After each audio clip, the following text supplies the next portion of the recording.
I'll come to order. It is now 6:03 p.m. Welcome everyone to the July 21st, 2022 regular meeting of the Santa Monica Housing Commission. I want to thank all of the commissioners and the public for being here to participate in this very important meeting we are having this evening. Before we get started, the Housing Commission would like to thank Commissioners Gina DeBaca and Leonora Kamner for their service on the Housing Commission. We appreciate the work you did during your tenure. With that being said, I would also like to welcome Noe Mendoza to the Housing Commission as the new staff person and liaison. We're very happy that you are here, Noe. I would also like to congratulate and welcome our new commissioners, Kate Evarts and Peter Borison. We are excited to start a new year with both of you. So next we will do the Pledge of Allegiance. I pledge the allegiance to the flag of the United States of America and to the republic for which it stands, one nation, under God, indivisible, with liberty and justice for all. And next is roll call. Noe, do you want to do roll call or do you prefer for me to do it? You can do it. Okay. Commissioners, after your name is called, please answer. Commissioner Borison. Yes. Commissioner Evarts. Here. Commissioner Gomez. Here. Commissioner Gray. Here. Commissioner Hamilton. Here. Commissioner Hilton. Here.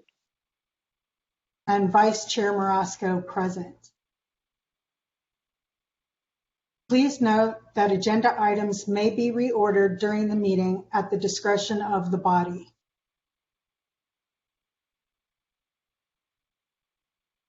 Vice Chair Marasco? Commissioner Gray, go ahead.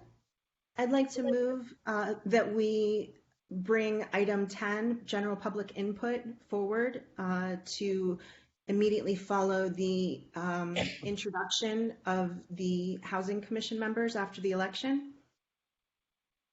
So to be clear, you said after the introductions of the new commissioner.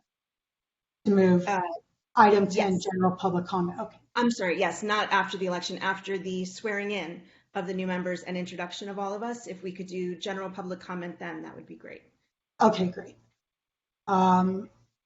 Anyone want to second that motion? Second.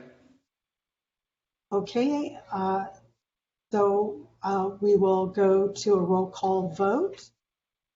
And Commissioner Borison? Yes. Commissioner Evarts? Okay. Commissioner Gomez? Yes. Commissioner Gray? Yes. Commissioner Hamilton? Yes. Commissioner Hilton? Yes. And Vice Chair Marasco, yes. So by acclamation, we will move item 10 for general public comment to be heard after the introductions of the new commissioner. Next on our agenda is special agenda items. Special agenda item A, swearing in of new members. Is there anyone from the public who would like to comment on this item?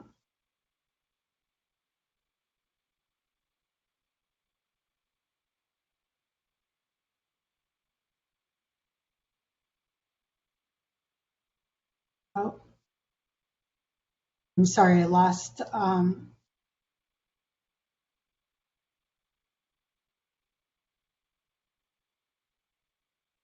So I do not have a copy of the oath for either Commissioner Borison or Commissioner Evarts. Did you send that to me, Noe? Yes, I did email to you as an attachment. Okay, hold on one second.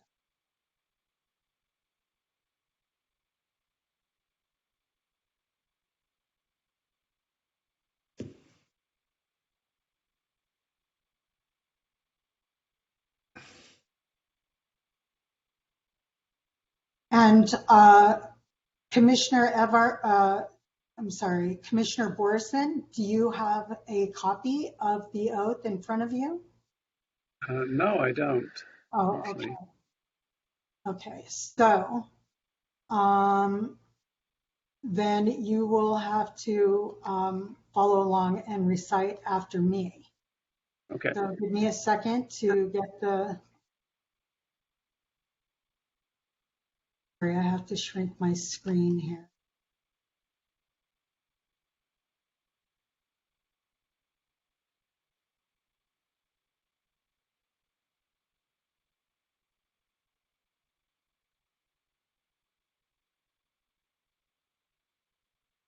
I apologize.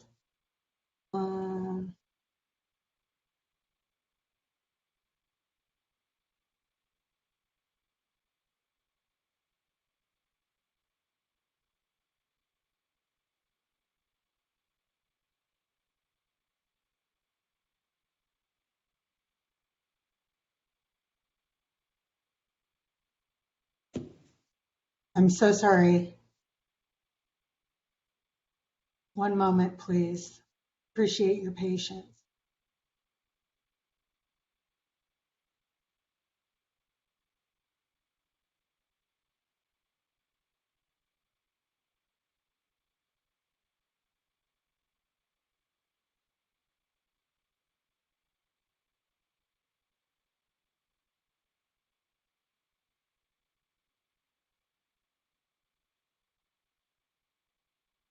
I'm really sorry about this.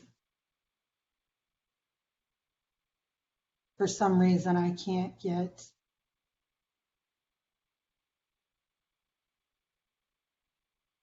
Did you get the attachment? yeah, but I'm having a hard time pulling it up. Here, Teresa, I'm sending it to you. Okay, thank you.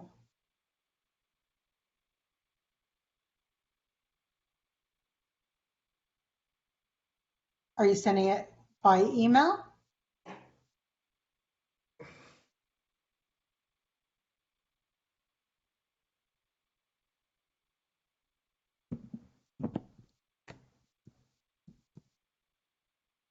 Okay. I apologize. I should have I had this, but it was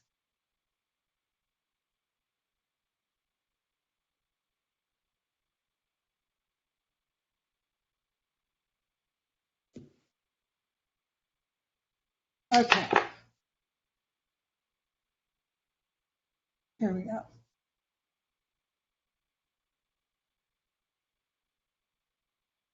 So now that I have a copy of the oath in front of me, we'll begin with Commissioner Borison. Commissioner Borison, please raise your right hand and recite the oath after me. Thank you. I, Peter Borison, Peter Borison, do solemnly swear or affirm do solemnly swear or affirm that I will support the Constitution of the United States that I will support the Constitution of the United States and the Constitution of the State of California, and the Constitution of the State of California, and that I will faithfully discharge the duties of the Housing Commission. and that I will faithfully discharge the duties of the Housing Commission.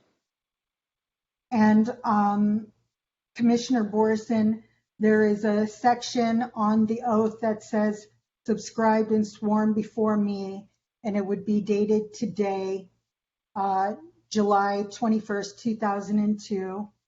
And there is a space for your signature there. Noe, does the, you can put your hand down now.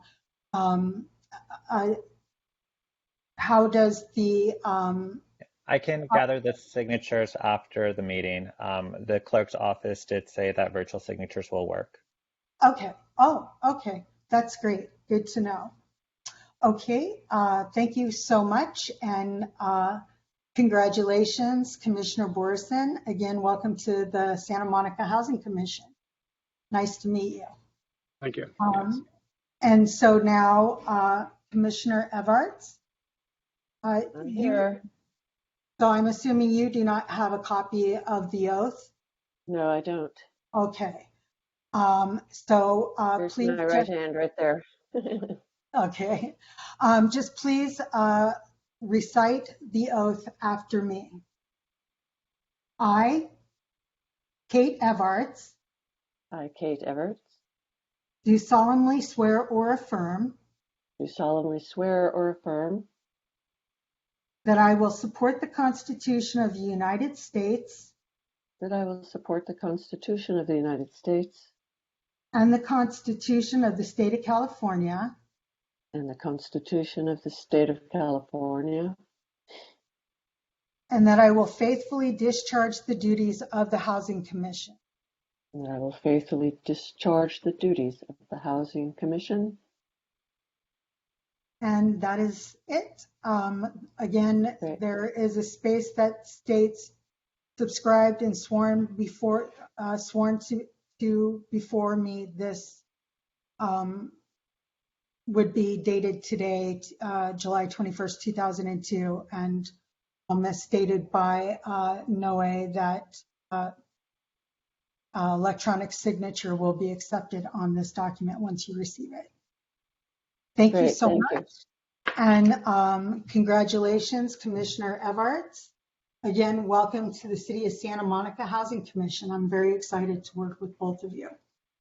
Thank you. Can I just say one thing? You pronounce my name Everts, not Evarts. Oh, okay, Everts. Evarts. Okay, thank Small you. correction. Thank you. Thank you for that correction. No problem. Okay, so we will move to item 1B, self-introduction of all housing commission members. I thought it was just going to be the two new ones, but that's fine. Is there anyone from the public that would like to comment on this item?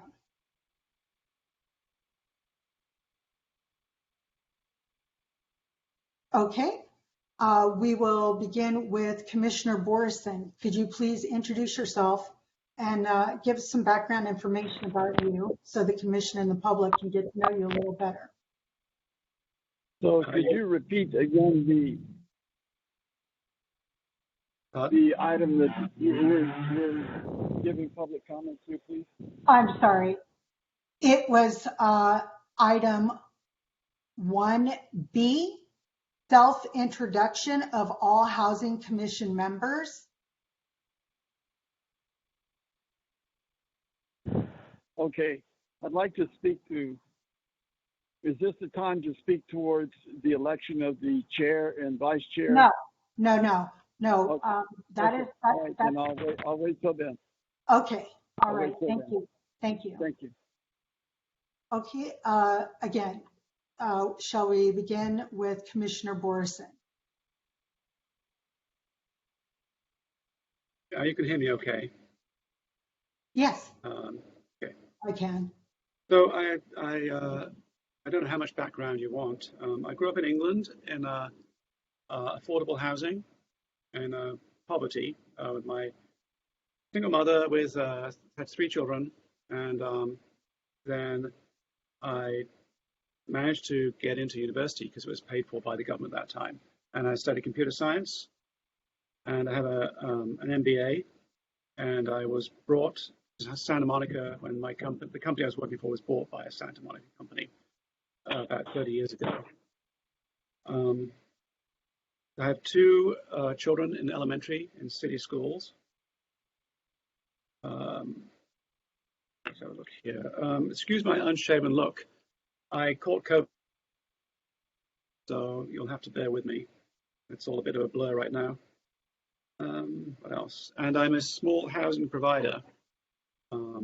Right now I have 1 tenant. So, but I've been a renter myself in Santa Monica for many years before this. Okay.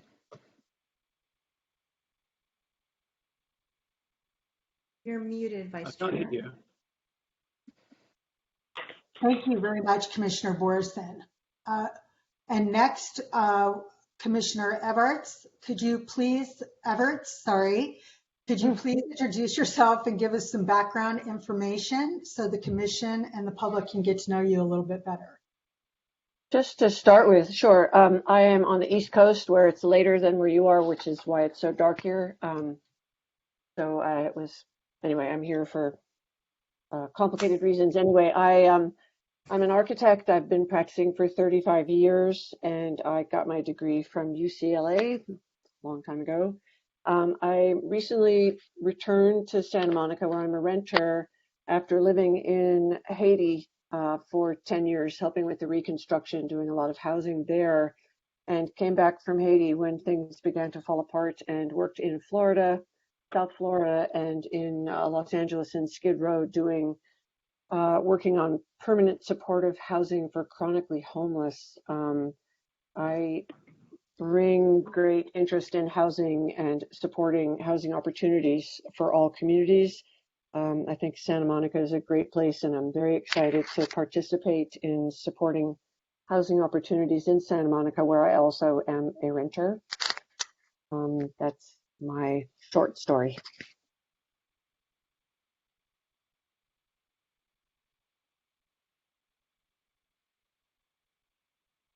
Oh, geez. Vice Chair Marasco, you're muted. Keep forgetting that I'm muting. Thank you so much, Commissioner Everts. Both you and Commissioner Borison have a really great background for being on the Housing Commission, in my opinion. Shall we just quickly go around, starting with Commissioner Gomez and just giving a brief introduction to the new commissioners about ourselves? Sure. My name is Dominic Gomez. My family has lived in Santa Monica for just over 100 years. I don't know that I can compete with Commissioner Borison, but 9 of us grew up in a 3-bedroom, 1-bath home here in Santa Monica. I am a housing provider. I'm a product of Santa Monica Schools. I retired after a 40-year career in the telecommunications/technology sectors. I care deeply about responsible housing, and I'm on this commission to contribute to this endeavor. And lastly, I very much look forward to working with our new commissioners. Welcome.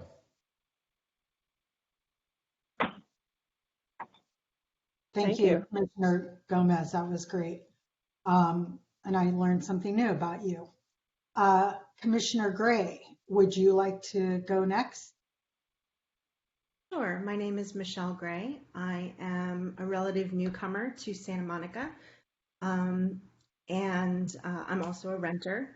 I have a housing choice voucher through the city of Santa Monica. And I am here because I want to help improve housing opportunities and affordable housing throughout the city for people at all income levels. That's it. Welcome to the new commissioners. I'm glad you're here. Okay, Commissioner Hamilton. Yeah, hi. Well, welcome to the new commissioners. I'm really happy to have you guys on board. A little bit about myself. So I am a Santa Monica native. I spent most of my adult life in Santa Monica and most of my childhood. I moved around the west side here and there, but primarily in Southern California. I'm on the Housing Commission because I strongly believe that affordable housing is vital to a vibrant community. And so what I do for my day job is I work for a CDFI, and we provide early stage pre-development and land acquisition financing to developers who build affordable housing throughout California. And so it's something that I feel passionately about. for my day job. It's also something that I want to help, contribute to my city by bringing more affordable housing here to Santa Monica. So that's why I'm here, and welcome. And I look forward to getting to know both of you.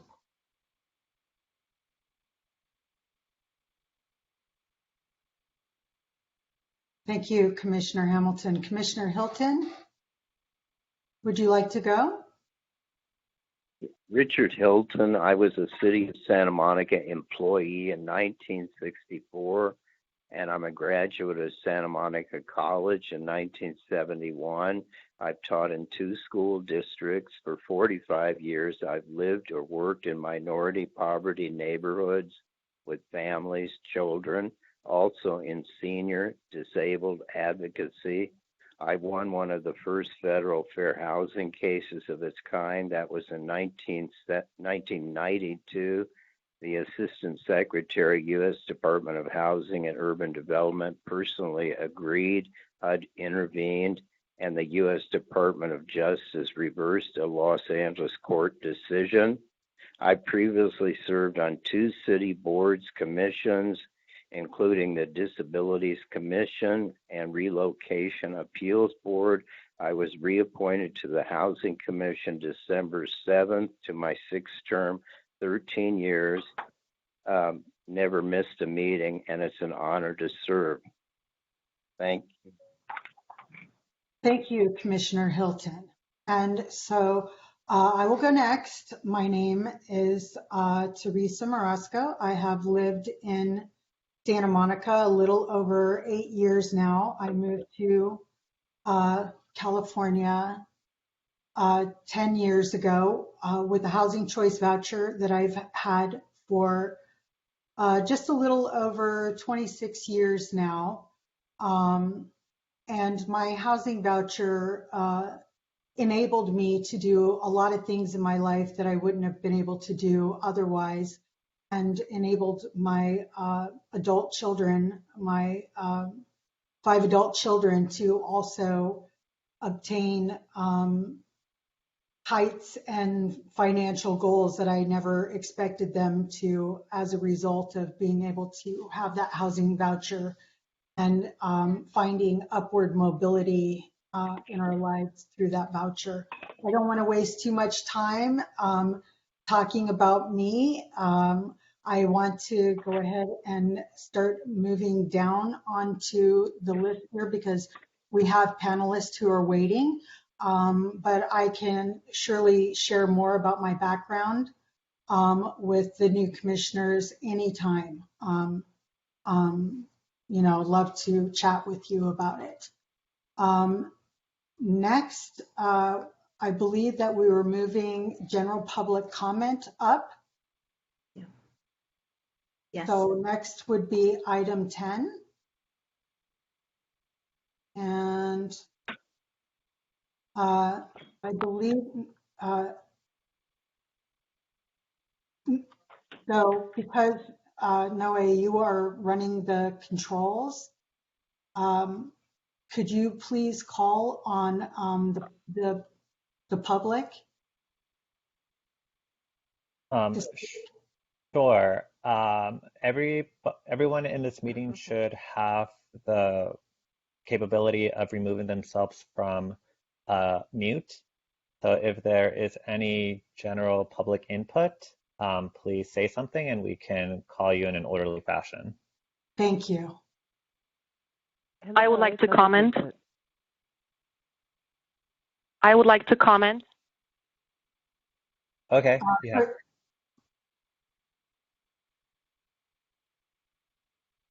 Anonymous person from the public, go ahead.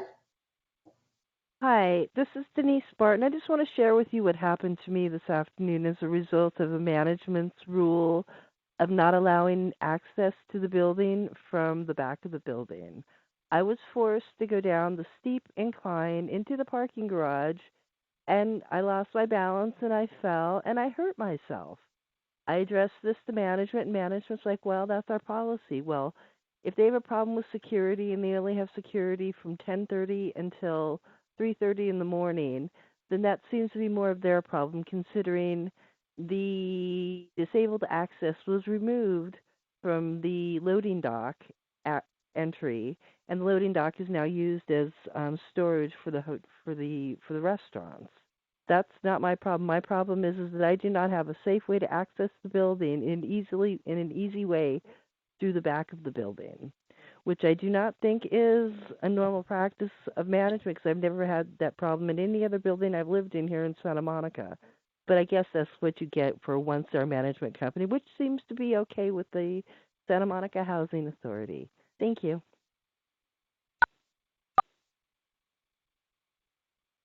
I would like to comment. Anonymous person in the public, go ahead. Yes, this is Olga Zuraska. A couple or perhaps a few months ago, the Santa Monica Housing Authority Board directed staff to come back within 45 days with a proposal how to properly and lawfully establish the Resident Advisory Board, also referred to as a RAB. I'm told that staff has not presented to the Housing Authority Board because of the backlog of issues the board, which the council doubles as, has to tackle. Apparently, this item might not be presented to the Housing Authority Board until early fall. If that is the case, then I propose that at the next Housing Commission meeting, staff make the presentation regarding RAB and solicit inputs from the Housing Commission and the public first before the presentation is made before the Housing Authority Board. The main problem with the establishment of a proper RAB as opposed to one that exists on paper only, as is the case right now, has been the same. All the decisions regarding the establishment of the RAB have been made unilaterally by mid-level city employees like Mr. Kemper without any public process. This is unacceptable, but unfortunately is in line with the staff's ongoing efforts to stifle the role of the RAB. The Commission would be wise to insist on hearing the staff's presentation regarding the RAB before the presentation is made before the Housing Authority Board. After all, the role of the Commission is that of the advisory body, of an advisory body to the Housing Authority Board and City Council, and there are several voucher holders from the Commission that can offer feedback. Right now, there are no legitimate RAB reps, again, due to a unilateral decision by Mr. Kemper. 2 reps were allegedly selected for a 2-year term commencing in July last year, but the federal law actually mandates that the Housing Authority ask the RAB at least once a year if there are RAB members who would like to represent. The whole RAB thing is currently a mess, and I do think the first step is for staff to present to the Housing Commission so that the Commission can offer feedback and help straighten the issue out. I also wanted to follow up on the lack of the Commission's governing documents on the Commission website. As far as I remember, the Commission asked the staff months ago for such documents to be made available. What's the status of that request? And another issue I wanted to touch upon is the issue of Commissioner training. If I remember correctly, there has been a fairly recent City Council resolution regarding to it, according to which new Commissioner training was supposed to happen within 30 days of appointment. I would encourage the Commission to reach out and inquire about the availability of the training, which I think is essential for the healthy functioning of the Commission. We saw in the recent months that even commissioners who have been on the Commission for 11 years are not necessarily well versed in parliamentary procedure, which ended up creating a lot of drama for the Commission. And speaking of the parliamentary procedure. Thank you, Olga. Your time is up. All right. Thank you. Bye-bye.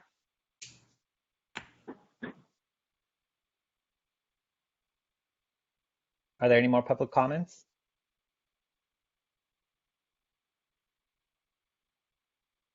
Okay.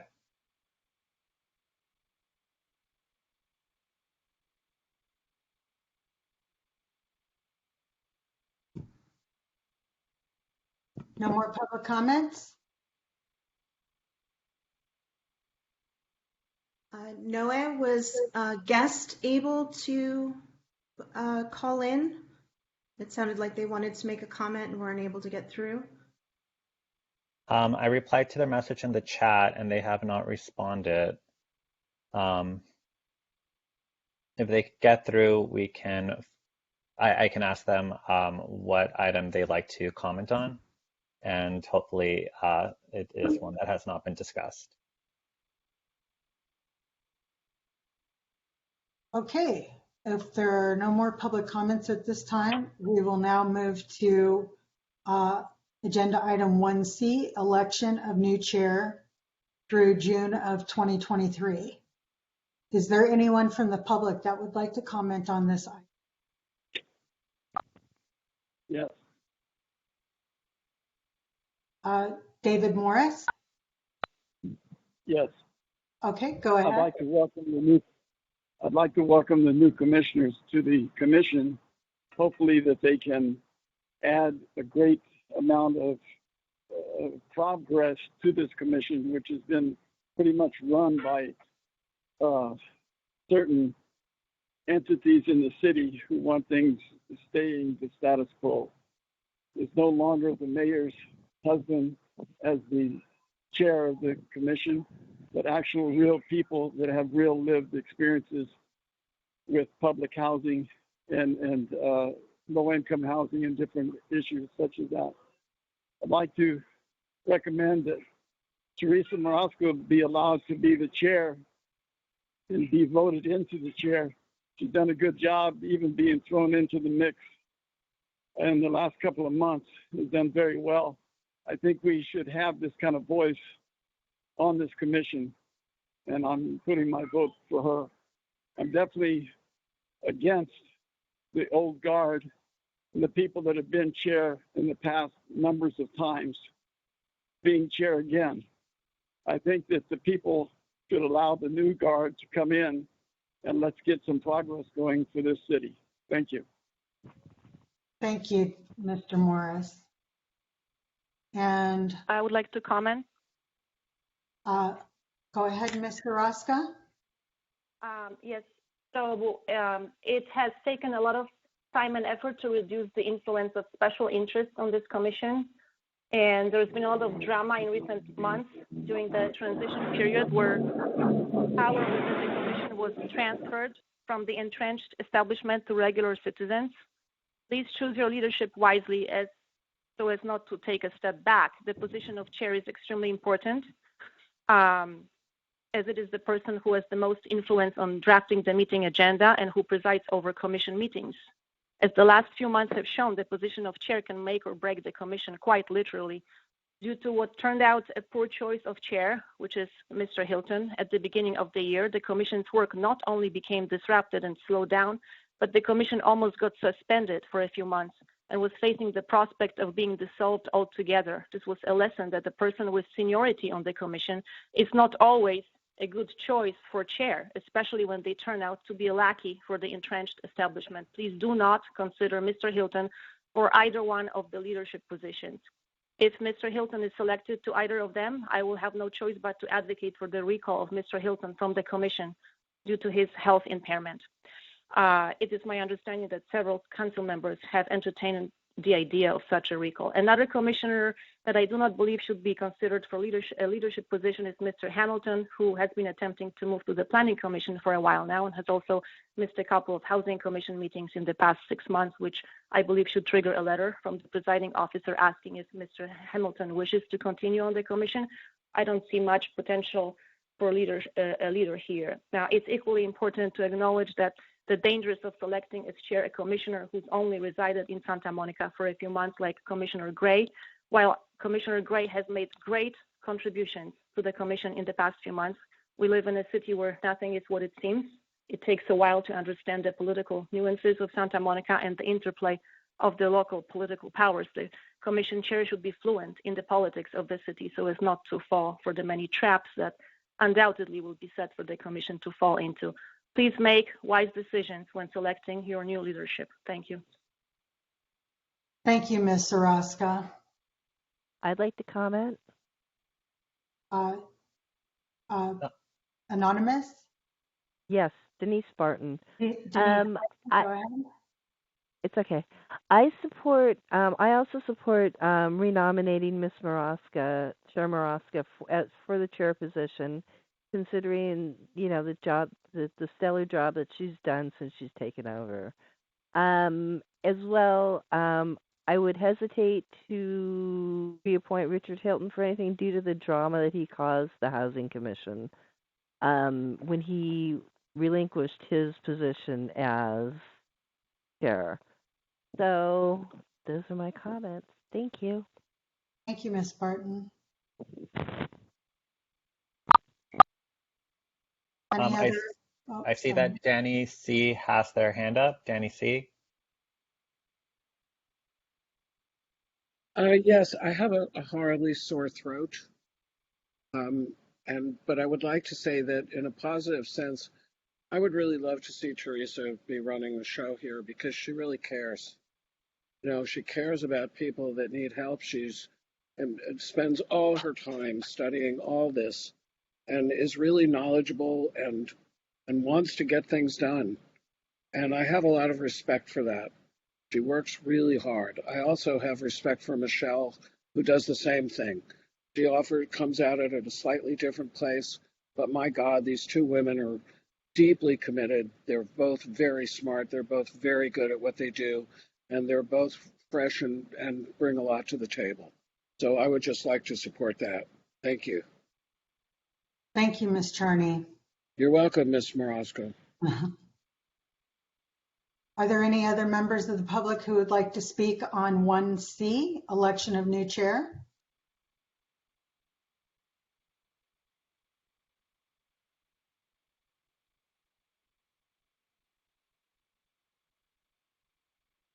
Okay, if we don't have any more public comments, we will move to nominations.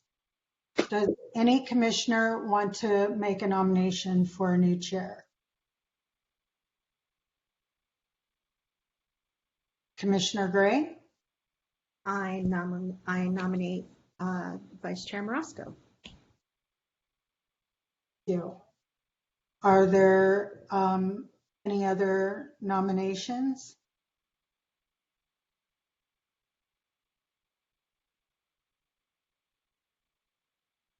For chair?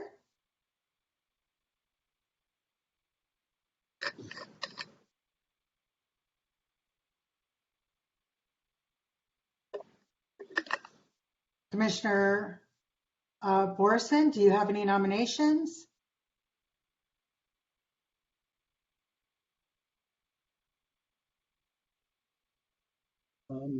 Well, the only interaction I've had so far is with Michelle, who was grateful, kind enough to call me before the meeting, and we had a worthwhile chat. So I might consider her for the chair.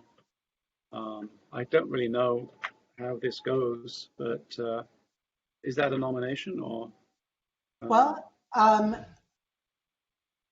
if you nominate her, then if there are no other nominations, it would be a nomination for myself and a nomination for Commissioner Gray, and then we would go to a vote. This is for the chair. This is for the chair? Yes, for the chair. So I would nominate Michelle Gray for the chair because she reached out to me before the meeting. So. Okay. Commissioner Everts? Hi, I'm sorry. This happened this afternoon, so I am completely unprepared to have an opinion. That's I'm sorry. fine. I can't. That's fine. Can't say. That's fine. Thank you. Commissioner Gomez? I don't have any additions to the two nominees. Okay. Commissioner Hamilton? I would like to nominate Commissioner Gomez to be chair. Okay. So far we have Commissioner Gray, Vice Chair Morosco, and Commissioner Gomez for chair. Commissioner Hilton? When I was chair, there were agenda preparation and communication accessibility constraints, but I would vote for either of the two nominees. There are three. Commissioner Gomez, Commissioner Gray, and myself.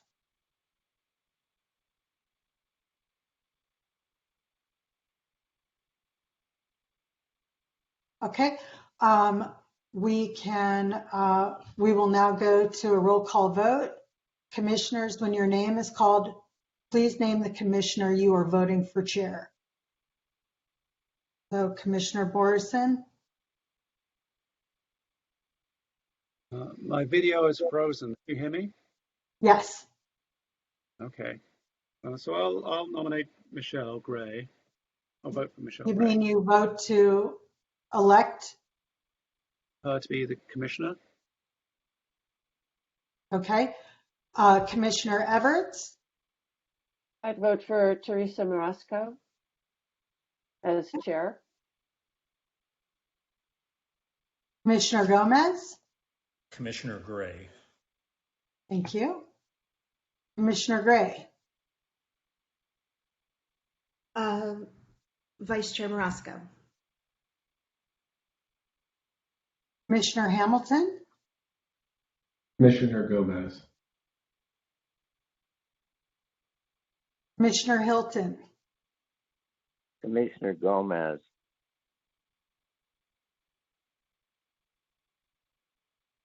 and my vote is for Commissioner Gray. So that is 3 votes for Commissioner Gray, 2 votes for Vice Chair Marasco, and 2 votes for Commissioner Gomez.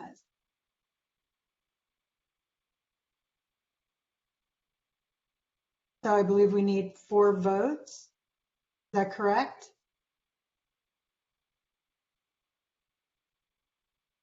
I'm actually not sure for an election if it's the most votes or if it's 4 votes. Is there someone here who knows who could weigh in? No way? I'm actually also not sure about the election part.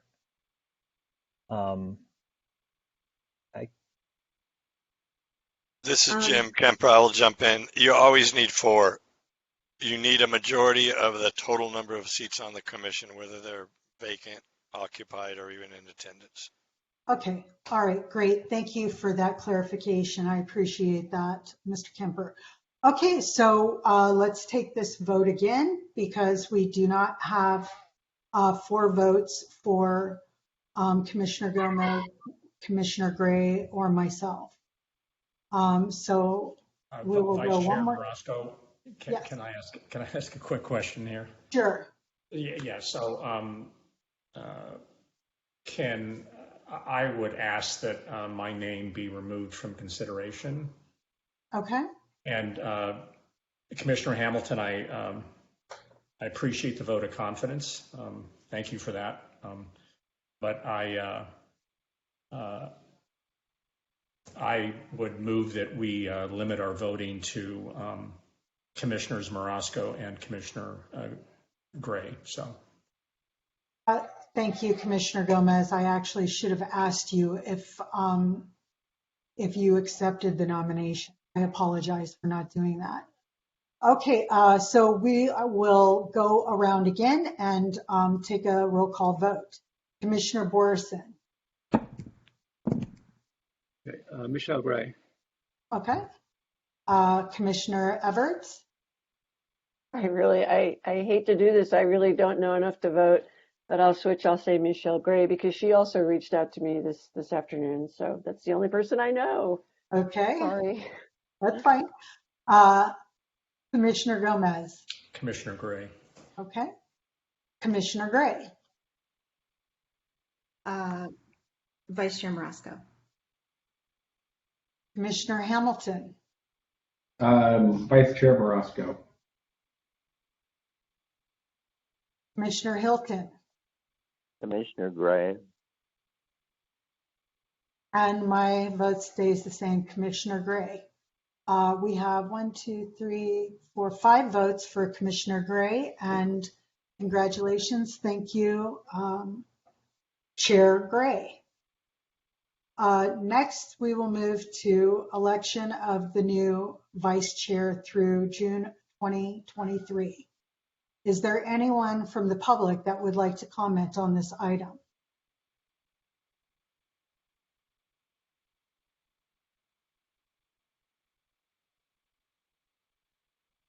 Yes. Yes. My name is David Morris. Go ahead, David Morris. I'd like to comment that you are actually that the commission vote to keep you as the vice chair of the Housing Commission. Thank you. Thank you, Mr. Morris. Anyone else from the public want to comment on item 1D, election of new vice chair through June of 2023? Danielle Charney, go ahead. Yes, I would like to also support you for vice chair. I think it's outrageous that you're not chair. And I think it's also, I'm so tired of the games in the city and the games that are being played here tonight. I'm really sick of it. I'm sorry to see it still happening. In fact, I'm so sorry that I'm going to leave. Bye. Thank you, Danielle Charney. Anyone else from the public care to comment on 1D?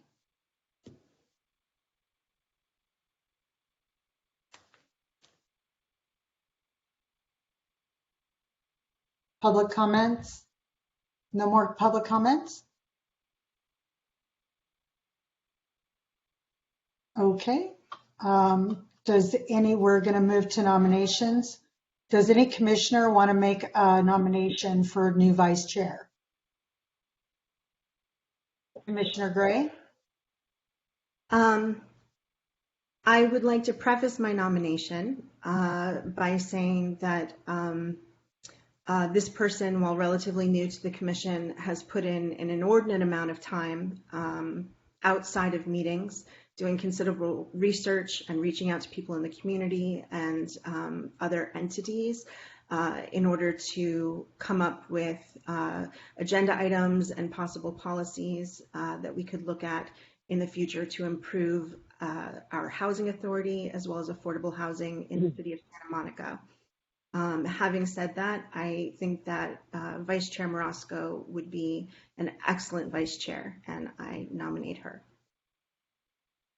Thank you, Chair Gray. Any other commissioners want to nominate a new vice chair?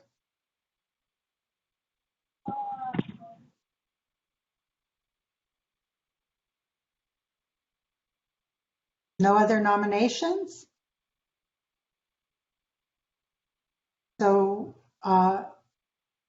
we will now go to a roll call vote. Commissioners, when your name is called, please name the person you are voting for vice chair. Commissioner Borison. Commissioner Marasco. Thank you. Commissioner Everts.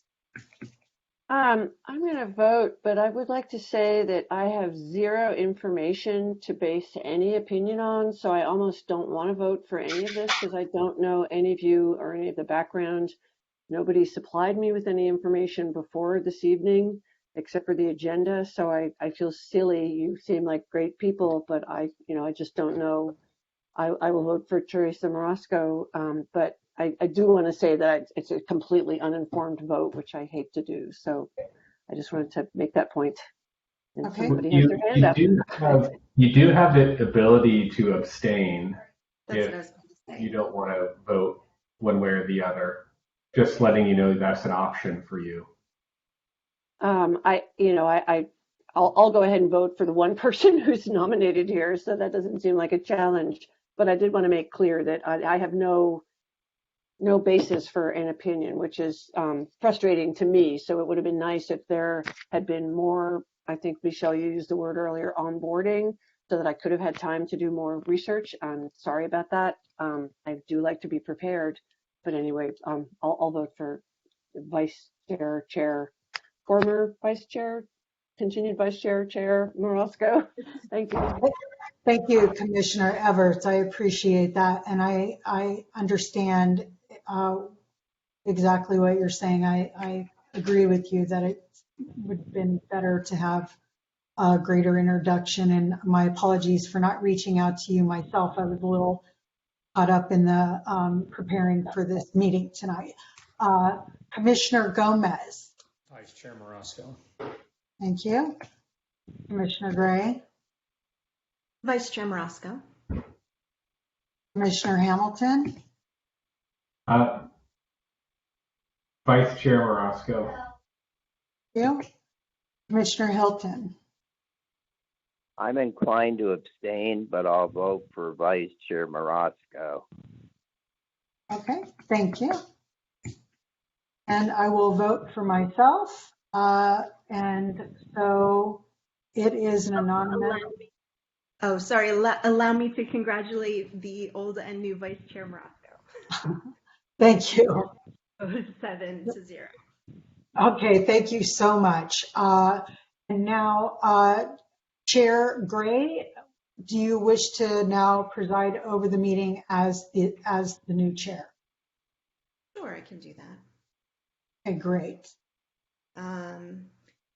We are moving on to special agenda item 1E, which is part of the Housing Commission work plan. We have I understand it was meant to be Housing Authority Programs panel discussion. And this item is yours, Vice Chair Marasco. Would you like to introduce it and our guests? Yes, thank you so much, Chair Gray. I'm just going to preface actually before I give my actual introduction to what this item is.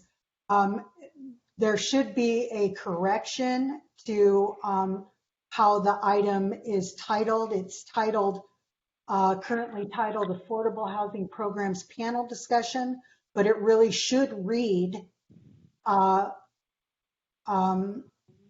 Work Plan Housing Authority Program.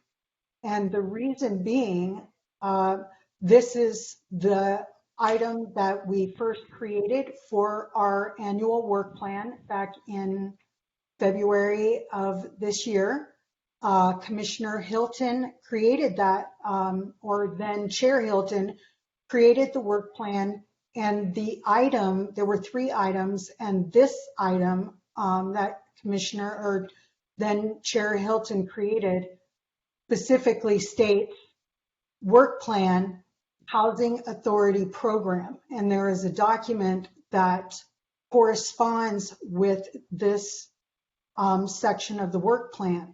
I'm not exactly sure, even though I was given the agenda in advance, I did not realize that the language had been changed.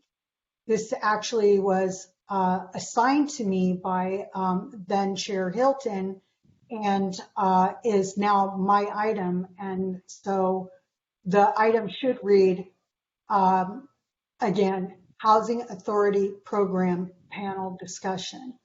So I would like for this item to be amended and to reflect what was titled under the original work plan, please. And to change the language from cities' affordable housing programs. With that being said, again, as stated,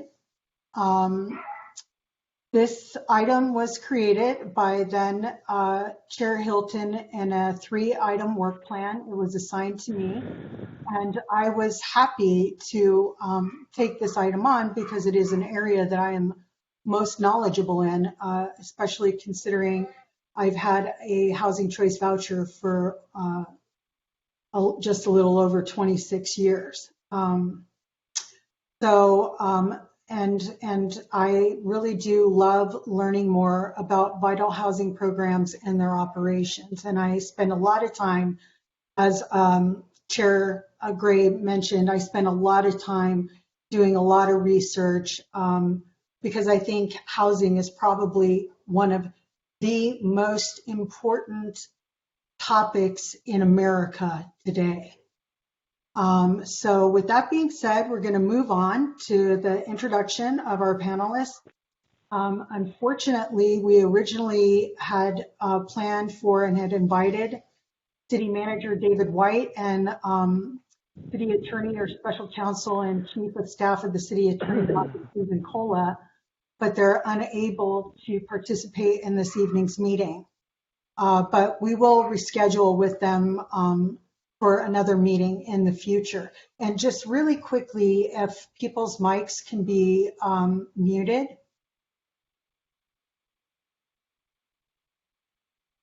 Thank you. Excuse me. So with that being said, I would like to welcome our panelists who are here today, beginning with Andy Agel, who is the Community Services Director, Satara Yavari, who is Housing and Human Services Manager, Jim Kemper, who is the Housing Program Manager, and Olis Gordeev, who is the Risk Manager. Let me interrupt you for a second, Vice Chair Marasco. Could I ask that the guest panelists please turn on their video cameras, if at all possible, to facilitate our conversation? Ms. Yavari, Mr. Kemper, hello, thank you. I am working on mine. I'm having a little bit of technical difficulty with the camera, but as soon as I'm able to turn it on, I will do so. Wonderful, thank you. And unfortunately, likewise, I'm having technical difficulties. It's one of those days. So once it works, I'll definitely turn it on to make sure okay. guys can Thank see you, me. Mr. Gordeev. Thank Absolutely. you. Please continue, Vice Chair Marasco. Thank you. So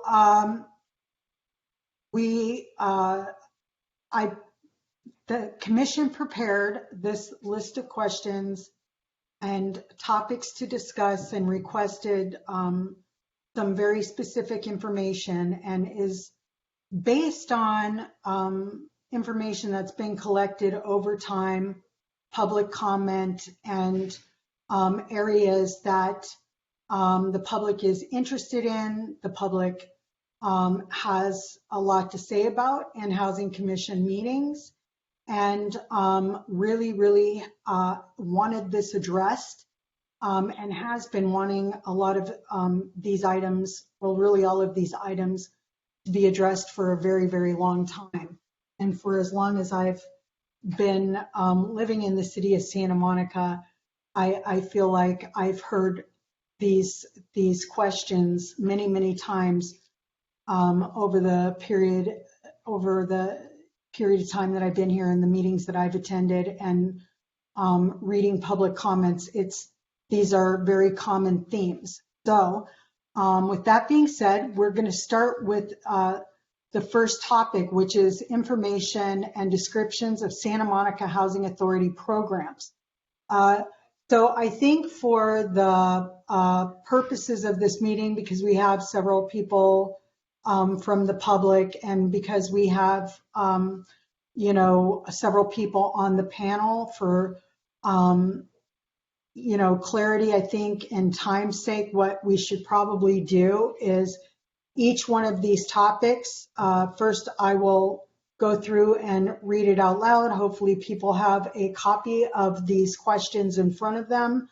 And then I will call on the commissioners to, if they have any questions or comments to the topic, we would start with that.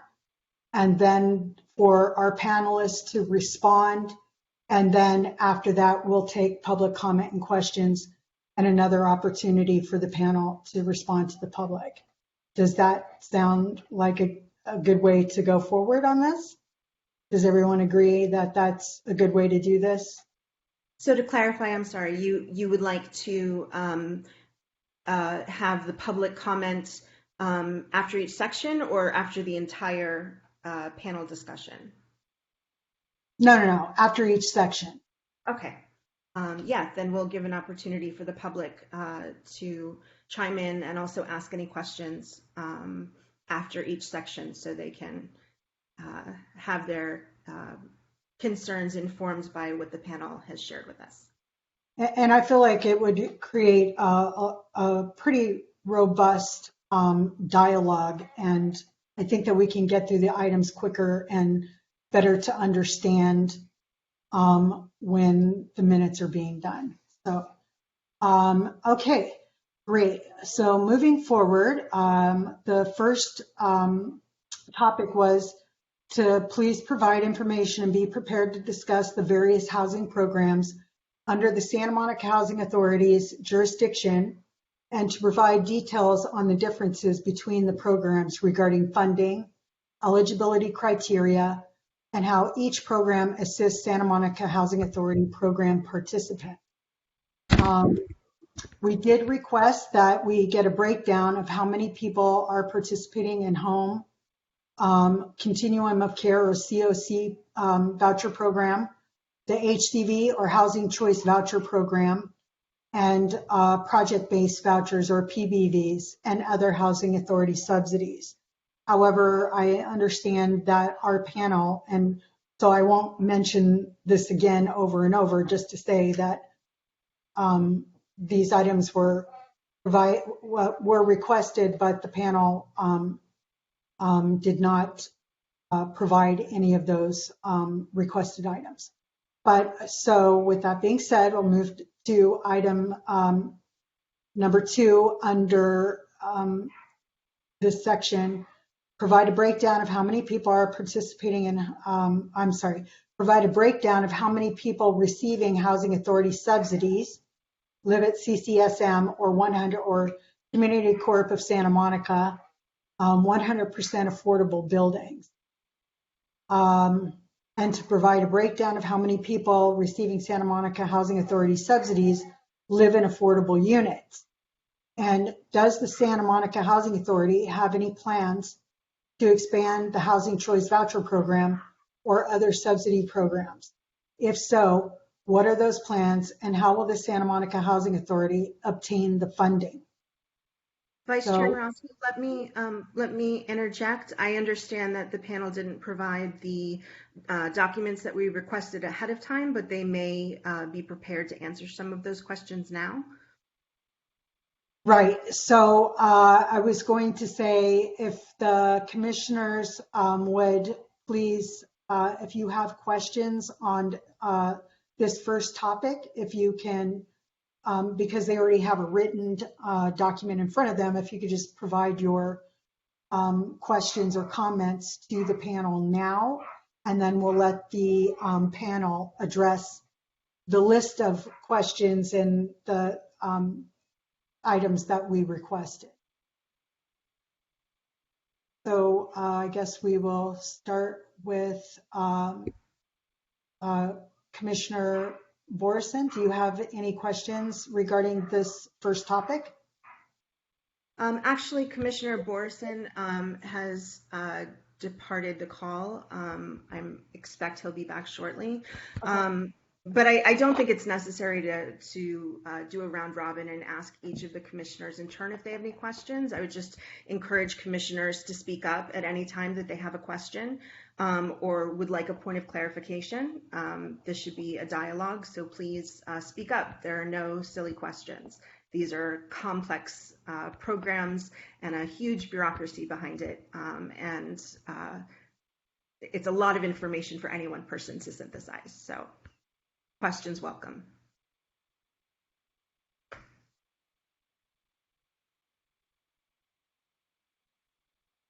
Hi, this is Kate. I'm wondering, are we going to get answers to the questions that you've just posed or the breakdowns? Is that information going to be provided to us now, or has it been? I'm not understanding that. I'm sorry. It was requested that we receive it in advance so we could include it as an attachment in the agenda. It wasn't provided in advance, but we do have 4 panelists here now who should be able to speak to some part of those questions now. So if anyone on our panel would like to weigh in on the breakdown of how many people are participating in home, COC, HCV, and project-based vouchers and any other housing authority subsidies, and speak a little about those programs. Can I jump in here? Hi, I'm Andy Agel. I'm the city's Director of Community Services. And let me apologize for the mix-up at the agenda. It's hard for us to talk only about housing authority programs without talking about the broader programs, and some of the questions cross over from just housing authority to broader housing programs. So I apologize that we changed the agenda to make it broader. The panelists did meet in advance of the meeting and work through the questions, talk about sort of what would be helpful. And what we thought would be helpful, if you're interested, is to provide sort of an overview that will then provide some context for the individual questions. And we're prepared to do that. And I apologize, send regrets from the city manager and the assistant city attorney. They were part of our discussion, so we're going to have gaps in not only our knowledge but our presentation. But if you're willing, I'd like to start with that context, and then we can drill down from there. Of course. And for the public and other commissioners, if you're not aware, there was a time-sensitive issue concerning police and guidelines from the city that is being taken care of in a special council meeting tonight, which is why City Manager David White is not with us, but we will be asking him to come back to talk with us another time. Please go ahead, Mr. Atta. Thank you. Great. So part of the reason we thought it would also be helpful to give some context is the city manager and the city attorney and I met with council member De La Torre recently, and he'd mentioned that he'd been working with you, and that one of the issues that had been raised was training. And obviously the city clerk's office, city attorney's office, they do Brown Act training and those types of trainings. But we thought that your commission is in a unique position because you have so many relatively new members, and it might be helpful as you think about these questions and generally where you're headed to give you some of that broader context. So that's part of the reason we came prepared. And I think in talking about some of those broader issues, I think it'll provide context for the 42 questions you've sent us. It may also answer some of them. And then the other thing that we thought would be helpful is provide that context, and then what we will do is Noe will post this on your agenda, sort of the facts. So don't feel like you've got to take notes or any of this, because we'll actually provide you this information after the meeting. But I thought some context would help you sort of understand sort of what it is. So with that, let me jump in, and I actually want to start with sort of the macro, because there's some questions about organization and staffing, all of that. Start with the macro. So Santa Monica has got 10 departments that report to the city manager. One of those is community services. Within community services, we have a housing and human services division. And then within that division, we have a housing section. And so that section there, the mission is to create new housing opportunities, to preserve existing affordable housing, and to help residents keep their housing in Santa Monica. Now, just a little bit of background, because that organization has changed pretty significantly in the last couple of years. So prior to the pandemic, we had a separate housing and economic development department within the city. And when we all remember that crazy day in March when I think we all got told the world is changing, and quickly the city realized that we had very little revenue coming in. And in order to address that, the city went through pretty dramatic restructuring. And so one element of that was that the Housing and Economic Development Department was dissolved, and it was split and joined with other departments. And so what was the housing section joined what was the Human Services Division, and that became the Housing and Human Services Division. And as part of that, we also lost several positions. So pre-pandemic, as it relates to housing, we had a housing and economic development director, we had a housing manager, we had a housing authority administrator. We also lost some analytical and support staff. So that's sort of the context for where we are today. And I think that'll be helpful when we talk about some of the staffing questions you've got. So within that housing section, the responsibilities include affordable housing production and preservation, monitoring of all the deed-restricted affordable housing in Santa Monica, implementation of the Preserving Our Diversity, or POD, Senior Basic Needs Assistance Program, management of a consolidated wait list for a large portion of all the deed restricted housing in Santa Monica.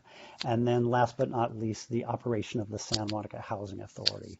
And so it's most of your questions, and I understand even better with your discussion, relate to the Housing Authority. So let me talk about that. So 4 primary programs there. We've got the Housing Choice Voucher Program, which I think most people are familiar with, still called Section 8 after all these years, but really it is the Housing Voucher Program. We have an Emergency Housing Voucher Program, and I'll talk a little bit more about that because that's the most recent addition to the Housing Authority's programs. We have the Continuum of Care, which is really providing housing vouchers plus support services for people who previously were experiencing homelessness. And then the voucher programs that are funded by the Federal Home Program, HOME program. And what we'll do, we've got links to all of those programs. We'll provide that for you so you can learn more about the specifics of the program. So as of July 2022, the number of participants in each of the programs, and like I said, we'll give this all to you so you don't have to write down everything. So Housing Choice Voucher, we have 1,358 participants. Within the Emergency Housing Voucher Program, that's our newest one, we've got 10. The Continuum of Care has 250, and the Home Program has 46. So in total, that's 1,664 households participating in our various voucher programs. So I'll talk a little bit about the budget for the Housing Authority, and we'll give you those links as well. But just to give you sort of at the biggest picture level, within the city budget, so the Housing Authority is a distinct legal entity and it's got its own fund. And so if you're looking at budget documents, you'll see the Housing Authority Fund listed. And the Housing Authority Fund has a total budget of just shy of $24.5 million. And most of that budget is the actual voucher subsidies. So HUD provides a specific amount for the administrative side, but most of that is actually going into the voucher subsidies. So we'll send you those. Then there's questions about staffing. So when in the fiscal year 2021-23 budget, there are 10.5 budgeted positions specifically with the Housing Authority. And just to give you a sense of that breakdown, and again, we'll send this to you so you don't have to write everything down, but there is a senior administrative analyst who essentially oversees what I'd say are sort of the day-to-day operations. So oversees 5 housing specialists, a part-time housing inspector, a staff support person. And then we've also got a senior analyst who oversees the financial operations. And we have, is my sound going out? No, there was just a clicking. I'm not sure if it was you or someone else. But I did want to ask, who is that person who oversees the day-to-day operations of the Housing Authority? So that position is currently vacant. And so that'll be part of the story. I promise I won't miss that. I'm sorry. Actually, that part of this panel discussion, I was letting you go because I felt like you were still kind of talking about item number 1. But that topic, talking about staff, we had a section for the organization.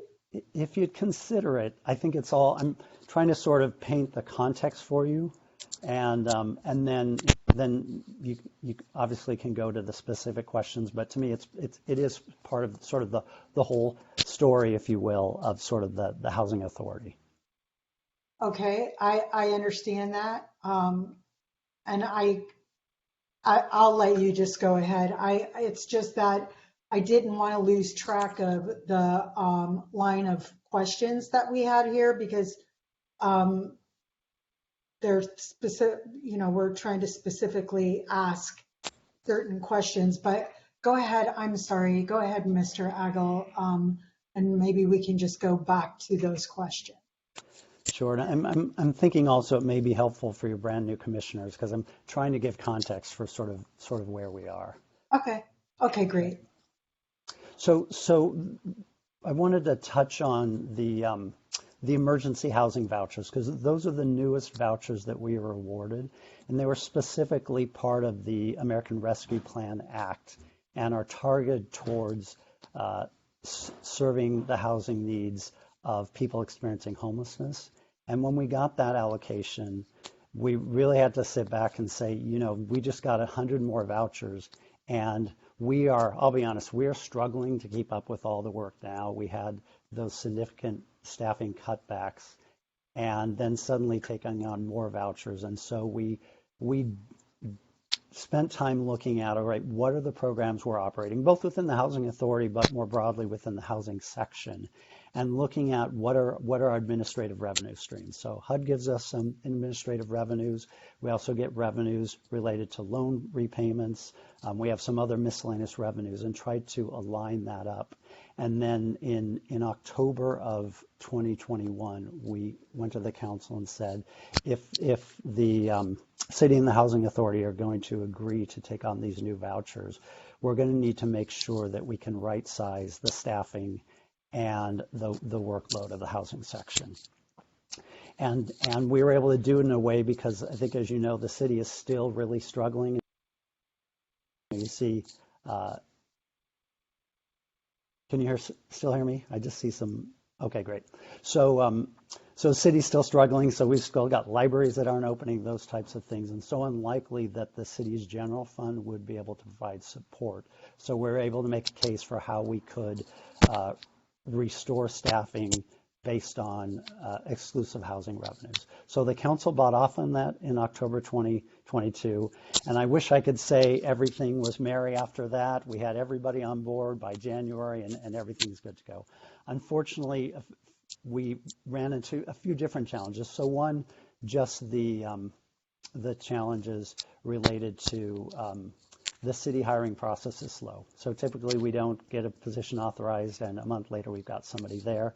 Some positions require going through the personnel board. So that's one factor. The second factor is we've been hit with the challenges in the general job market like everyone else. So we've put jobs out, we publicize them, and sometimes we will get one or two qualified applicants, and sometimes they are looking at different jobs, and we'll end up with nobody to fill the positions. And then layering on top of that, we had some of our existing staff take jobs elsewhere. So rather than being sort of one step ahead, we're sort of 2 steps behind. So it's been the confluence of those factors has made it really difficult to sort of have the staff to respond to the workload that we're facing. So we can, I'm going to skip forward because some of the things I wanted to mention are specific to your questions. But I did want to, and I know you're specifically talking about the Housing Authority, but since I'm here and we're here, I did want to talk a little bit about the commission as well.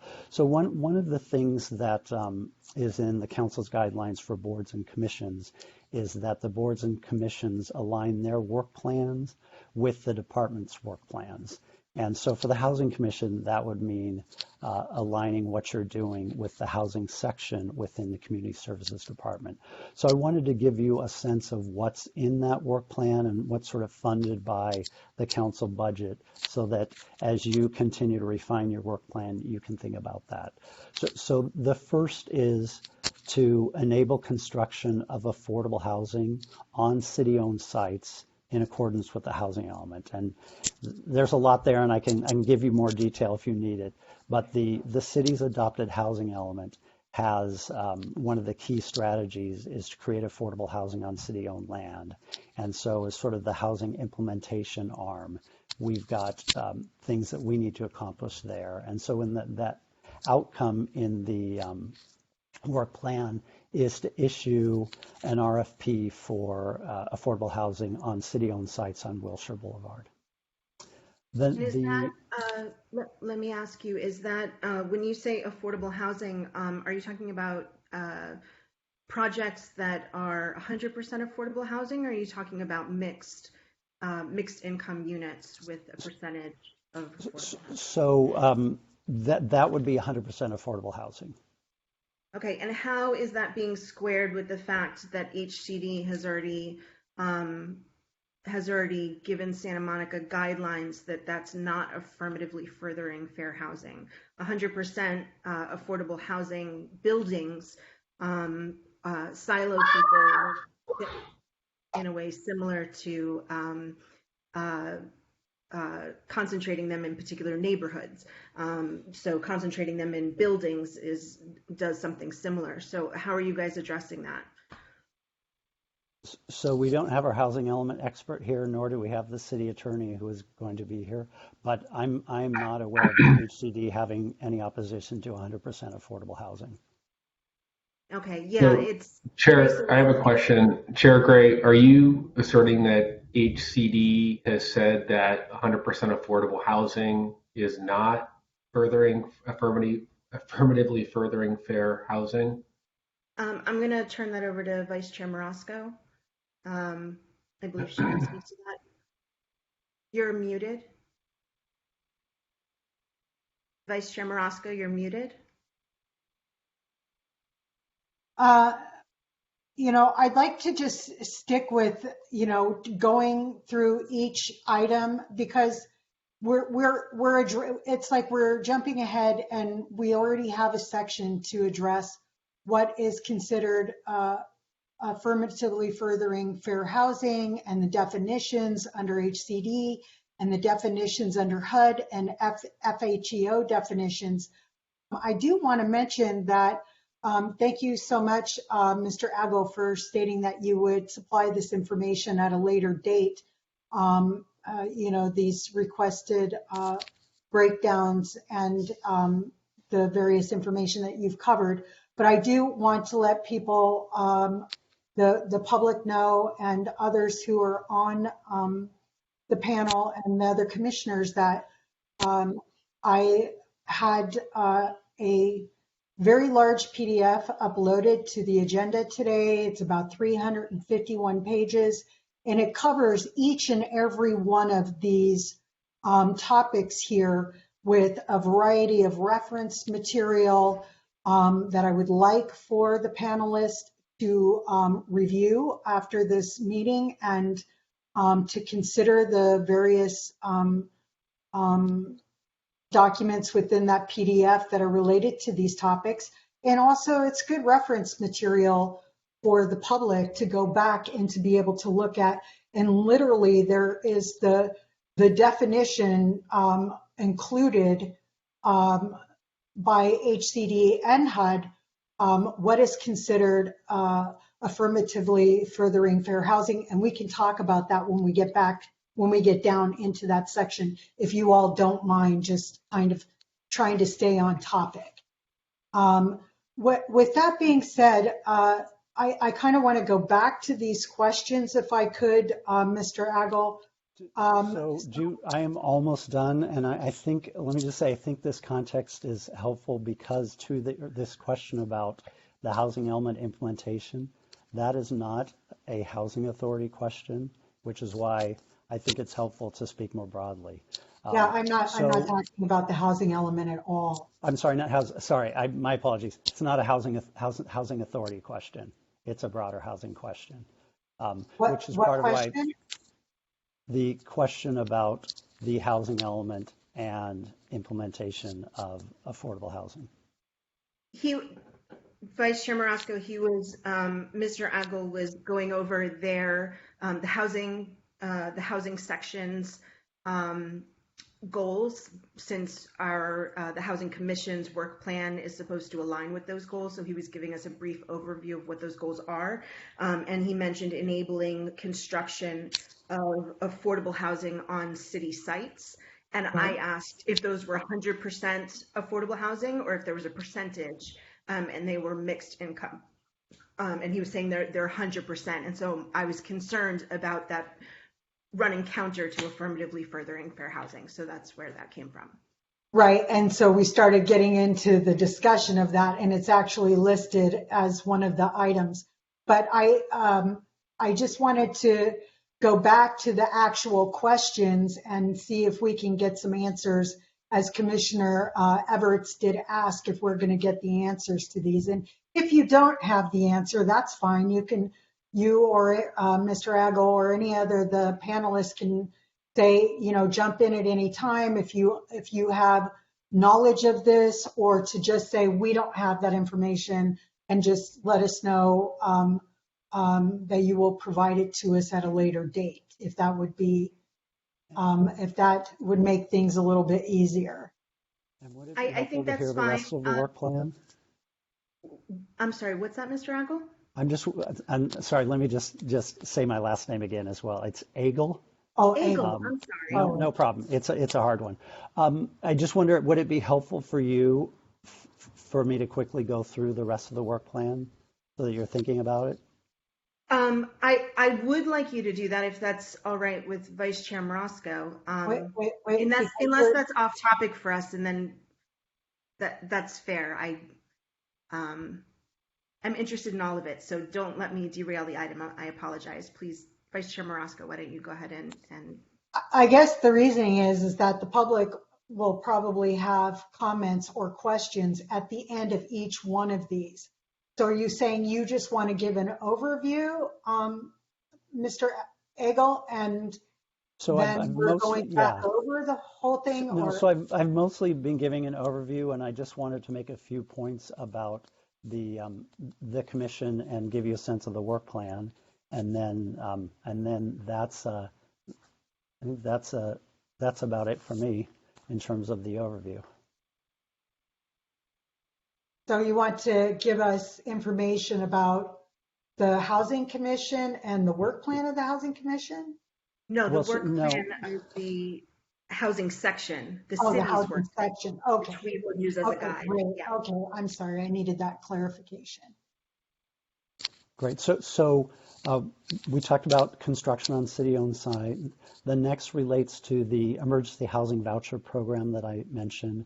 And the outcome there is to move 104 unhoused individuals from local shelters or public spaces into permanent housing.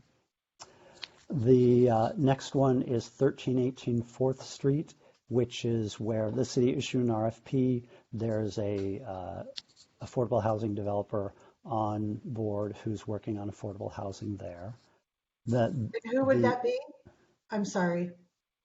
So the affordable housing developer is EAH. Okay, great.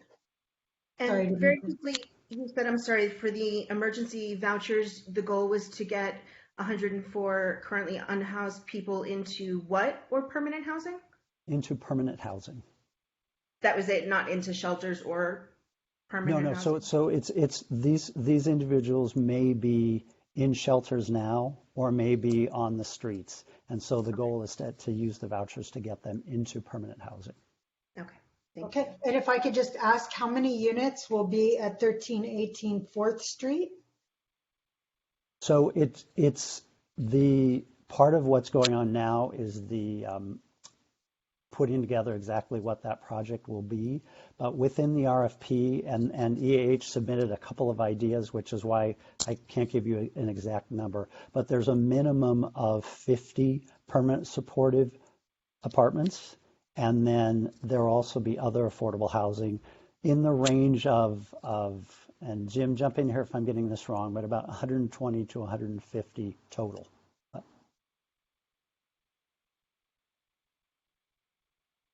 Of permanent supportive housing. So it's not all permanent supportive housing. At least 50 of the residences will be permanent supportive housing, but there could be a broader mix. Okay, but it's all 100% affordable. 100% affordable, yes. Okay, I understand. Okay, go ahead. The next one is to present to council different options regarding the resident advisory board. And we are working on bringing that to council in September. And then the last one is we are working on a program for historically based households. And these are households that were displaced as a result of the Civic Auditorium project or the I-10 freeway, and giving them priority on that city-managed wait list for our deed-restricted homes. I'd like to ask Mr. Agel,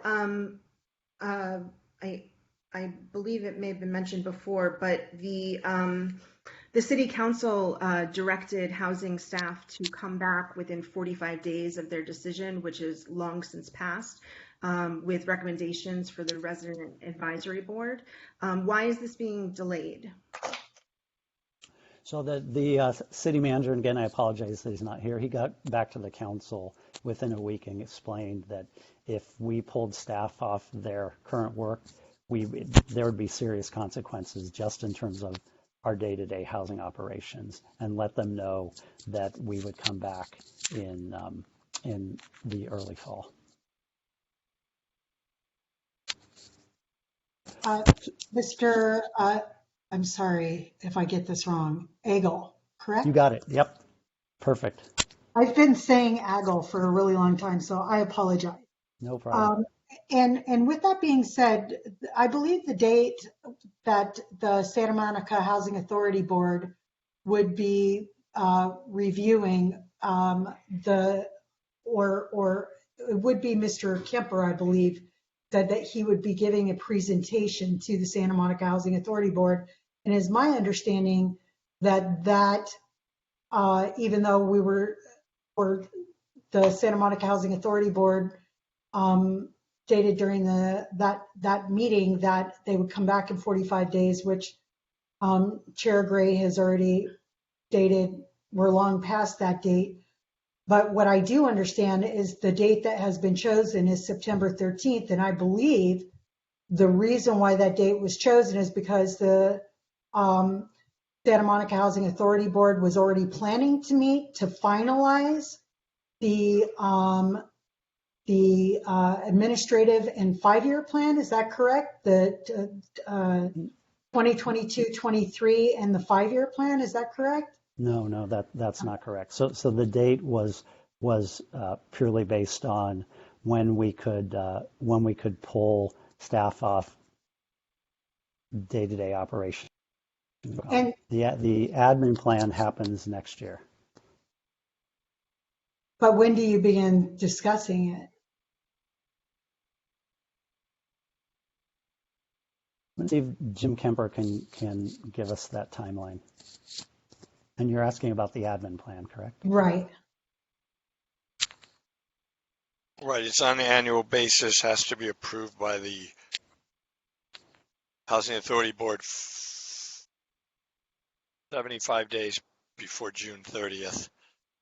And so what we usually do, and you back up from that, and there has to be a period of it putting it out to the public. So we usually publish the proposed draft administrative plan around early February, late January, early February.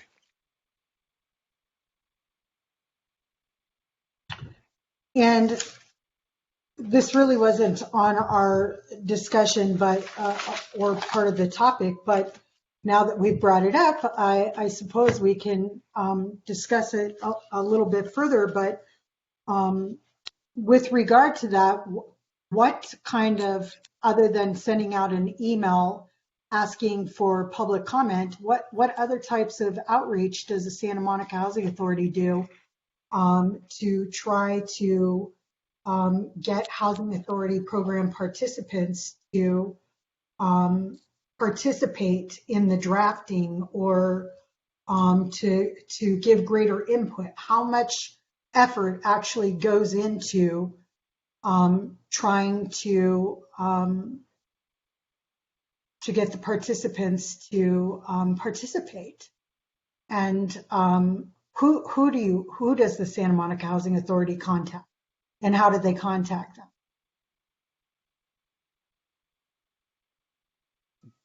Jim, I can jump in here, and then if you want to elaborate. So every single participant is notified of the ability to review and comment the admin plan, and it's really based on their preferences. So Some people say, I prefer to be contacted by email. Some people say, no, I prefer to be contacted by mail, and we respect their preferences in that regard.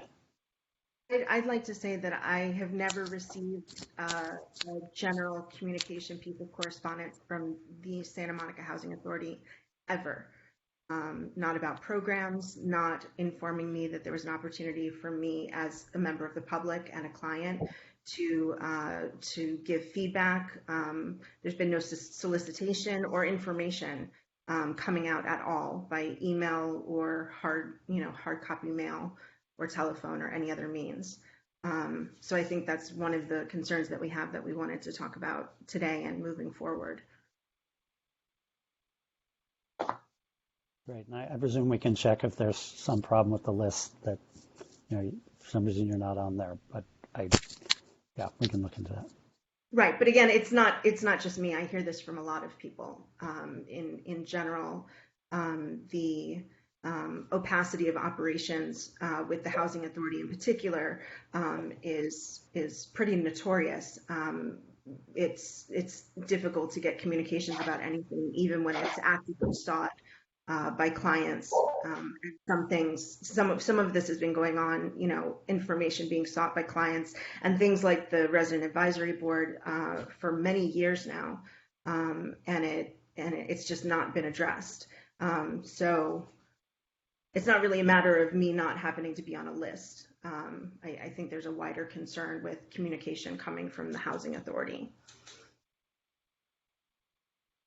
Vice Chair Morosco?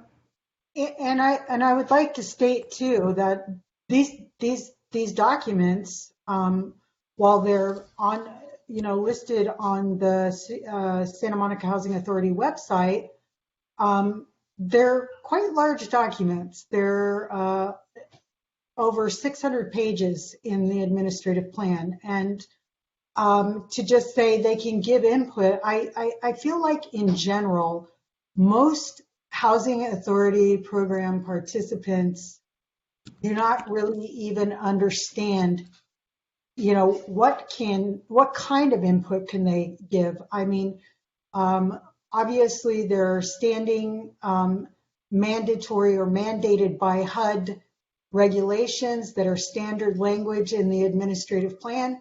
And then there are the discretionary changes that can be made. And I'm guaranteeing that most of your program participants do not even understand what that is. It really does take some effort on the part of the Santa Monica Housing Authority to reach out and try to educate the program participants about this document and how this document and to explain to them why this document is important to them, as their very lives really do depend on this very important document. I mean, I've read the administrative plan numerous times, and it's taken me over a period of months to really understand everything in there, because there are citations to federal law, and you got to go and you got to look at the federal law to understand. So it can be a very complicated and intimidating document.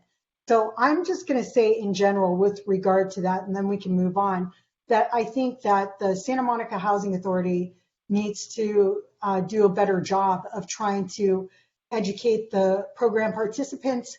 And once there's an actual RAB, to work with that RAB on that basis, strictly to inform and advise, and to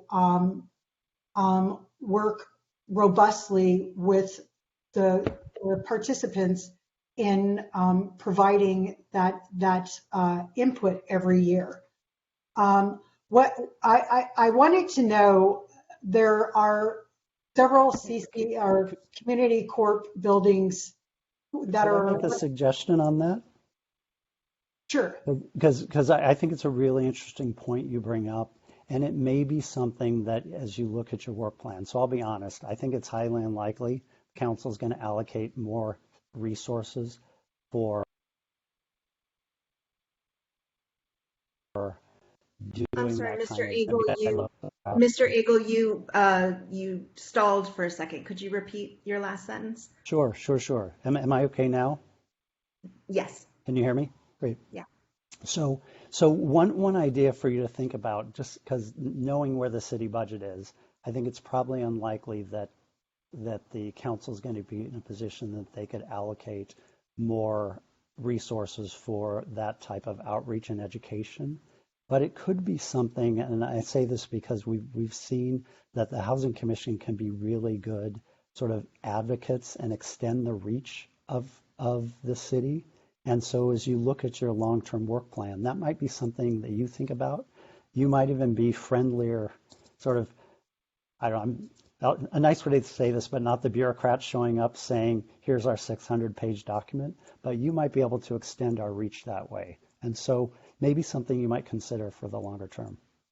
Let me just clarify. Are you saying, Mr. Eagle, that that we would be in a good position to reach out to the city council and advise them of ways that they could encourage this programming in the housing authority? Or are you saying that the Housing Commission itself would be an appropriate actor to reach out and educate the public about this document?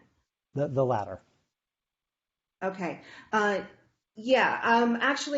I believe, Vice Chair Marasco, tell me if I'm wrong, but I believe that there are federal requirements for these documents to have the input of housing authority clients, and that's a responsibility of the housing authority. Sure. So we meet the federal requirements. I think what you're talking about is going sort of above and beyond the federal requirements.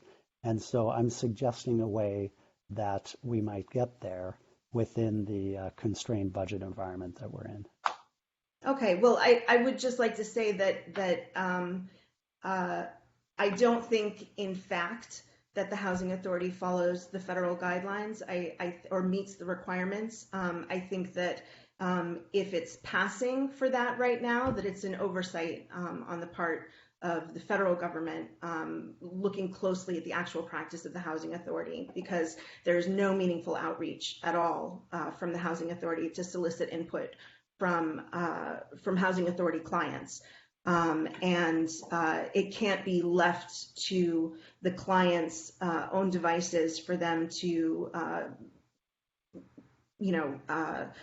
educate themselves that these documents exist, know that they have an opportunity to give feedback on them, familiarize themselves with their entire contents, and then individually contact the housing authority or the city council and give feedback concerning something that is inextricably tied to their personal housing situation.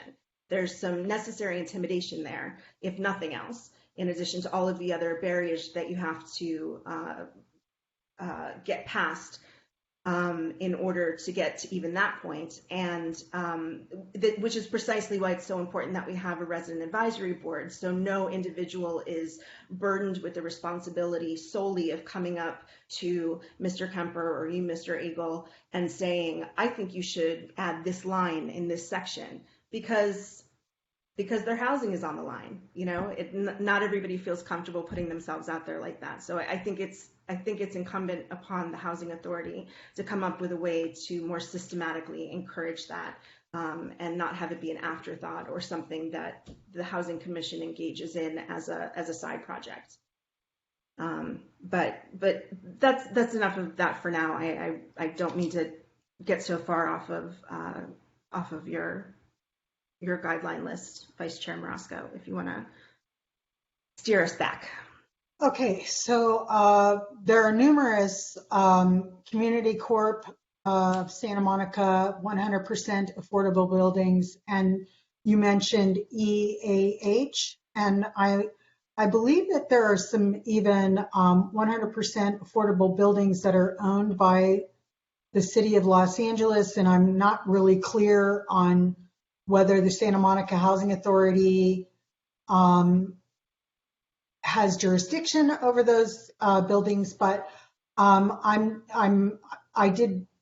we did ask for a breakdown of how many people who are actually receiving housing authority subsidies such as DOC, emergency vouchers, Section 8 vouchers, and project-based vouchers are living in those 100% affordable units. Can you provide me an idea of maybe how many of those people are living in those 100% affordable buildings, or can you provide that information at a later date? So that would be a research project to go through and make those connections. I'd like to tell you somebody can push a button and a computer will pop that out, but that's not readily available information. So the Santa Monica Housing Authority doesn't track whether or not their subsidized tenants are living in 100% affordable buildings? So we know where everyone's living, but what we don't have is sort of a system that says this, that has some tag that says this person is in CCSM and this person is in AH and this person is in the building the county owns. If there were a system like that, to my earlier point, you could just push a button and get those numbers. Okay. With all due respect, it couldn't just be implemented through Excel spreadsheet? So like I said, it's a research project. So somebody would have to build the Excel spreadsheet, put all the information in there, and then if that was all done, then it could be pushing a button. I think what Vice Chair Marasco is also indicating is that it sounds like you need to reevaluate your data management, and that these are some things that should be able to be incorporated into whatever databases you have. So in future, it's easier to pull those numbers quickly.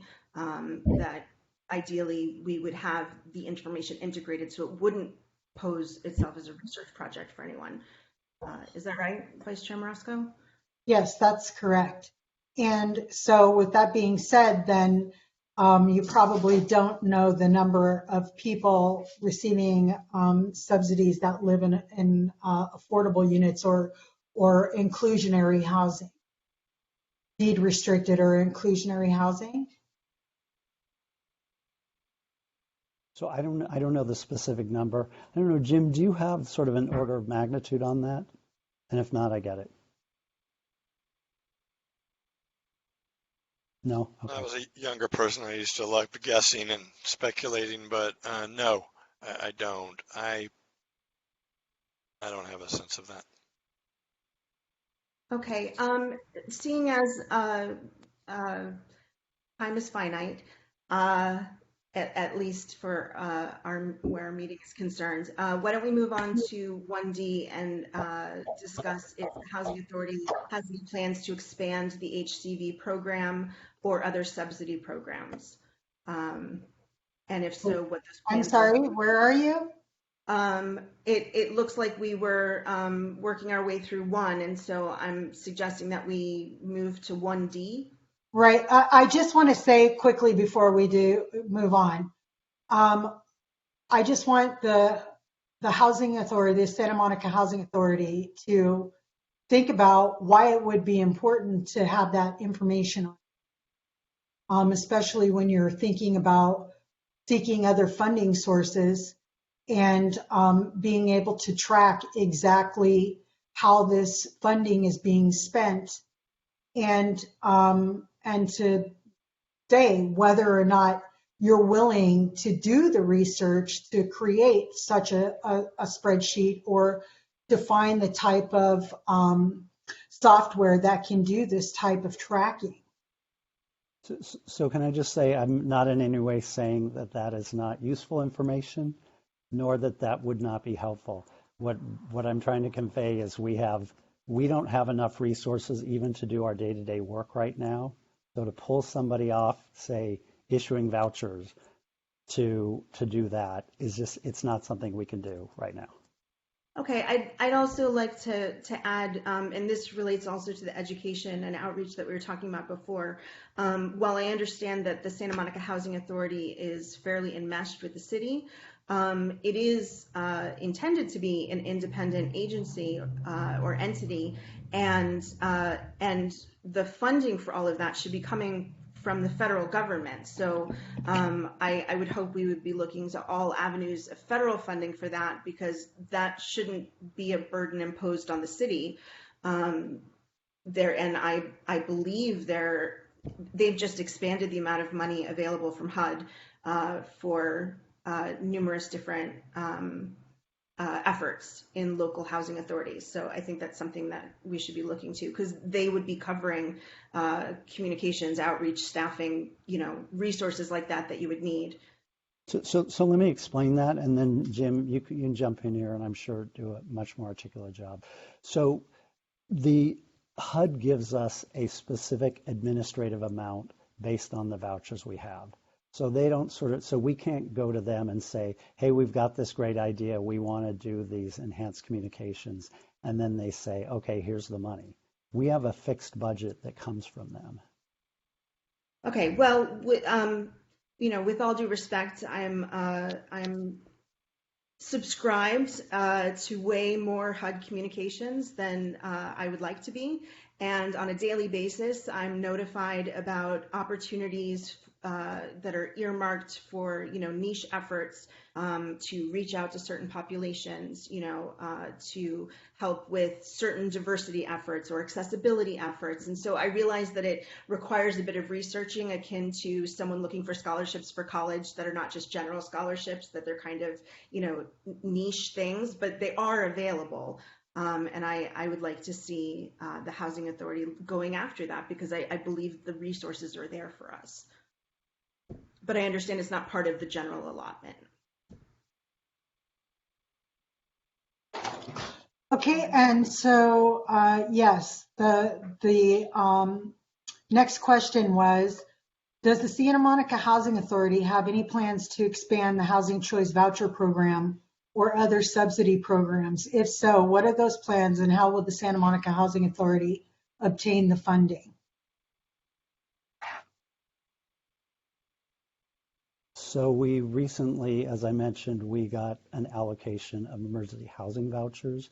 There are at times HUD will put out notices that there may be additional vouchers available. I don't know, Jim, I don't think we've seen additional housing choice vouchers in decades, but we have, for example, there have been opportunities for continuum of care vouchers. There have been opportunities for VASH vouchers, and depending on when those come out, if there's a need, then that's how those get added over time.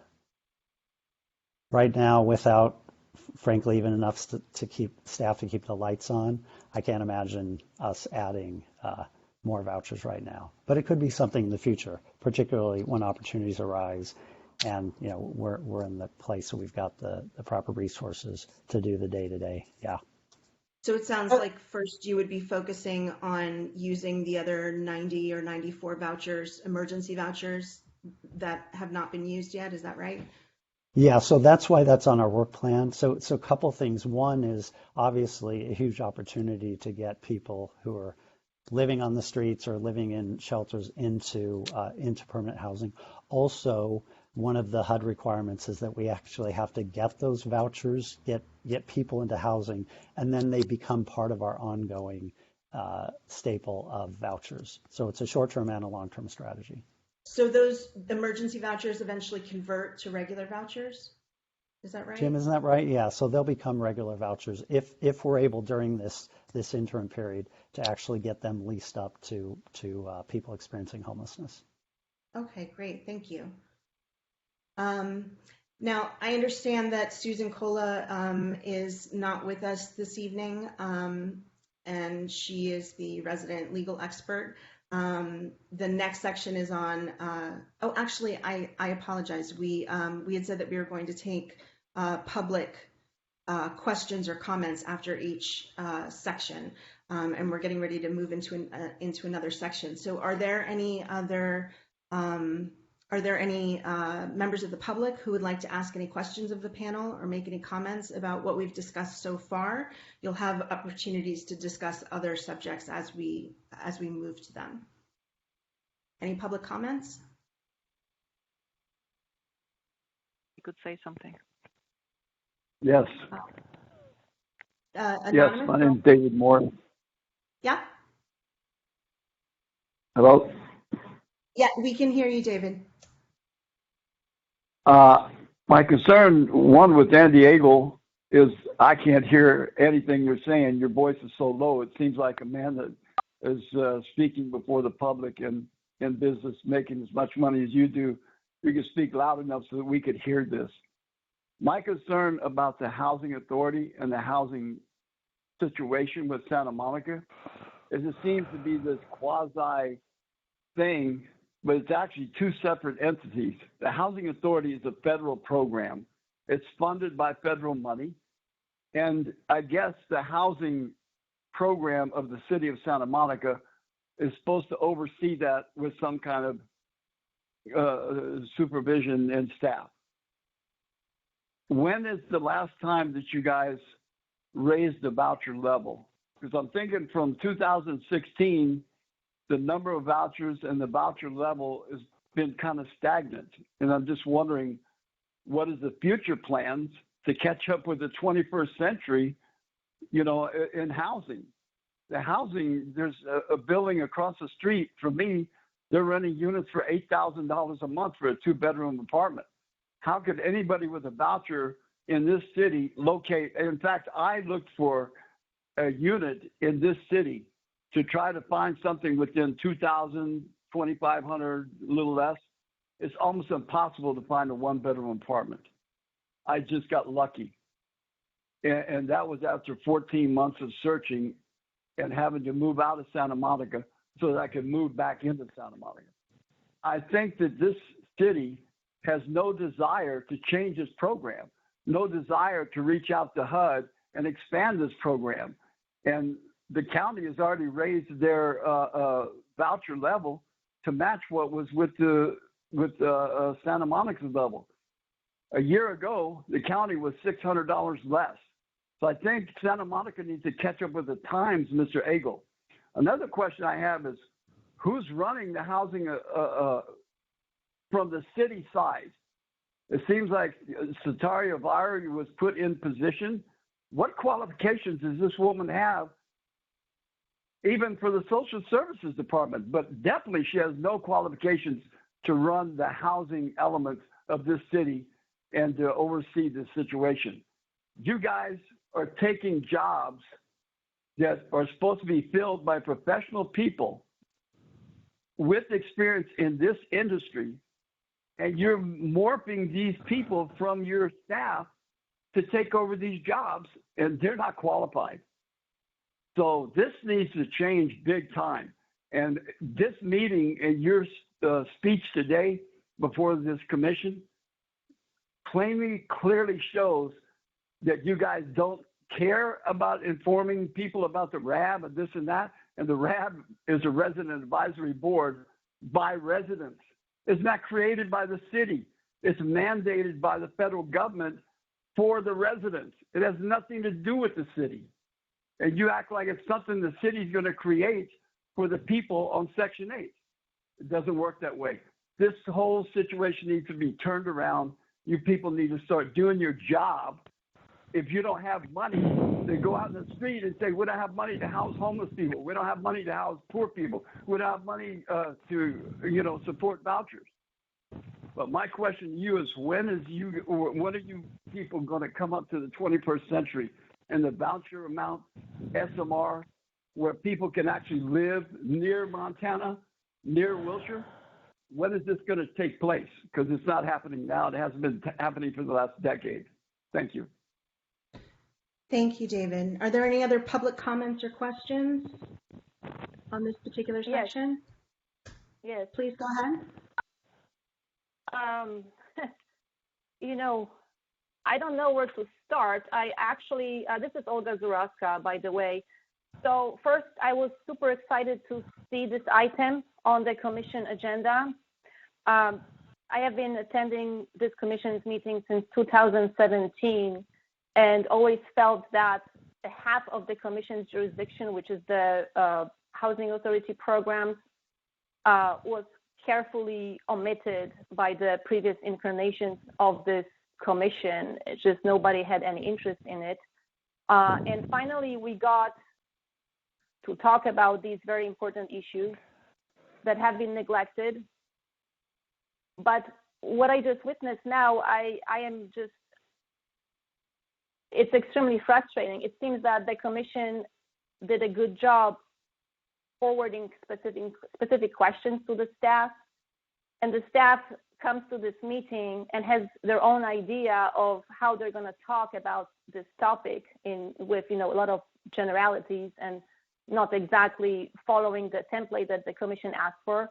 I had serious issues with the structure of this discussion. It's extremely difficult to follow it. And so that's my main comment. My other comment is that it seems that Mr. Agel came to this commission meeting to tell the commission to basically preserve the status quo and stay in their lane and not bring up issues that have been neglected for a long time, like this housing authority mess that we're dealing with now.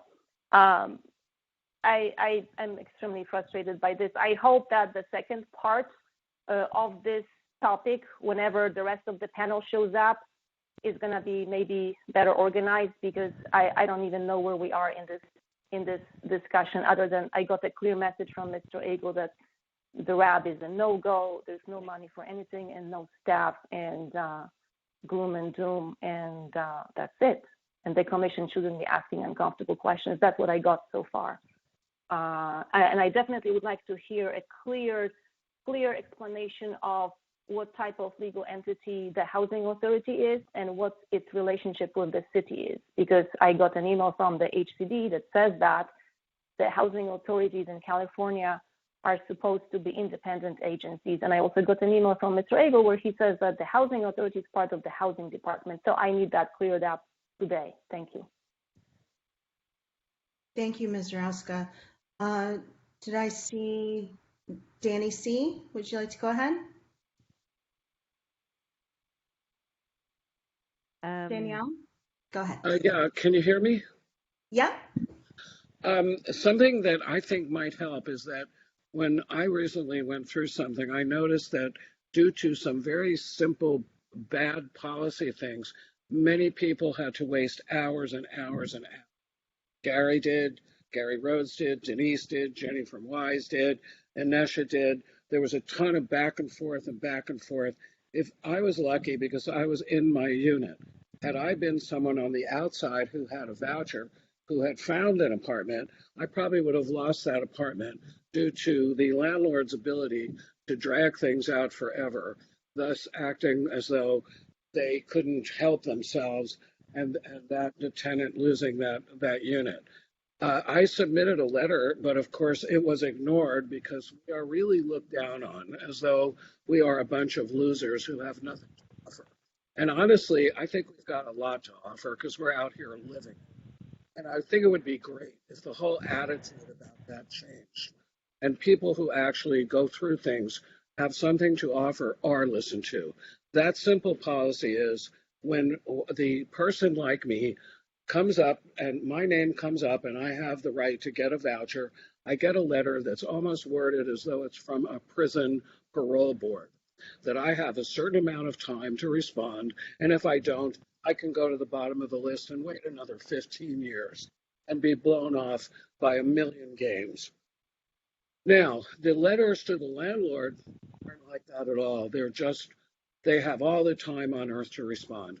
I think that should change. Those landlords should be given 10 days, 2 weeks, the same way we are, to come up with documents and hand them in.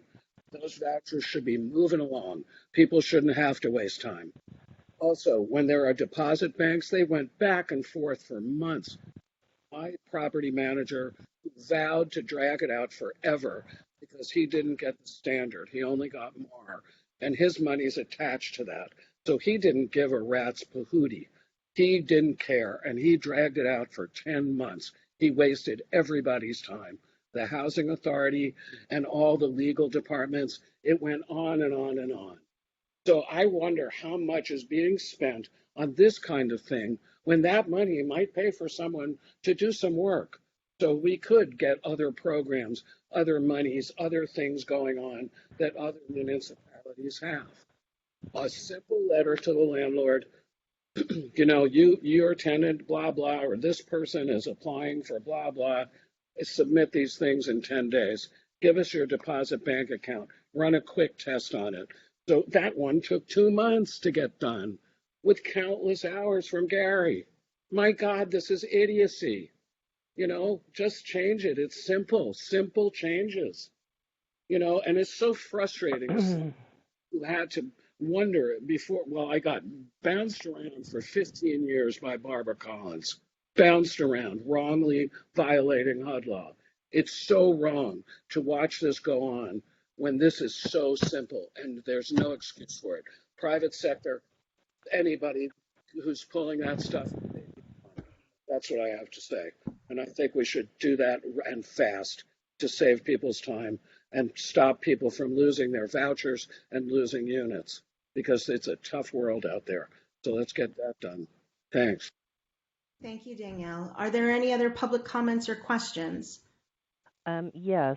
I'd like to start with some of the 2024 Housing Assessment's low priorities for the City of Santa Monica, which would include access to publicly supported housing for persons with disabilities, lack of assistance for housing modifications, lack of local fair housing enforcement, lack of state or fair housing laws, to name a few.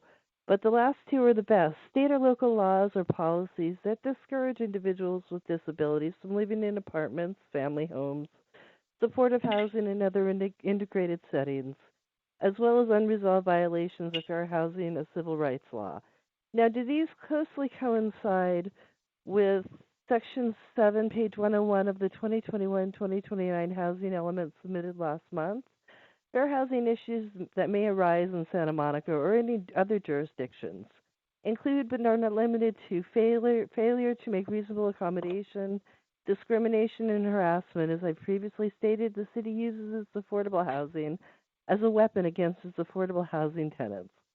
So, Andy Engel, what would your involvement be with Satara Yubari being unable to account for $6 to $7 million in homeless services funding?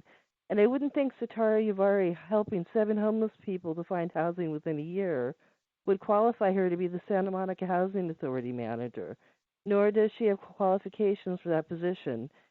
She is under you in the employment tree, right, Andy Engel? Next, we have Jim Kemper, who plays games with my advocate at the Westside Regional Center, having her send my recertification paperwork to 3 different email addresses so he can say he didn't know about my medical expenses, which I should have received credit for now. But from previous experience, I know that the Housing Authority staff has a hard time opening file cabinets and finding documents they filed. Then Oles Gardiev, isn't your department risk management to prevent lawsuits against the city? Because I've come to you for reasonable accommodation, but I've received no assistance from you or Miranda Medina for my affordable housing issues, which is the same story I've heard from other affordable housing tenants as well. My situation has only gotten worse as a result. Now, not only does the unidentified white powder continue to be put out in the common areas of the building, but now there's a daily raw sewage smell on the stairway to the garage. Management is trying to cover up the raw sewage smell in the elevator by putting an air filter that's so strong it makes me nauseous. The city attorney picks and chooses who they help, sometimes by requiring up-to-date documentation that in my case is irrelevant due to my disabilities being the same since childhood. And the city attorney's response to violations by the Housing Authority staff is a conflict of interest. Might that constitute more abuse of affordable housing tenants that the city is trying to cover up? And then with the thing about the glaring light, the raising of the building, and the partition at the NRDC building, You may also want to know that this is a common practice by the City of Santa Monica. Again, please refer to the glossary of the 2020 Fair Housing Assessment, where under disparate impact, it states practices in housing that negatively affect one group of people with a protected class or characteristic, such as disability, more than other people without the characteristic. Even though the rule applies to the landlord, don't single them out.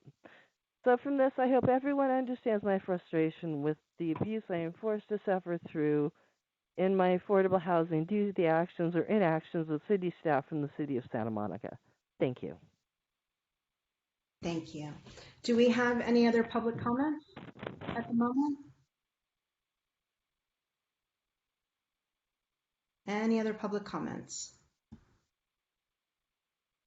Okay, we're going to move on. Let me just say that this, Ray, yes? I have a question for two of the guest speakers on the voucher payment because we've heard some public input. So some individuals have advocated using the small area fair market voucher instead of the current exception standard that we use citywide, and the argument they're using is that the change would expand utilization to higher rent Santa Monica neighborhoods. So this is a two-part question because I've been listening to this argument, and of course I'm interested in hearing the argument. But Mr. Agel and Mr. Kemper, can't a Section 8 client currently request a higher payment based on the Santa Monica zip code, fair market, and rent reasonableness? And then I have part two. The Santa Monica Housing Authority already has what's called an exception payment standard. It does not use it's an exception and above the Los Angeles area payment standard, which a housing authority in the Los Angeles County or the HUD-defined region use. So it's already an exception payment standard, if that's what you're asking. I'm sorry. If they find a unit, for example, in 90403 zip code where the rent fair market is higher than the standard, can't they ask for the rent reasonableness for that unit? If I may, Commissioner Hilton, the answer is no. As Mr. Kemper said, the small area FMR, which is what you're referring to, the reasonableness of the rent specific to that zip code, which is obviously much higher than the current payment standard, is a model that we encourage the Santa Monica Housing Authority to adopt, and that other housing authority jurisdictions are required to follow, but Santa Monica is not required to follow that. And so there's no recourse for voucher holders to ask for an increase in a payment standard based on the rent reasonableness of something in a zip code. The only possible means for someone asking for an increase in the payment standard is as a reasonable accommodation of a disability. And in that case, because of the way the payment standard exception has been organized, there are actually built-in limitations to that are uniquely discriminatory toward disabled people in Santa Monica. But the short answer to your question is no, they have no means to ask for an increased payment standard on an individual basis. I'd like to break in here. That's actually item number 5, and I'd like to try to stay on track and not be jumping all around, because we're going to be getting onto this very subject and asking about specifics with regard to that, with regard to small area FMR versus payment standard exception and the current fair market rate by zip code and neighborhood in Santa Monica. So if we could go back to item number 2, please. The legal Yeah. status of the Santa Monica Housing Authority. Yeah. So what I was starting to say before, time, at least in this context, is finite. And this list was already very ambitious to begin with. So we're clearly not going to, adequately address everything on this list tonight. However, I would like to do our best to get as far as possible. And so for item 2, the legal entity status of the Santa Monica Housing Authority, I believe those questions were being deferred to Susan Cola. And so I'd like to table that discussion with the note that when we bring it back, I would like a dedicated discussion on this particular topic. Because I think that the question of the legal status and relationship between the Santa Monica Housing Authority and the city's housing division underlies a lot of the problems going on with the Housing Authority's execution of programs. So we're going to move past the legal entity status, number 2, for right now. And I realize a good conversation branches out, but this is so complex, and we have so much data here and so much information we're trying to get through. So let's try and focus, bullet point by bullet point on the list that we have before us and see how far we can get.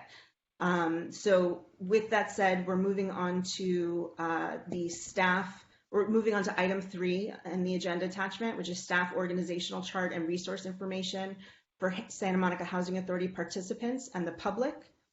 Vice Chair Marasco, would you like to continue? I'd just like to address Mr. Agel.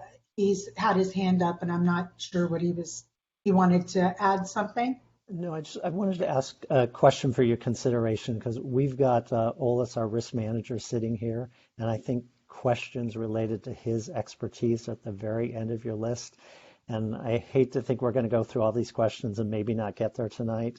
And Olis is sitting through all this, so I wonder if you'd consider, for his sake, reordering somewhat. Sure, I think that's perfectly fine, and it actually is an extremely important topic that we've all been waiting to hear about. It would be topic number 6. It's ADA coordinator, Americans with Disability Act coordinator, and the mitigation of ADA issues related to housing and housing authority program participants.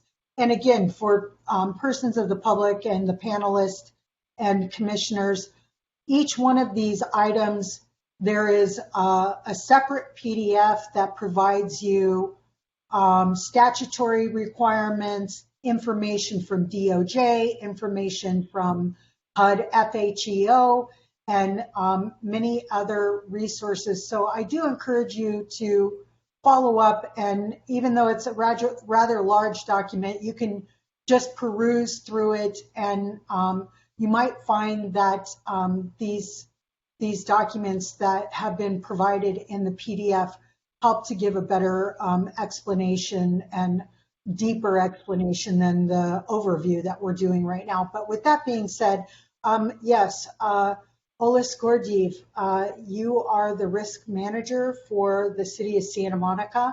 And if you could please address item number 6, that would be great. Actually, if I can interject, because this is important. Comment. I'm sorry. No, Mr.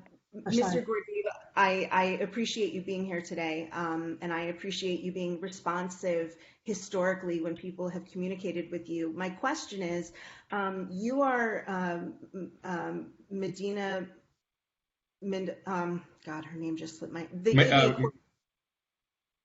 Morna Medina.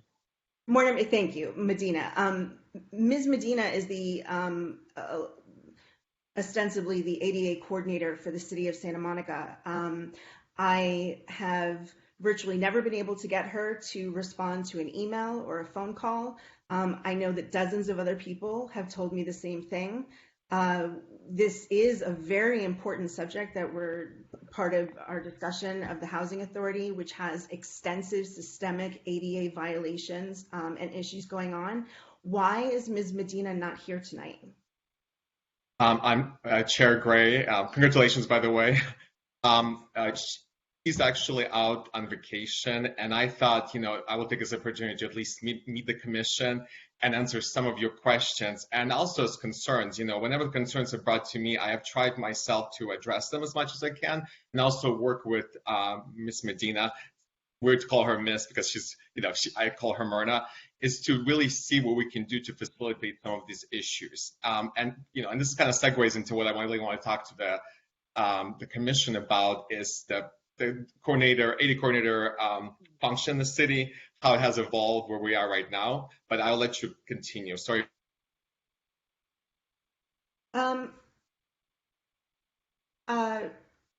It looks like Vice Chair Marasco stepped away. Let me just clarify really quickly. Ms. Medina is a general ADA coordinator for the entire city. Is that correct? Or is she primarily intended to be a resource for city employees? Mr. Gordiev?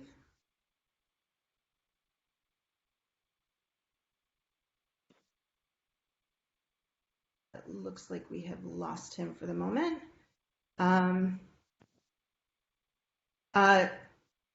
Mr. Agel or Kemper, I don't know if either of you can answer that while we're waiting for him to come back. As city employees? I just got chats that it looks like both Satara and Olis got kicked out of the system. So we may need them to log back in and reboot. But do you happen to know if Ms. Medina is a general ADA coordinator for the city and all its residents, or if she was originally primarily meant to be an ADA coordinator, a resource for city employees who need assistance? No, I don't know. Okay. Olis, I'm sure will know. Okay, thank you.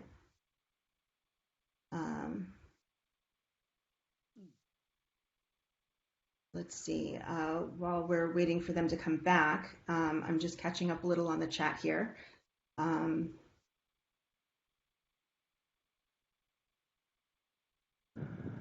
Okay. Well, while we're waiting for them, let's jump back to item 3. The staff organizational chart and resource information. So we've asked for an organizational chart for the Housing Authority with a list of the employees, their positions, extension numbers, and email addresses. This is also a request that was put in months ago, I believe, to be added to the Housing Authority website, just as a matter of transparency.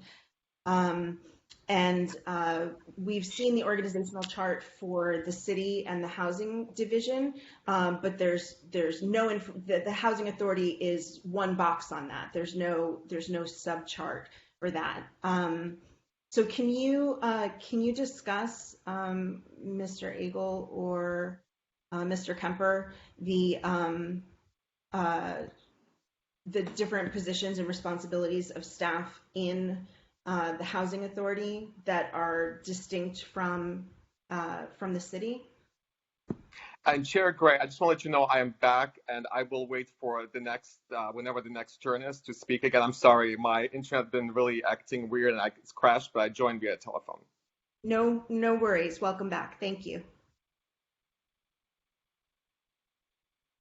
Mr. Agel or Mr. Kemper? Or Satara Yavari? So it looks like I was already on my phone because I got kicked off a couple hours ago, and I think everybody else on the city laptop got off. So I imagine people will be rejoining on their phones. So the information that we'll provide to you has the city org chart, the department org chart, as well as the listing of the Housing Authority positions, and that's all from the budget. Okay, so you're saying you'll be providing that? Yeah. So the thing that we'll post has It has 2 org charts as well as the listing of all the housing authority positions. Okay, I think what we And were that's looking actually for. from the budget. Okay, I think we were specifically looking for a flow chart that shows the relationship between positions, specifically within the housing authority, because there's not much clarity on who reports to whom, for example. But Vice Chair Marasco, would you like to pick it up on item 3? We were discussing A and B in item 3. And specifically, not just the different positions, but also the responsibilities. Like, you can give me a title, Administrative Analyst 3, but I have no idea what this person's position entails, such as currently, right now, I have no idea who the supervisor is. I have no idea who, I mean, I know that Satara Yavari is the program manager, but, you know, I'm not exactly sure in what capacity, because she's, my understanding, and you can correct me if I'm wrong, Ms. Yavari, but is an interim position. So you already have another regular full-time position within the city. So it's very confusing who, if a program participant has a complaint and they're not getting through with the first person that they talk to, let's say it's somebody who's working as the admin assistant, and then they try to contact their housing specialist, and then the housing specialist is out on leave. So then who do you contact next? And so on and so forth. And I think it would be helpful if, when you provide that organizational chart, if you could just like bullet point or give some direction as to, if you have this issue, you call this person or you email this person, and to provide their contact information, their email addresses, and their extensions. Also, what is the Santa Monica Housing Authority? How do they provide comprehensive information on a list of agencies that program participants in the public can contact regarding housing issues such as DFEH, FHEO, and other HUD agencies that assist with ADA issues? You know, with you posting the positions, the organizational chart, it would also be very helpful if you could add this sort of information, resource information for, like I said, even the general public. It doesn't have to just be housing authority program participants. Anybody could be Googling DFEH and it will attract or drive, you know, if it's a tagline, it will drive people to the Santa Monica Housing Authority website. Maybe that's not where they need to go, but it may be helpful in some way. And it would definitely be helpful to all residents within the city, because these agencies don't just cover fair housing for subsidized tenants, it's fair housing for all. So what are the plans of the Santa Monica Housing Authority to add such a comprehensive list, if any?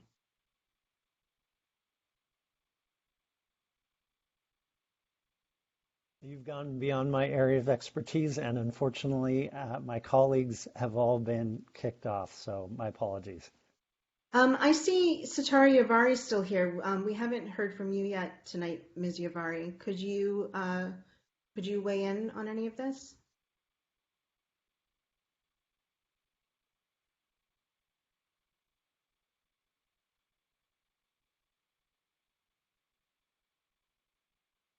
I'd like to clarify that I've been told, no, we can't hear you. Hold on, let me see if I can help with your mic.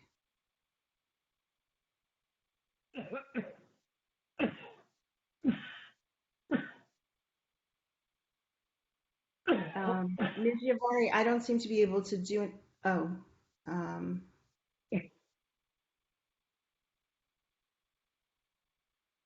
think she just got kicked off or hung up so she could call back. But Ms. Yavari was trying to answer.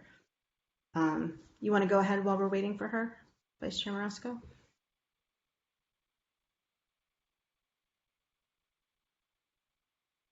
You're muted.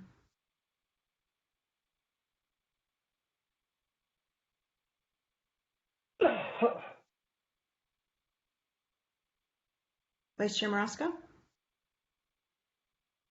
Oh, I'm sorry, I was muted. Did you want me to move to number 4? Can I suggest Ollis, given that he's actually Oh, that's on, right. I'm whereas so so sorry. many other colleagues That's are having correct. problems? You're right. That's correct. Okay, so if we can now drop down to topic number 6, ADA coordinator and mitigation of ADA issues related to housing and housing authority program participants. Mr. Gordeev, if you could please respond to the questions under topic number 6. Sure, Vice Chair Marasco. I will give you a quick background to the commission also before I go into the questions, just because I think it's very helpful, especially what Chair Gray has indicated, where the structure is, where does this the individual who works in my division being designated coordinator, how does it all really come in place? And just it's going to be, I feel like, a fairly quick background for the commission, just because I understand how busy you are and you have a lot of complex issues to deal with, is that the ADA coordinator function was transitioned to risk management in early 2020. Right around the COVID, when COVID really was coming in place. It was in a different department before that, and something you might be aware of, and I'm sorry if I'm probably stating something that's already most of the commissioners understand, is that under ADA Title II, which governs state and local government, that every public entity that employs 50 or more persons has to designate at least one employee to coordinate its efforts to comply with ADA and carry out its responsibilities under ADA. It doesn't state that this person has to have a title of ADA coordinator, but it's really just could be really someone in the city who does these functions. As been mentioned before by Chair Gray, is that individual has been the one working in risk management, Myrna Medina. Her primary duty has really been to responding to inquiries, complaints, and requests from the public related to equitable access to the city facilities, public spaces, and city programs activities. And I think really the important key here, or the key here, is also working with appropriate departments to respond. We have a very complex organization, as you probably know by now, in the city as a whole. And we really are relying a lot on the departments to work with us to really respond effectively to all of these. Also of note is that Santa Monica Housing Authority has its own process of responding to requests for reasonable accommodations, which are really any adjustments made to a rule, policy, practice, or service that allows a person with disability to have equal access to housing choice vouchers. And that's really key of ADA, is make sure that the equal access takes place. And that process is outlined under the administrative plan, which is in part 2, which is policies related to persons with disabilities. As such, housing a lot of times receives the request for accommodation, and then they're the ones who work with the individual requesting them to move through that process. And the ADA coordinator is involved to facilitate as much as the ADA coordinator can actually do.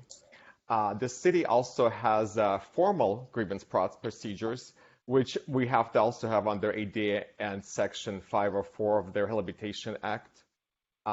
It's posted online, and it's basically just to make sure there's a formal grievance process, which is much more than just a request for assistance or even accommodation, which is not as a formal grievance itself. That is a quick background in terms of what the function has been, since at least the risk management division has overseen the function. And I can provide a little bit background in terms of some of the complaints that we've seen from related to the housing. And the way we track them, it's, unfortunately, it's a spreadsheet. And it's really classifying everything, any kind of communication that comes from an individual.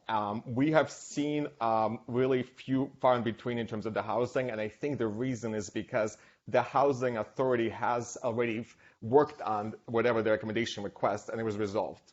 And the ADA coordinator is brought in for those specific ones where whomever is requesting accommodation feels like that she needs to facilitate it as much as possible. I took a look at see what we have in terms of the kind of really just numbers, and we really have had for the last 5 years about 7 issues requests brought to ADA coordinator. Of note, those were 4 of those were since we took over, 3 were prior to risk management taking it over. Out of those 7, 3 were accommodations requests processed through housing. And the way we could track them is whether the issue was resolved or outstanding. 2 of those were resolved. 1 is outstanding. And like I mentioned before, it's really trying to facilitate a resolution to as much as possible outside of the formal grievance procedure. 1 was inquiry, which was addressed by housing, and 3 were informal complaints early on before risk management took it on, and it was really resolved by them providing some information, and no formal grievance was filed. That's kind of the outcome. So it's a kind of a simplistic way of looking at this from perspective of, from the beginning to an end. That's the information and background I have for the commission. Thank you, Mr. Gordeev. I have a question. Where is this formal grievance path listed on the city's website? Because I have to say, one of the main reasons that I'm sitting here right now on the Housing Commission is because of extensive disability discrimination against me by the Housing Authority. And I personally have made at least a dozen attempts at outreach to Ms. Medina for assistance with ADA issues. And the one time she responded to me, she didn't actually respond to me directly. She directed me back to the person who had violated the ADA in the first place. So if I had known about a formal grievance process, I certainly would have taken advantage of it. Where can people find that, and how are people told that it exists? Sure. So it is posted online on an accessibility in Santa Monica page. It has the notice of non-discrimination and also the grievance procedure as well. Anyone who Googles ADA coordinator, City of Santa Monica, or ADA grievance, they'll be able to find the page because I've done it myself. It's also posted in the city's facilities as well. Okay, and in terms of, because the Housing Authority is entwined with the city and comes under the city's purview, and it sounds like Ms. Medina is the ADA coordinator for the city. How does she or you deal with ADA enforcement and oversight at the Housing Authority? Because there seems to be a lot of ADA problems over there with compliance. It's a collaborative effort where we work with them on any issues that have been brought to our attention to resolve it in the manner, most best manner for whomever is requesting accommodation. Because end of the day, it's really accommodation requests we're dealing with, resolving them in the best possible way. So you don't initiate any oversight or survey of current practices to make sure that they're engaging in best practices as an arm of the city in terms of ADA compliance and other fair housing? At this point, related? Right. At this point, we have not, and not to. I hate that phrase. Beat the dead horse. It's also a staffing issue as well because Ms. Medina's role as ADA coordinator, it's not a full-time position, and I'll just be frank. So we haven't had ability to make that function as robust as one would like. And I understand that she has a full-time job other than being ADA coordinator. Is that correct? She's like a full-time city employee with a different job title? That is correct. Her title, so I will just have to clarify that a little bit. Her title is a risk management analyst, and one of her duties is being the ADA coordinator. Okay. Vice Chair Marasco? So I want to point to under number 6 would be B. I don't know. I'm looking at my first draft, so it says number 2, but I believe it's B. Under the most recent fair housing assessment, which I think was quite some time ago, probably needs to be done again. I don't know if there's a point in time where the city is required to do another fair housing assessment, but it was recommended by the attorney who came from Washington, D.C., I believe, her name escapes me right now, but it was recommended that the city hire an ADA coordinator to handle the ADA issues related to housing. In other words, a specific ADA coordinator to deal with housing issues and housing authority program participants. And I want to bring attention back to, you've heard some of the people in the public, specifically Ms. Barton and others, who have made it clear that they are suffering from ADA, unaddressed ADA violations, and that they've made complaints, but somehow they don't make it to risk management. So if they make that complaint to their housing specialist or someone at the housing authority, it may not make it to the ADA or risk management office. And you brought up an interesting point. You said, well, these documents are online. Well, how do people who can't access technology, who are disabled, or people who cannot see, or people who don't even know how to use technology or don't even own a computer, how do those people file a grievance? I mean, it seems to me just that alone is an ADA violation. The website is not, the information and maybe the website is not in compliance. And I know that the DOJ just issued some recent guidelines, and I don't know if they're mandates. I think that they are mandates because it's coming from DOJ about making sure that government websites are ADA compliant and provide technical support to ensure that government agencies can do that. So those two things I would like an answer to. First, does this, and I guess this wouldn't really be your question, this wouldn't be for you to answer, I'm not sure, but is the Santa Monica Housing Authority going to follow the recommendations made in the most recent fair housing assessment and hire an ADA coordinator to handle the ADA issues? I know many other housing authorities throughout the nation have dedicated ADA coordinators and would-be housing authorities with a very much smaller budget than the Santa Monica Housing Authority, I'm pretty sure. I mean, I haven't gone that far in my research, but what are the plans? Does the Santa Monica Housing Authority plan to hire someone? And I will be honest with you, Vice Chair Marisco, I don't have the information regarding that question. Okay. I feel like I should respond since it was somewhat directed at me, but I want to respond. I don't have the information.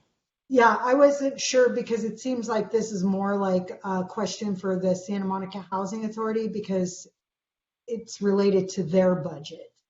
So, Mr. Agel, can you respond to that, or Mr. Kemper?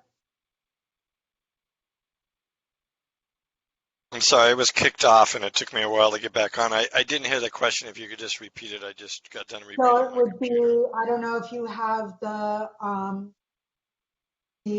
topics, the discussion topics in front of you, but it's number 6 under B.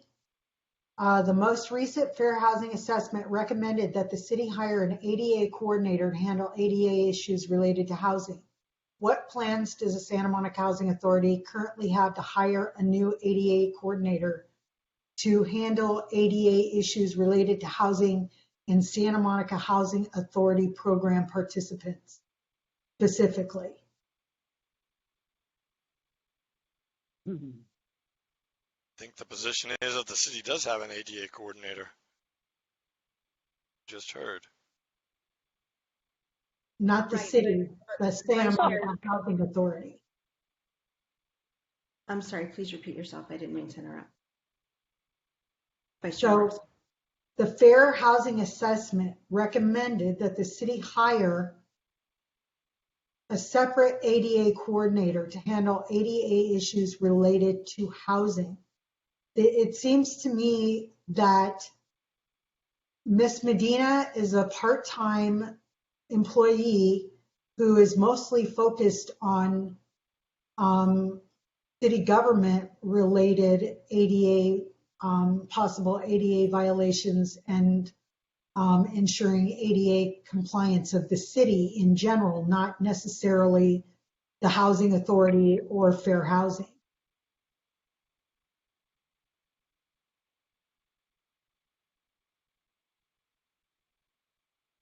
Well, Mr. I just Kemper want, or Ms. I don't know if Mr. Camper would like to speak, but I can also just add that, yes, she is ADA coordinator for the city, but as we know, we've talked about, I think, previously, her role is also ADA coordinator for the housing authority as well. Okay, but she has failed, if that's true, she has failed in her role as ADA coordinator for the housing authority. There are dozens and dozens of ADA violations that have taken place over a number of years that are not being addressed, that have resulted in people getting ill unnecessarily, in people becoming homeless unnecessarily, and in some cases losing their lives. There are serious ADA problems at the housing authority. And so if Ms. Medina is not only the ADA coordinator for the city, but also for the housing authority, then I guess as her supervisor, Mr. Guerdiv, that would be an issue for you then. I thank you for the feedback. And of course, like I mentioned in the beginning, whenever an issue has been brought up, I tried to work with her to really resolve them in a meaningful way. That's really the only feedback I can provide to this. Commissioner Gomez, do you have anything to add to, because this was something that you were looking into, do you have anything to add to this? Well, I mean, the short answer is no. Vice Chairman Marasco, I think it's all been said. What we have here is a significant staff deficiency, and no one seems to have an answer. And not just on this particular issue, but others. What is being used is budgetary constraints in terms of not being able to accommodate residents in need in the city. And I'll just speak at a bit of at a strategic level, because what I haven't heard is anybody say what the solution is or how we're going to rectify this particular situation. And what I believe has to be done in the aggregate here from a housing perspective is we need to take a hard look at how resources are being expended. We seem to be obsessed with building housing when we have very, very significant operational issues. And my question to ourselves, to the council and to staff is, how much are we doing from a housing perspective that is serving non-residents of the city when we're neglecting operationally so many residents? And quite candidly, if that requires a reallocation of resources, that's something we should do.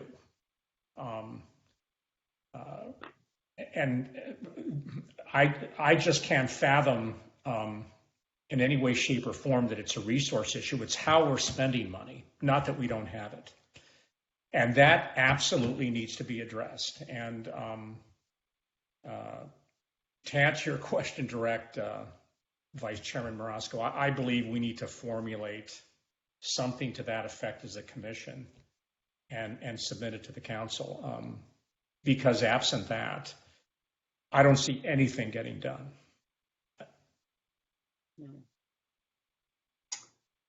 Thank you, Commissioner Gomez. I 100% agree with everything you just said. And I appreciate that input.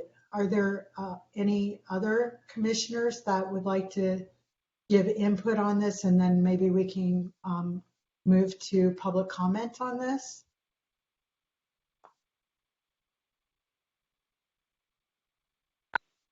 This is an accessibility question of the housing authority location. And this is during COVID-19. I know personally that housing authority clients experience problems delivering recertification documents, and this was due to the Pico Boulevard Main Street office closure due to COVID-19. When the city moved the offices to the city services location, it lacks curbside parking. So, and I do know that according to our former housing authority manager, approximately 80% of our program participants are seniors or persons with disabilities. So for purposes of recertifications and other deliveries, and even housing authority staff have supported this, Mr. Gordiev, would it be possible to consider as an accommodation installing a type of secure drop box near the police fire administration or city services front courtyard? Commissioner Hilton, thank you for bringing this to us, and I will definitely talk to you one-on-one exactly what you're asking for, and then we'll work with the necessary departments whether it is a reasonable accommodation. Mr. Kemper, we currently have it. A drop box was installed probably a month ago out in front of the City Hall East building, if that's what it's called, or the newest building behind City Hall, specifically for housing information. There's two drop boxes. One says in huge letters housing, and I believe the other one says City Attorney's Office. So that's been completed. That was a great suggestion. That is a great suggestion, Commissioner Hilton. Thank you. For our panel here, I'd like to point out that that's something that I also was not aware of, and it was never communicated to my knowledge to clients that this new access point had been installed a month ago. So that would be another illustration of something that would be great to communicate with mass emails and mailings, for example. Vice Chair Marasco? So shall we call for public comment now on number 6, ADA coordinator and ADA issues related to housing and housing authority program participants? Sure. Do we have anyone who would like to make a public comment or ask questions from the public concerning ADA issues in housing? Or any of our panel? Yes. Or yeah? Go ahead. Yes. Hello, Mr. Gordiev. This is Olga Zuraska. We actually corresponded by email and talked on the phone sometime at the beginning of the pandemic, I believe. And the reason why I contacted you was because I was not getting a response from Ms. Medina. So I would like to reiterate what Chair Gray stated that this is a systemic problem, and if you claim that there have been only a few complaints and they were resolved, it's most likely because Ms. Medina is very good at hiding from the public, avoiding contact with the public, and her services are not advertised. Actually, specifically, I contacted you at the time because I was corresponding with Ms. Medina, and I asked her how her services are being publicized, and she told me the same thing as you mentioned now, that they're listed on the city website, but obviously that's an ADA issue right there. So she asked me if I had any suggestions, and I actually spent a considerable amount of time compiling a list of the different nonprofit organizations that are partially funded by the city, with email addresses for contact people at those organizations. And I suggested that Ms. Medina just send an email with her information and ask that it be posted, and that the information be relayed to the employees of those organizations that are more likely to have a lot of people with disabilities as clients. Well, and that's where our correspondence ended. That's where Ms. Medina stopped corresponding with me. And as far as I know, my ideas were not used, and there's still a problem with publicizing Ms. Medina's services. So that is definitely true that there is a huge problem, and I do agree that this commission should undertake to achieve some kind of a result, coming out of this discussion, which is really long overdue. And as for Mr. Gurdjieff, as for your statement that Ms. Medina is not here because she's on vacation, as far as I know, the commission extended this invitation to Ms. Medina sometime around March or maybe April, and at that time you stated that you were going to be attending in lieu of Ms. Medina. So I'm just wondering how long exactly this vacation has lasted. It sounds like it's a good vacation. Okay, so that's one thing. And as for the recommendation by Diane Glauber, yes, it's a recommendation from January 2020, and it has not been addressed. I've been talking about this ever since. Actually, I was talking about this years before this most recent recommendation, but this is long overdue and has to be addressed. The first time I actually I became interested in this issue was when I saw a flyer in the lobby of the Housing Authority that listed, that had information about an ADA coordinator, and I realized that the person listed there had not worked with the city for almost 2 years then. So it was an outdated flyer that was still there in the lobby, and no one cared, So, and another story I can share is that a story of an ADA complaint filed directly with the Housing Authority about a Housing Authority employee, and that complaint was actually reviewed by no other than the employee that the complaint was about. And surprise, surprise, the complaint was rejected. So that's what we're dealing with. That's the reality. And I really hope that the commission follows through and achieves some result. And as for Mr. Gurdjieff, as for your statement that Ms. Medina has the duties of a coordinator assigned, I asked Ms. Medina for the description of those duties, and apparently no such description exists. So we have a problem right there. Thank you.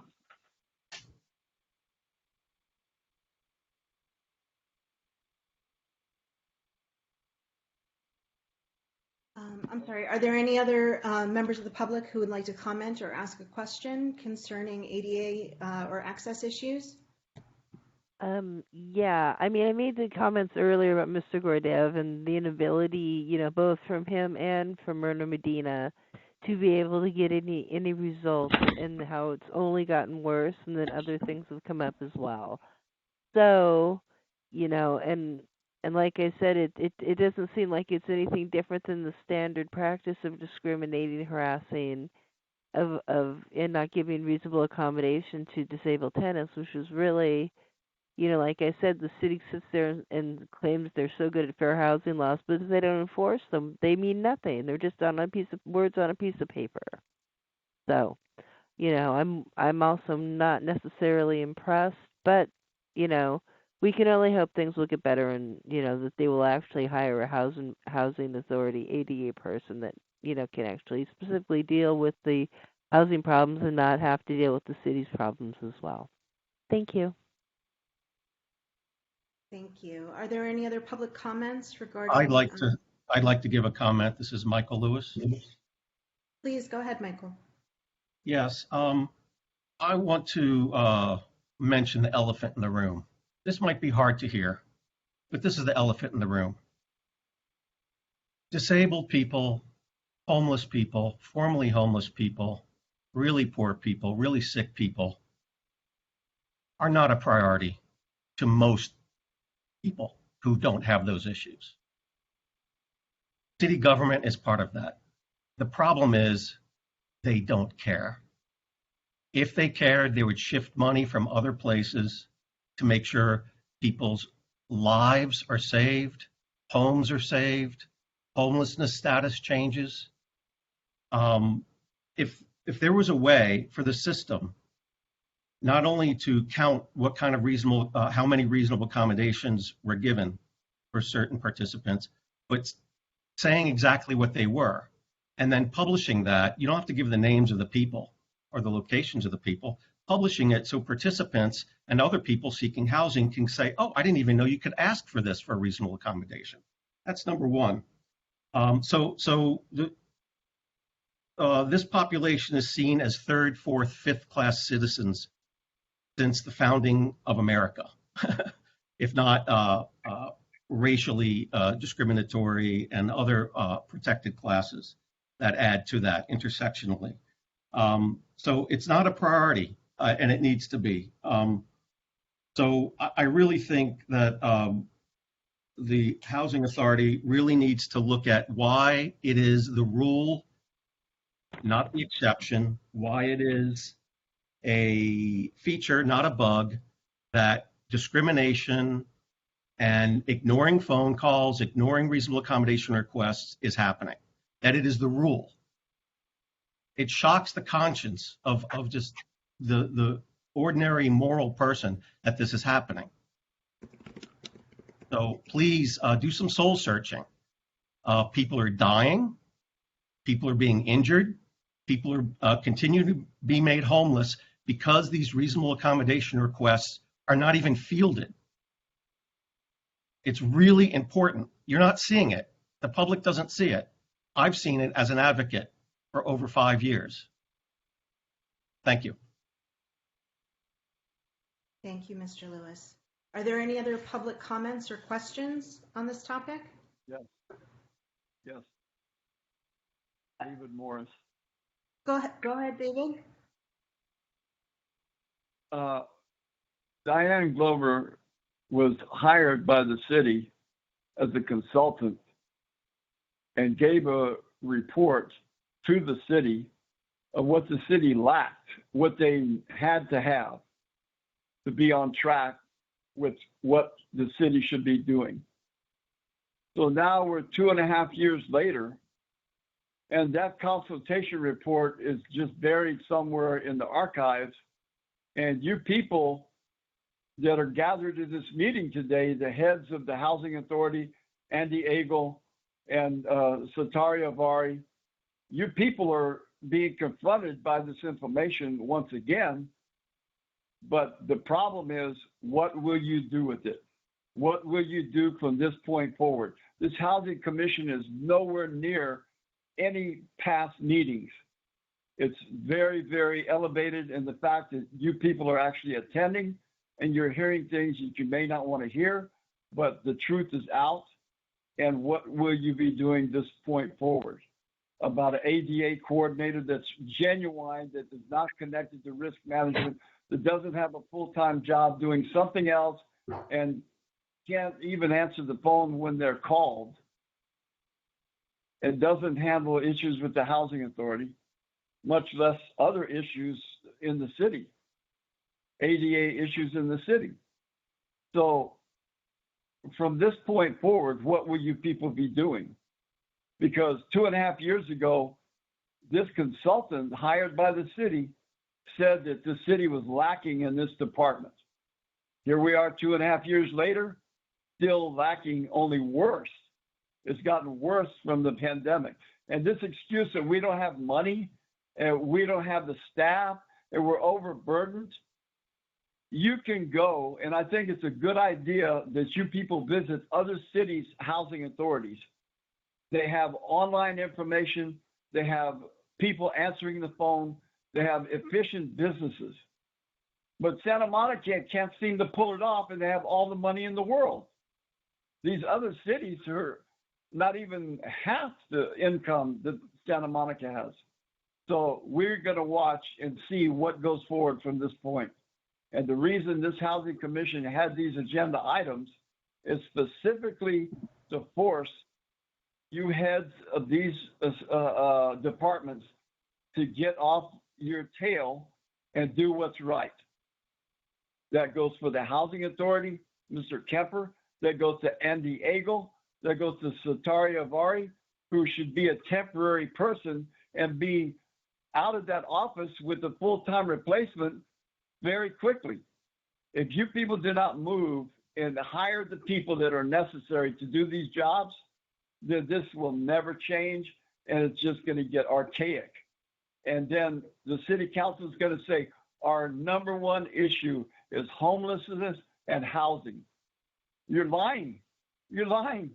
2.5 years ago, you got recommendations from your own consultants that was paid for by taxpayer dollars, and you're not doing a thing.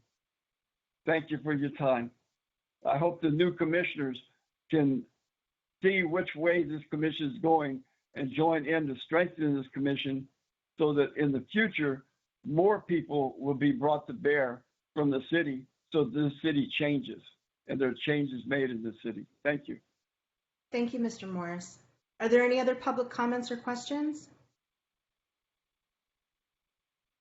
Okay, then Vice Chair Marasco, would you like to continue?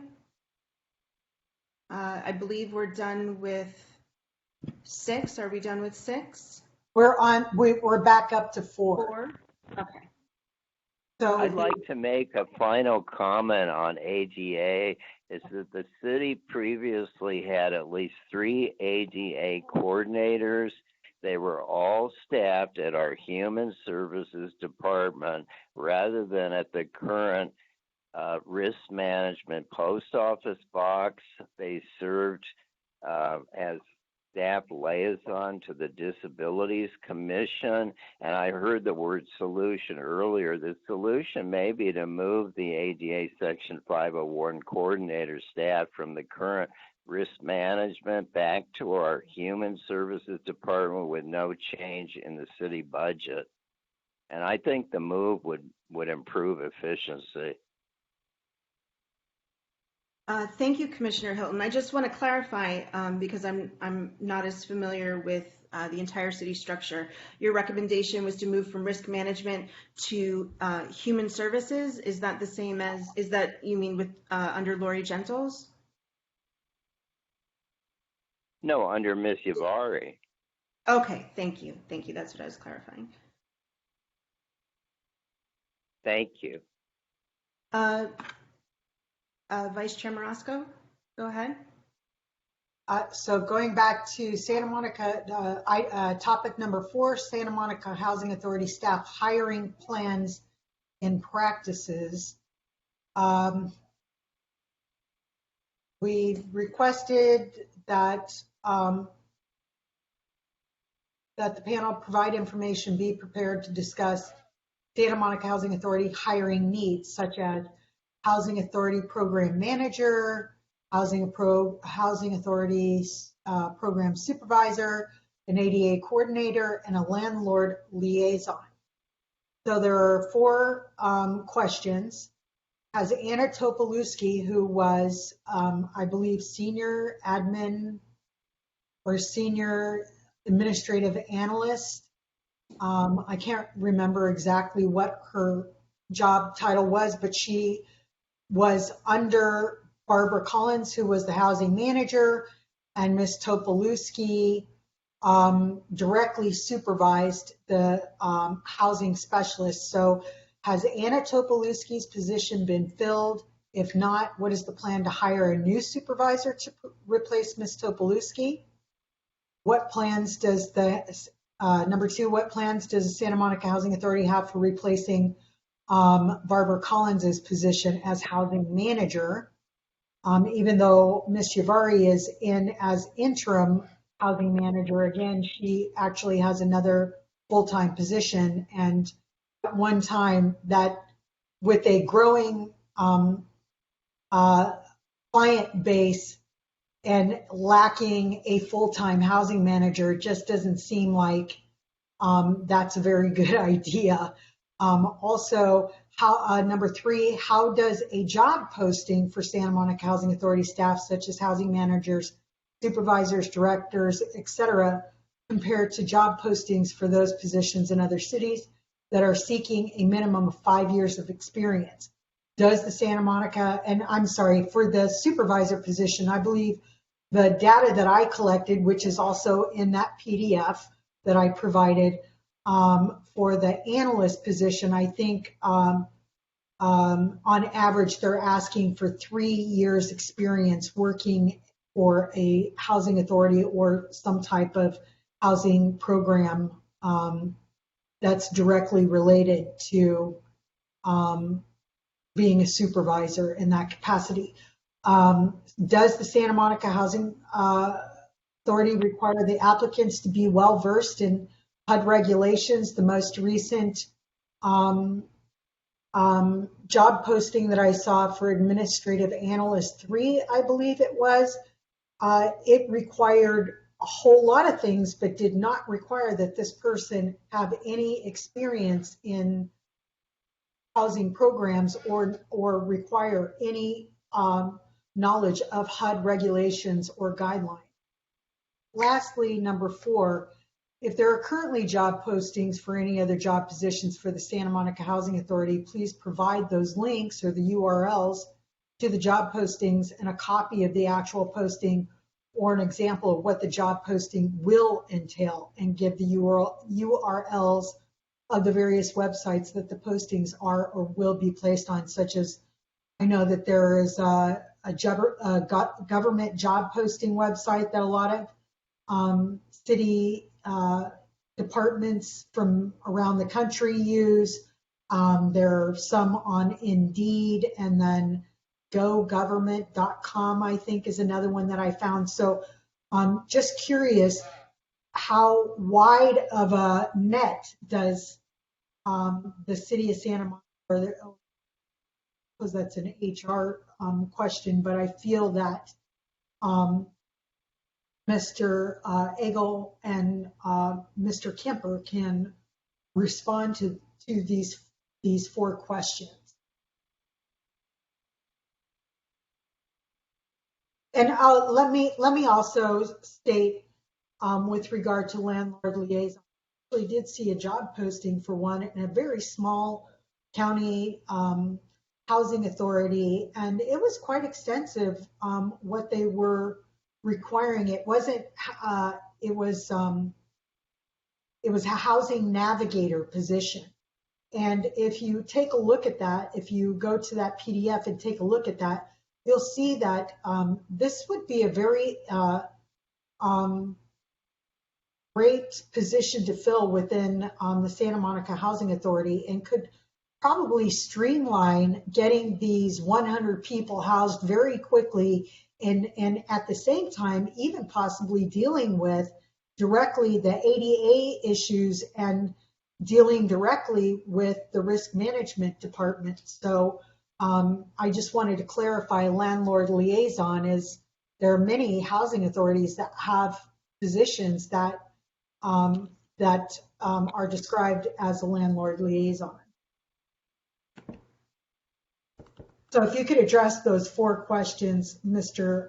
Egel and Mr. Kemper, that would, and I'm sorry, Satara Yavari as well. I'm so sorry, I didn't mean to cut you out of it. Let me jump in, and then Jim, if you want to add more, Satara. So Anna Topolowski's position is actually, I think, being advertised right now. We have links for you where you can find all of the current job postings for any city employee, including those who work in the housing authority. We've also got links to the job descriptions. And I want to clarify one thing, because there seems to be some misunderstanding. There is no interim housing manager.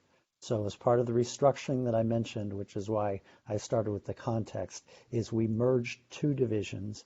So there's one manager of the Housing and Human Services division. Right. I'd like to just clarify that I know I and others have been told on more than one occasion when asking about the housing manager, we're told that Satari Yavari is the housing manager, which seems to be incorrect, but I'm not sure why that information is still being given out. She's the Housing and Human Services manager.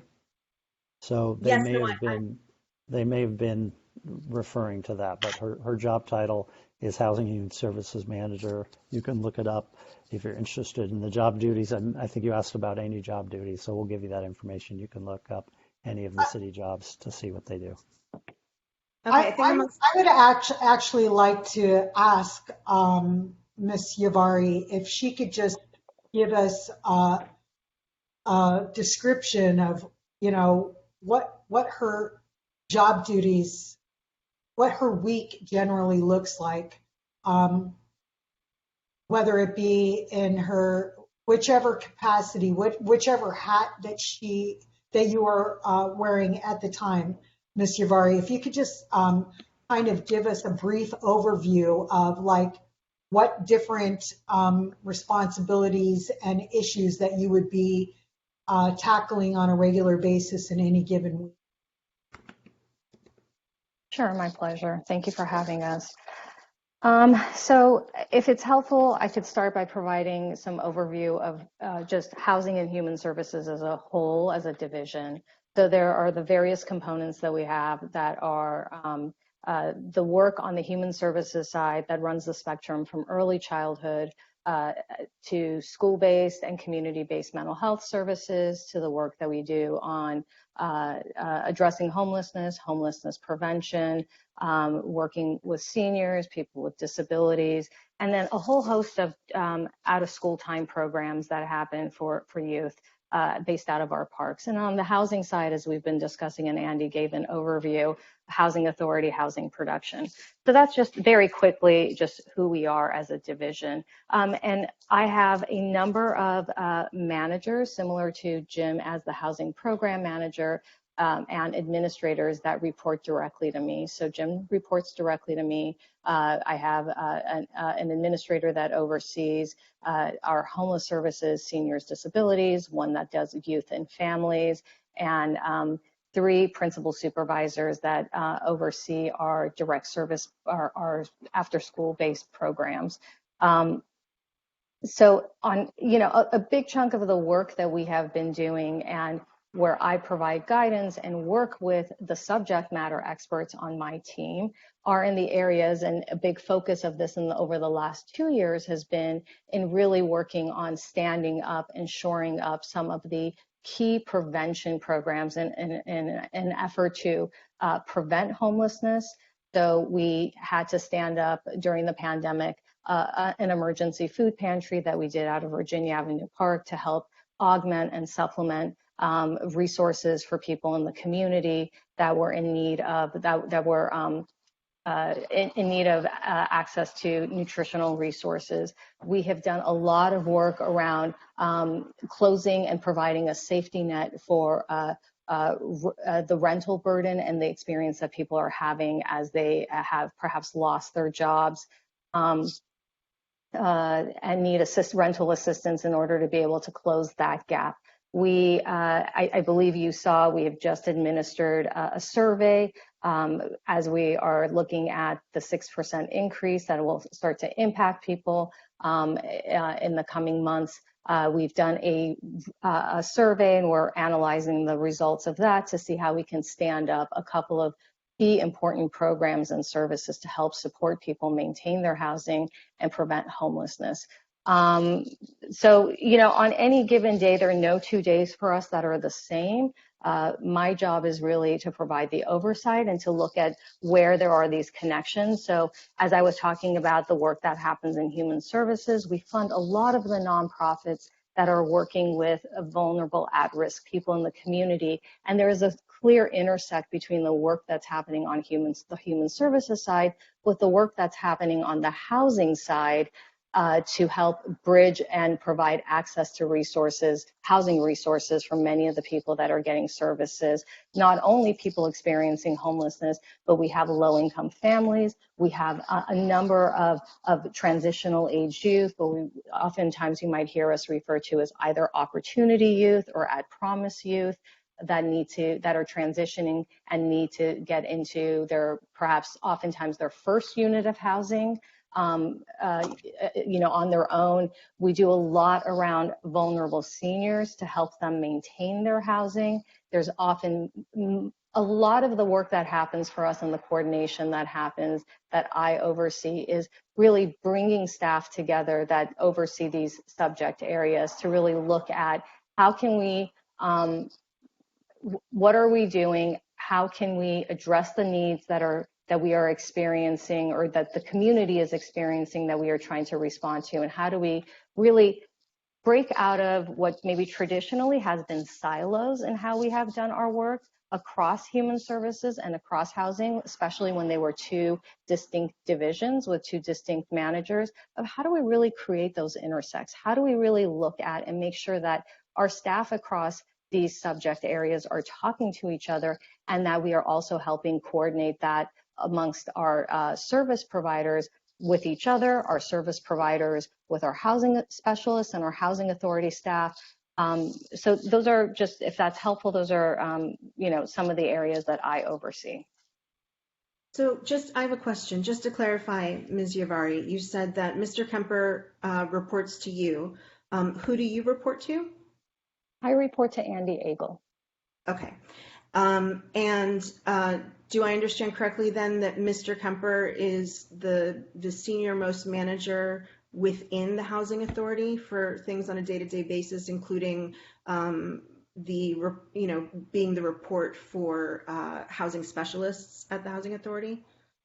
Currently, because he is the most senior in our housing unit within the division. And to the point that Mr. Agel made, because we currently have these vacancies, so we're down the senior administrative analyst who oversees the housing specialist, Jim is having, unfortunately, to do some double duty. And as Mr. Agel mentioned, we're in the process of recruiting and hiring for these positions. Unfortunately, what we are experiencing in the recruitment and hiring of these positions is oftentimes we'll only get 5 or 6 applications, and of those 5 or 6, only maybe at most 2 are eligible to move forward for an interview. And then by the time we interview, because these applicants have applied for multiple jobs right now, by the time we interview and come to offer them the position, oftentimes they have accepted other positions. We just went through this currently with 2 of our positions that we were trying to hire for. We've had to do multiple recruitments, and at the end of the day, we've only been able to successfully fill 1 or 2 of the positions. So this is not unique to us as a division or a unit within the division. This is something that we are seeing across the board within the organization. We are suffering and struggling from our ability or inability at this point to recruit and onboard staff. And as you know, it's not even unique to us as an organization. We are seeing this throughout our community and beyond. My concern with staffing is that I also receive regular notices for housing authority related positions that are distributed in government, in federal and other government posting platforms, and I have never seen a job posting for anything in Santa Monica. I'm wondering how widespread, how wide a net you're casting when you're putting these job postings up. Sure. I'm sorry, I didn't mean to interrupt you. No, please. Okay. Yeah, so I think that's an excellent question. And, I think the tried and true is indeed, so we have a couple of places like that we posted. We've recently taken up posting. I'm not sure if you're familiar with the Southern California Grants Makers. They have a really great, I think, job bulletin.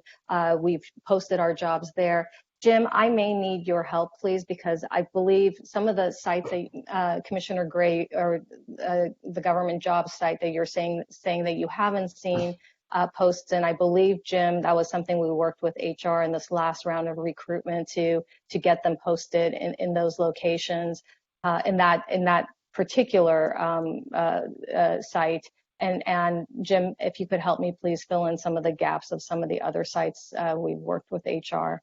But we do try to cast the net as wide as we can on the various sites that we're able to. We also try very hard through word of mouth of our staff and their networks, because they attend trainings or conferences, different things like that, to also try to cast the net as wide as we can through word of mouth as well, to try to get as many interested parties as possible to apply for these jobs. Okay, yeah, I think it would behoove everyone for you to follow up on the specialty listing sites, specifically the government ones that seem to be the gold standard for this particular niche in terms of employment. Indeed is very general, and the jobs that you're advertising for are highly specific and tend to, I think, attract the same applicant pool over and over again, who are not necessarily looking at lay job sites. Yeah, thank you so much. I appreciate the input, and we will definitely continue to strive to expand our network. Okay, Vice Chair Maraska? So, Ms. Yavari, I'm actually looking at a job posting that is a current job posting for a housing manager in Orange County. While I realize Orange County is much, much bigger than the city of Santa Monica, I feel that the requirements are very, very basic. And I'm just wondering how much of the requirements in this job posting is similar to things that you may be encountering each day as a housing authority program manager or housing authority manager. Working with the software programs that Housing Pro, along with federal HUD data and web systems, real estate assessment, PIH Information Center. This is technical experience, I'm sorry. Voucher management systems, enterprise income verification system, where you can verify income for program participants. Do you create complex reports and spreadsheets? Do you provide do you have knowledge of housing regulations and related activities, including reporting requirements and best practices? Management and operation of housing programs and related policies, regulations, and issues that pertain to the technical and service aspects of the assignment. Interpreting, writing, and making policy recommendations concerning housing programs. Preparing and submitting federal funding and grant applications. I'm very curious about who actually does this at the Santa Monica Housing Authority, because there actually is a lot of money out there, especially with the Americans Rescue Act, and that it is the goal of President Biden and Vice President Kamala Harris to expand housing assistance programs. So I'm very curious as to who prepares and submits federal funding and grant applications, and the performance reports, such as annual performance report for the COC programs and monthly voucher management system reports. I mean, I'm not going to go through the whole list, but I'm just wondering, like, how much of this do you actually do, or who's in charge of doing those things if it's not you? Thank you for that. So no, I don't personally do any of the things that, or some of the things, I mean, I can't remember the full list that you mentioned that you're talking about. I am a division manager, and I oversee staff that perform those tasks and responsibilities that you're talking about. And I think so I mentioned that Jim is our most senior administrator or manager overseeing the housing unit. We have another vacancy that we have, we have a data analyst. So to your point of managing data systems, that we are kind of right now piecing together the best we can as we're going through this recruitment process. We have staff that oversee the housing authorities, voucher administration. We have staff that provide fiscal oversight. We have staff that work on housing production or housing, provide assistance and resources and oversee the housing production component. So I personally, as a manager, am overseeing a large division with multiple components. I am not in the weeds of doing the day-to-day work that perhaps you're speaking to, and not having seen the job spec you're referring to. As a manager, I might say that their responsibility is to oversee a division that performs those activities. I'm again, not having seen it. I'm not sure if maybe that manager is doing it, or perhaps from organization to organization, they use the term managers differently. So perhaps that position is very similar to a position that Jim has, who's the housing program manager. So again, not having seen the job spec and not understanding the full org structure within Orange County, I can't really speak to the similarities or differences between what I do and what that position does. Well, so I bring that up because, again, you are now covering two positions, and Mr. Agel has stated, oh, we can barely handle what's going on. And I personally, on a personal level, could attest to that. I've had a question that has been outstanding for 6 months. And so with saying that, I'm just wondering, like, it just seems like things are not really functioning very well since Ms. Collins and Ms. Topolowski left the housing authority. And I'm not exactly sure, I can't say for a fact, but in my experience with Ms. Collins, and I had pretty extensive communications with her over the time that I lived here, and she was in her capacity as a housing manager. First of all, even though she may have been somewhat slow to respond, she would always respond. She would, yes, oversee a lot of these things, but I also know she was directly responsible.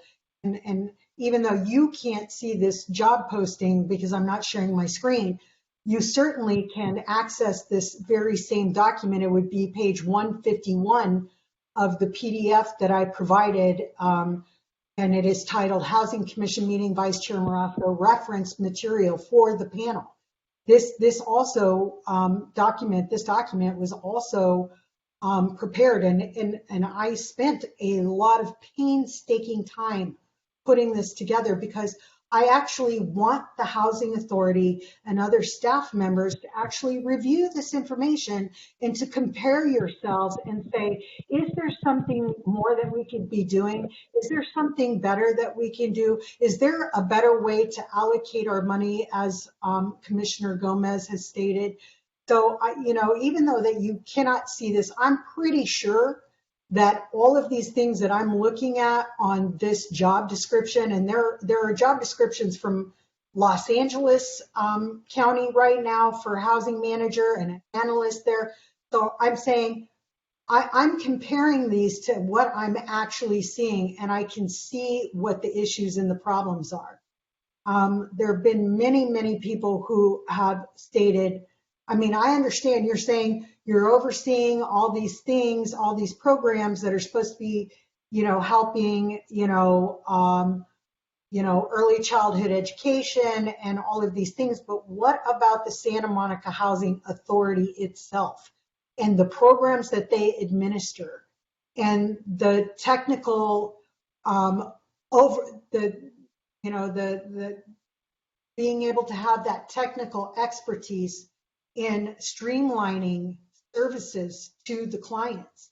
Who is primarily responsible for that? Is that you, Mr. Kemper, or you, Mr. Agel?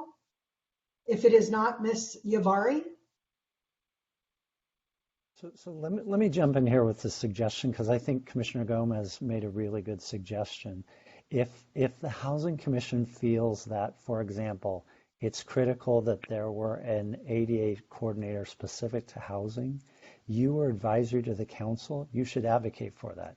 If you think there should be a separate housing manager, you should advocate for it. And I think one of the really good points that Commissioner Gomez made as well is that given the budget times, just saying, I want, potentially falls on deaf ears. But if you actually said, these are important, and we think these existing programs are lower priority, that actually potentially gives the city and the council some leeway to think about, okay, these things or these resources or these positions should be prioritized over other things. And I think that's the reason why we Commissioner Hilton created this item for the work plan. And I believe that was the whole point and purpose of this panel discussion, so that, in case some of you weren't aware of the problems, you're being made acutely aware of issues and problems that both the Housing Commission and members of the public are bringing to you. And we're also saying, yes, we think that there needs to be a housing manager, and there needs to be someone who is supervising the housing specialist. At this moment in time, I'm unaware of who actually directly supervises any of the housing specialists. So if a program participant has a problem, jump in there because I think Ms. Yavari answered that directly. In the absence of the senior analyst, Jim Kemper is having to oversee the individual housing specialists. It is absolutely not ideal. It is not the way it's structured. It's not the way we want it to work. But until we're able to hire Anna's replacement, Jim is doing double duty with that direct supervision of the housing specialist. And Jim, jump in here if I got that wrong, or Satara. Point of clarification, is Mr. Kemper, do his job duties normally mostly exist outside of the Housing Authority? Is that just one of many things in his portfolio, and he's stepping over there more now because of staffing shortages, or is he normally situated largely with the Housing Authority work? So when Anna T was here, she reported to Jim. So he oversaw as I mentioned in the beginning, within the housing section, Jim oversees all of those functions. And with so many vacancies, I'll tell you, around City Hall, we call him Poor Jim, because he is probably doing 3 or 4 people's jobs right now, and he still has a smile.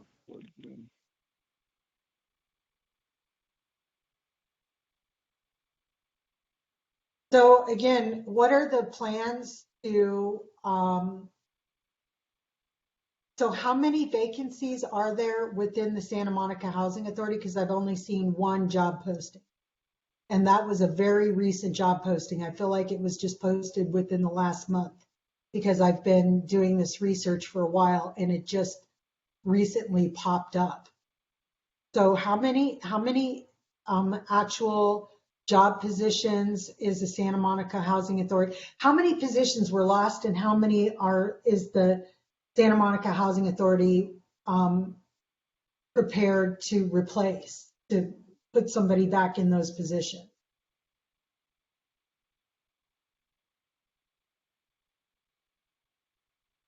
Jim, do you know that off the top of your head? There's a data analyst, a senior administrative analyst. I guess it depends on that nuance about whether or not the Housing Authority budget is covering the other positions or not. I'm sorry, can you clarify what you meant by that? Right. One of the things you'll see when we provide the link to the answers to some of these questions is the Housing Authority budget covers 10.5 positions. I'm not, for example, my position is not covered by the Housing Authority budget. It takes, it takes more positions than the Housing Authority budget to run the Housing Authority. That the notion that if the Housing Authority was an entity separate from the city, it's not feasible. There isn't what the Housing Authority is getting are other positions that are funded by non-Housing Authority funds. So, Like myself, I'm overseeing a staff, as they mentioned. I'm not within the Housing Authority budget, but I've been working in Housing Authority programs for over a decade. Some of this is, again, it's budgeting complexity, but there's a total of 5 vacant positions in the housing group right now, I believe. 5 vacant. 2 senior analysts, a data analyst, a policy and performance analyst, I believe, and a housing specialist. So I guess I don't understand how, was the budget somehow reduced because, Mr. Eggle has stated that most of the budget money for administration comes directly from HUD. So was that budget somehow reduced? I don't understand how you all of a sudden couldn't afford to have these positions anymore when it's paid for by the federal government. Did they reduce the budget for the Housing Authority? Let me try this. So prior to the pandemic, as Jim mentioned, the admin money for the Housing Authority is not enough to operate the Housing Authority. So other staff and other funds supplement the Housing Authority. When the pandemic happened, the directions that we were given was to cut a certain amount of budget and a certain number of positions. And so, for example, having fewer staff means there's less of a drain on the non-Housing Authority funds. Yeah, exactly. I have a question, since you're talking about the Housing Authority funds being insufficient for the staffing needs, among other things. Who sets the salaries of the employees at the Housing Authority? Does the city do that? Yes, the city does that. Okay, because it seems that the compensation for the positions at the Housing Authority are not in keeping with, even adjusted for a cost of living in different geographic locations, are far higher than they are just about anywhere else in the country, which seems to be a directly contributing factor to there not being enough money for all the staff if you're overpaying the staff that is there.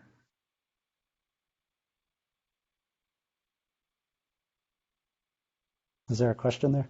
Sorry. Commissioner Borison?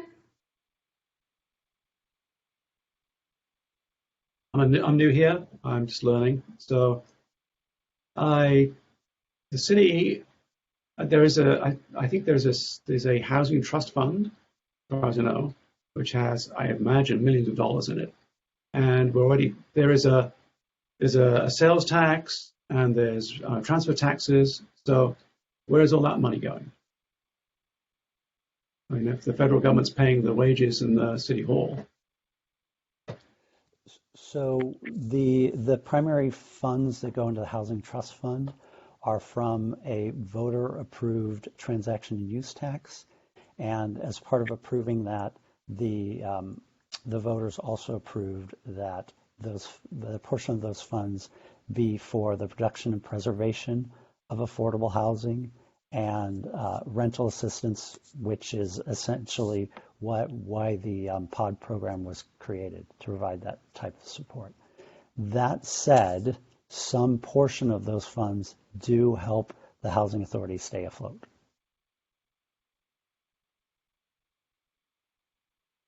So you have these programs for housing production, POD, whatever, but you're saying that there isn't enough money built into those funds to finance the management of those projects.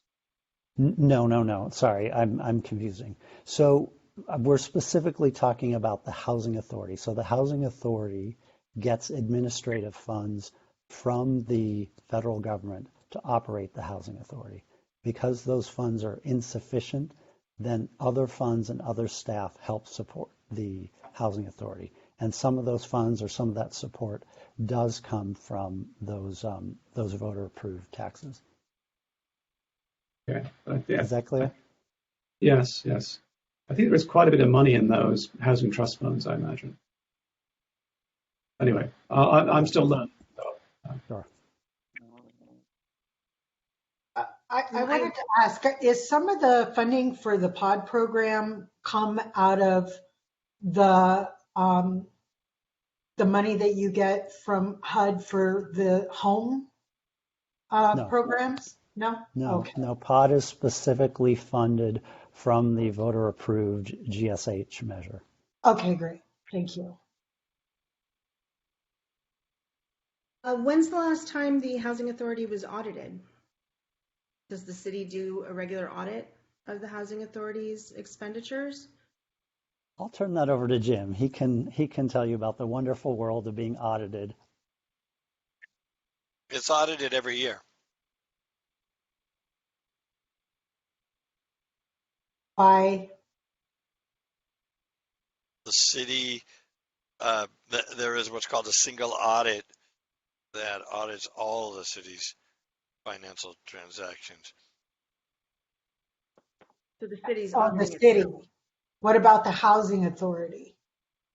Well, the expenses are still part or under the larger umbrella of the city, so those are included in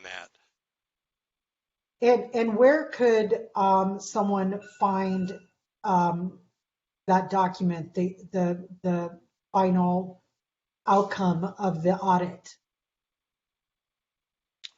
Don't know off the top of my head, but it's a link we'll provide. Okay, great. Jim, do you also want to mention that HUD does audits?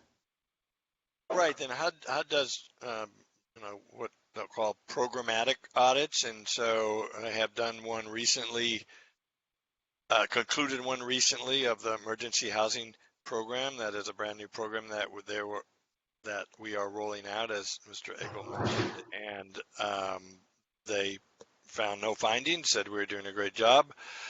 They recently concluded an audit of the Continuum of Care program and haven't released the final report, but noted to us in the exit interview that they thought Santa Monica stood out as a city who is sincerely trying to house its most vulnerable residents. So there's programmatic audits all the time going on. And what did those audits say, the programmatic audits say about the lack of a mandated resident advisory board for over 20 years now?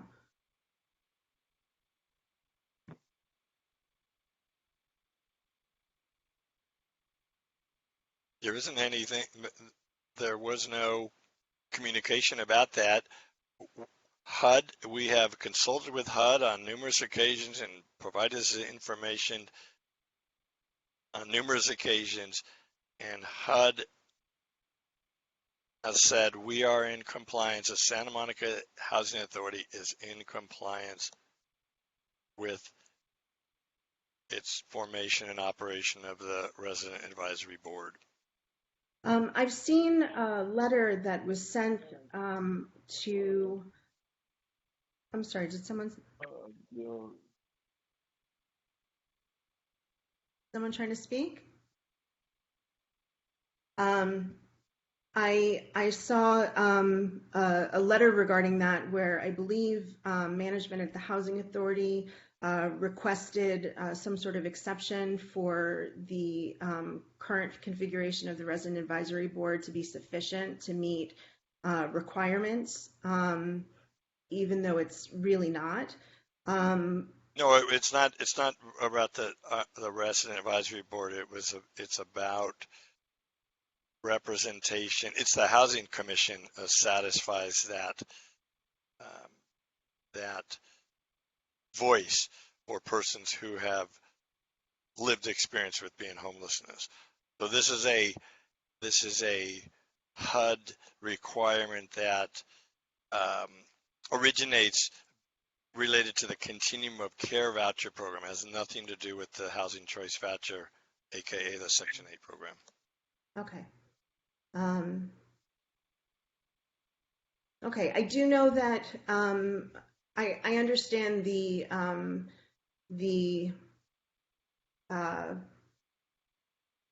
clause that enabled the RAB requirement to be met by the Santa Monica Housing Authority declaring that all clients were now participants of the RAB en masse. However, that clause expressly says that that can only be done after extensive outreach efforts have proved fruitless to try and solicit participation. But I also understand that when some communication was put out about to gauge interest in people being one of the two designated resident advisory board representatives who would be participating on the Santa Monica Housing Authority board, that there were something like 45 or 46 responses to that, which seems to me to show a great deal of interest. So I'm not sure how to reconcile that considerable showing of interest in some sort of RAB participation and the fact that the Housing Authority fell back on this escape clause when all else has failed of designating everyone as a member of RAB rather than facilitating an actual functioning RAB. Does that make sense? I'm wondering if there's a bit of confusion or something, a non-distinction between the Housing Authority Board, which is what the City Council sits as, but they change their hat when they convene as a Housing Authority Board because they're the governing body of the Housing Authority. And I wonder if the distinction between that and the Resident Advisory Board, whose role, according to the federal regulations, is to provide input to the Housing Authority's annual plan. Right, but my understanding and the Resident Advisory Board is all the participants. Okay, that's what I'm saying. That is not the way a resident advisory board is supposed to be constituted. It's that option is a final option when all other efforts at outreach to get people to participate and represent themselves have failed. And far from there being sufficient outreach, it seems like people have been clamoring for a meaningful RAB for many years, and yet the Housing Authority still took the option that's reserved for complete lack of interest in participation, which is assigning membership in the RAB to all clients. And there seems to be a disconnect there. Also, I understand that the two client representatives that participate in the Santa Monica Housing Authority Board would normally be elected by a functioning RAB as opposed to appointed by Housing Authority staff or city housing staff, which is what had to happen this last time when the two representatives were, I believe, selected by lottery. Correct.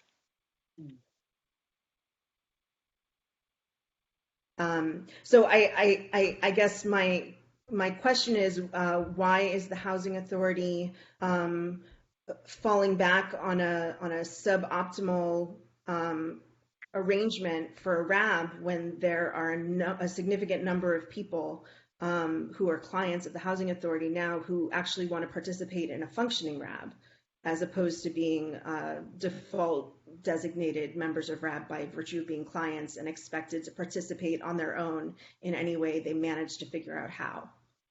Let me see if I can jump in here, because we could probably go down a rabbit hole talking about the RAB. And given that the council will be considering this item in September, I don't think it's worth everyone's time to argue about what HUD says the RAB is supposed to be. Ultimately, the council will make that decision in September as to if they don't like the current HUD-approved RAB structures, that they can select a different way to do it. And I would encourage you as the commission, if you have suggestions on how it should be structured, to make those recommendations to council. Yes, we were prepared to do that within 45 days of the original request from the City Council for those suggestions. And we've been waiting for its belated appearance on the City Council agenda. Vice Chair Marasco, would you like to? And my final, we weren't really talking about the RAB. We were talking about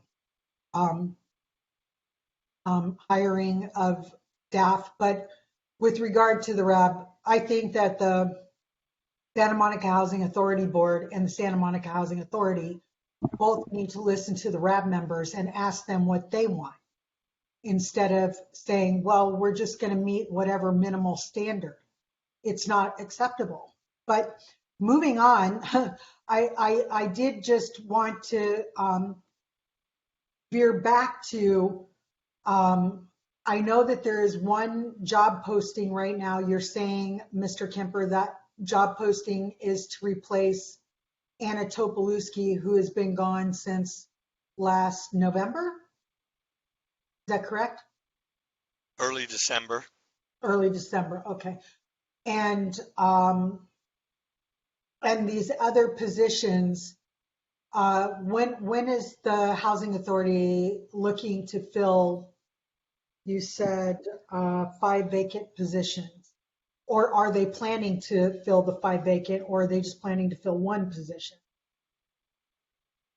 Well, as Mr. Yavari also touched on, there is a phenomenon going on right now in the employment market, in the recruitment market, and it's not just the city of Santa Monica. Our nonprofit housing providers are in the same thing. We're going through 2 rounds of recruitments, for public civil service positions, having to follow that process, only to end up with somebody at the end. So we are, I can tell you personally, we are highly motivated to fill these positions. And the positions are being posted. Some of the dynamics are going to be out of control, such as the job market and whether or not people come here.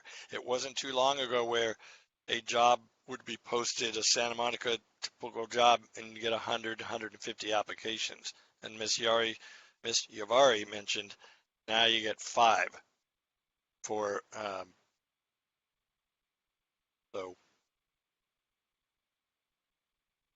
there's a recruitment going on now for the senior development analyst. The recruitment hopefully start very soon for a housing specialist. There's a recruitment also hopefully very soon for a data analyst. We are in the final rounds of a second round of recruitment for a policy and performance analyst. It's been ongoing. It's been frustrating because of what's going on out there, market. And if I'm going to get around to this at the end of our discussion, but these are the job postings are one of the documents or information that we ask that you all provide to us at some point.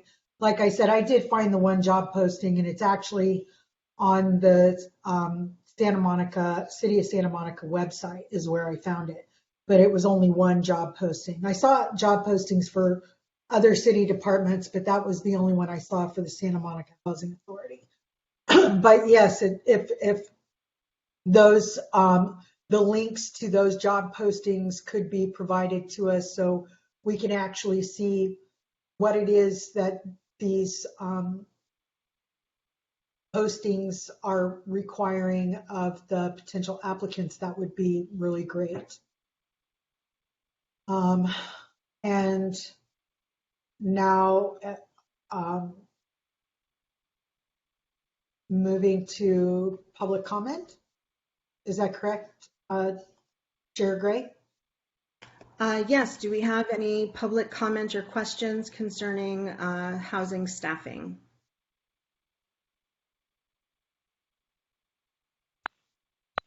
Yeah, perhaps. Go ahead, Anonymous. Yeah, this is Olga Zaraska. I think this entire discussion about the staffing, it goes back to what Michael Lewis stated earlier on, that certain departments within the city, which service mostly low-income people, are just not treated as seriously as they should be, and that's what we're dealing with. Find qualified candidates for the positions that are open. I think that there's a bad tradition of not being careful about or not paying attention to the quality of the people that are hired. There's a very colorful story about how the previous manager was hired, Ms. Collins, and I'm not going to repeat it here. But anyway, it's just very frustrating to listen to this and just hear that there's no money for this and no money for that, and yet we're expected to make do, and no one is applying, but we're also not advertising. I mean, it has to end. I mean, if you are offering those programs, if the city is offering those programs, they have to be staffed, period. And that's all I have to say. Thank you, Ms. Zaraska. Are there any other public comments or questions?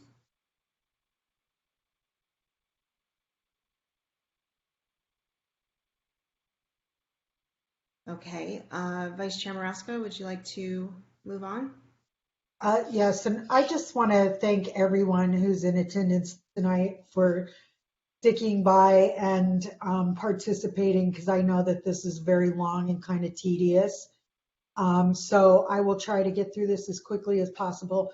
Now we're moving on to topic number 5, housing choice voucher and other voucher program payment standards, such as small area FMR versus payment standard exception and the current fair market value by zip code or neighborhood.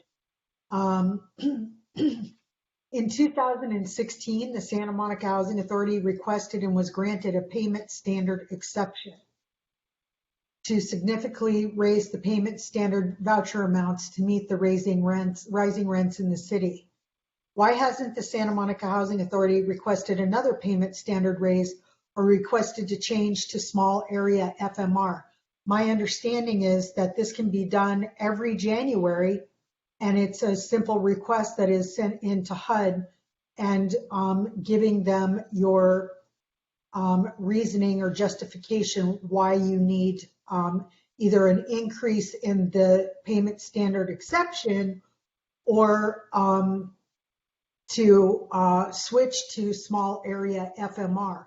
Many cities, and of course, again, in the 350 something page document, I actually provide a lot of resource information around small area FMR and why it is important for housing authorities to utilize this to move low income households into low poverty neighborhoods.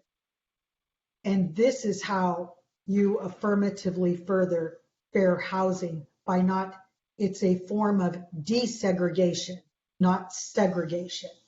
100% affordable housing on a large scale results in segregation. Increasing payment standards for low-income households to move into low-poverty neighborhoods is how you desegregate and you allow for greater housing upward mobility, as I like to call it. They call it mobility, but I call it upward mobility because it places families in better neighborhoods with greater opportunities and better schools for their children. With that being said, how does the Santa Monica Housing Authority's payment standard compare to similar cities that claim progressive statuses such as Oakland and Berkeley?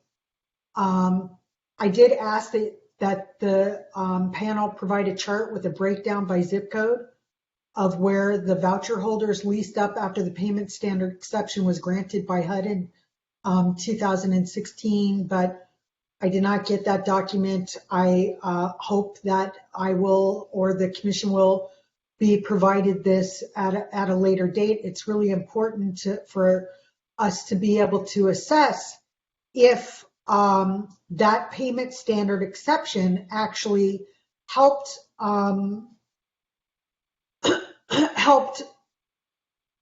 voucher holders to and other subsidized tenants to move into other neighborhoods besides the Pico neighborhood in the downtown area, which I see the Pico downtown area has 40% of their subsidized tenants or voucher holders living there, and which is segregation if you have 40% of them living in one area. And the next highest number, I think it was 17% or 18%, live in the Pico neighborhood. And then there's just a smattering around the city. And of course, I don't think that I've seen any that are in the Montana neighborhood or the Ocean Park neighborhood. And there certainly is not any 100% affordable buildings in Montana or the Ocean Park neighborhood. So I hope to get that breakdown of where the voucher holders leased up after the payment standard exception occurred. And then I also asked for current fair market rate data by zip code.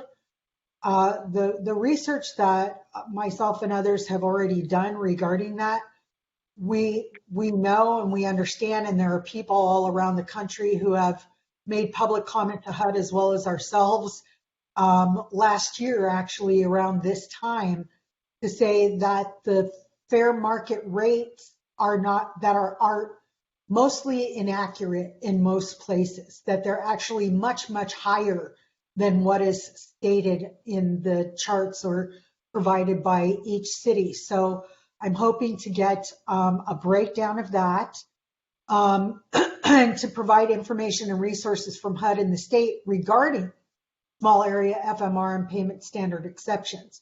I do have the information on small area FMR and have provided it in the PDF, but not payment standard exceptions. I mean, like comparisons of that. And I want to discuss now, because obviously you don't have those documents, to discuss the differences between or to provide the pros and cons of small area FMR versus payment standard exception in Santa Monica, and to include the disability discrimination necessitated by using the payment standard exception instead of the small area FMR. So can I just step in for a second, because I want to make sure that the other commissioners and the public, I want to correct some information that may not be correct. It is not correct that there's no 100% affordable housing north of Montana or in the Ocean Park neighborhood. In fact, there are many, many buildings in Ocean Park and multiple buildings north of Montana. So I do want to correct that for the record. And I can frame for you at a policy level the issue of the exception payment standards. So because we have a fixed budget, every time we increase the payment standard, that means we're serving fewer people because each voucher pays out more money. And so ultimately, this is I would say it's a policy decision. When we last increased the exception payment standard, we were quite surprised, and it wasn't just filling out a form. It was an incredibly deep analysis that the housing team put together.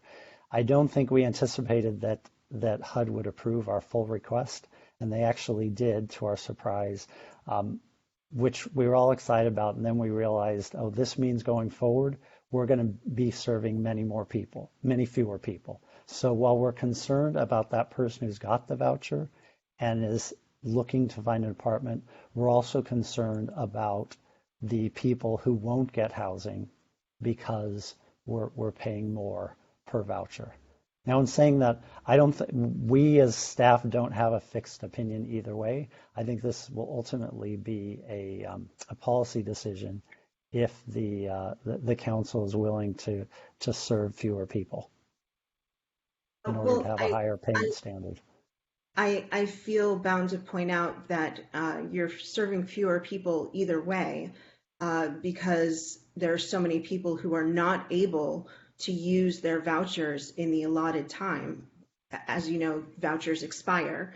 And in order for them to be extended, they need to have, an individual needs to apply for an extension, which is still a limited amount of time. I don't know what that number is. I expect that you have that number somewhere and you could bring it back to us. I'd like to see that. But there are a significant number of people who are not able to use their vouchers in Santa Monica because they can't find any place to rent that falls within the payment standard. And so either way, you say that you're going to be serving fewer people, you'll have fewer vouchers to distribute if the money is higher, but you're serving fewer people by not giving vouchers that represent a meaningful opportunity to rent in the area anyway. My understanding, at least anecdotally, is that a lot of people have been both forced to by circumstance and by the payment standard, and also even encouraged previously by Santa Monica Housing Authority staff to take their vouchers elsewhere, which a lot of people do end up doing because they're not able to use them in Santa Monica. And I'm not sure what benefit there is to having a housing authority that issues vouchers that are not usable in its jurisdiction. Jim, do you have a sense of that? Because my understanding is we don't have a huge number of unleased vouchers within our budget authority. So people are finding housing, but correct me if I'm wrong on that. On two things. I also wanted to comment on, I'm not aware of a significant amount of voucher holders porting out of Santa Monica. I'm not sure it's more than a dozen a year. For out of our 1,300 plus vouchers. So there's that. I forgot the second question. I'm sorry. It's 10:15. Andy, can you remind me what? It's just a question of we're as I understand it, we're leasing up most of our vouchers. So it's not like people aren't finding housing and they're just sitting fallow, but you're closer to it than I am. That's right. We are. I mean, it is both. It is what Chair Gray mentioned. There are folks who will, not find a place to use their voucher, but I'd say majority of folks are using their voucher.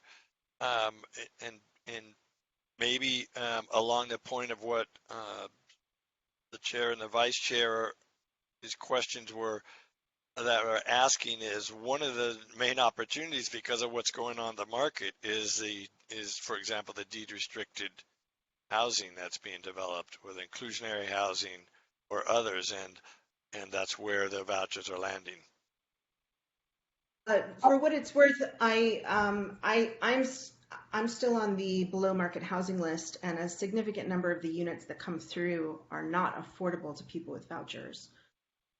So that's another consideration. But I also wanted to point out that once you get past the number of vouchers being utilized in the jurisdiction, you get to the issue of them being segregated in primarily two neighborhoods, which violates the policies of HUD and the underlying point of the entire program. And I would think that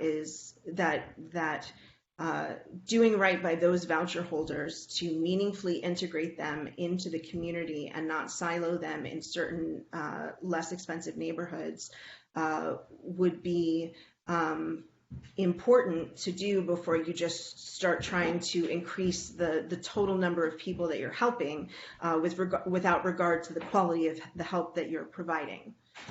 The voucher participants are distributed all over the city. And No, they're not really. They're not. As Vice Chair Marasco said, 40% in downtown. And just again, anecdotally, I spent the last year and a half,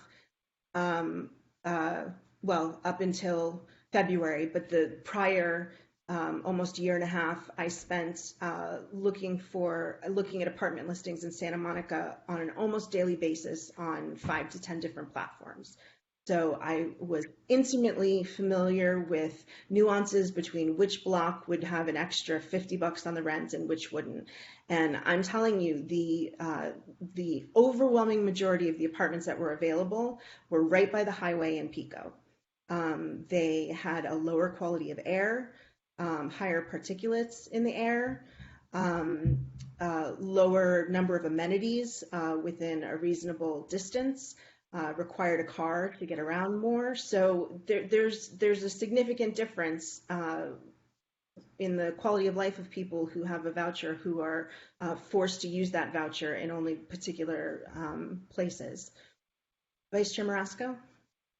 So I'll just share quickly my own personal experience during the pandemic when I was unlawfully ejected from my unit that I lived in for 5 years, which was in the Pico neighborhood right next to the highway. But we were homeless for a whole year and I had a voucher. So, I almost lost my voucher. And to just be clear for people who are on this meeting, who are attending this meeting, for people who don't know that in general, voucher holders are only given a total of 120 days to find a unit or the voucher can expire. Now, Santa Monica Housing Authority has given people a lot of extra time.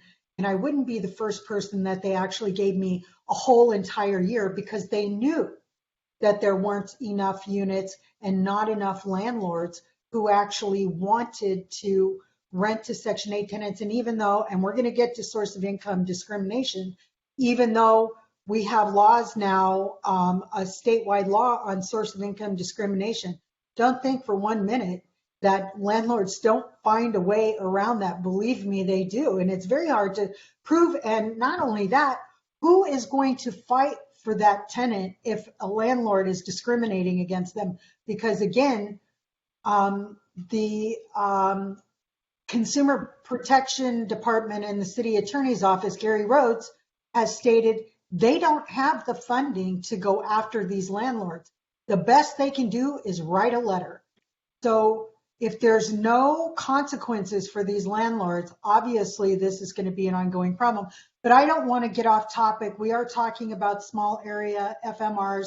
And I just want to read to you a little bit of guidance really quickly that kind of goes against everything that you Mr. Agel, have stated, and Mr. Kemper. This is from the Center on Budget and Policy Priorities.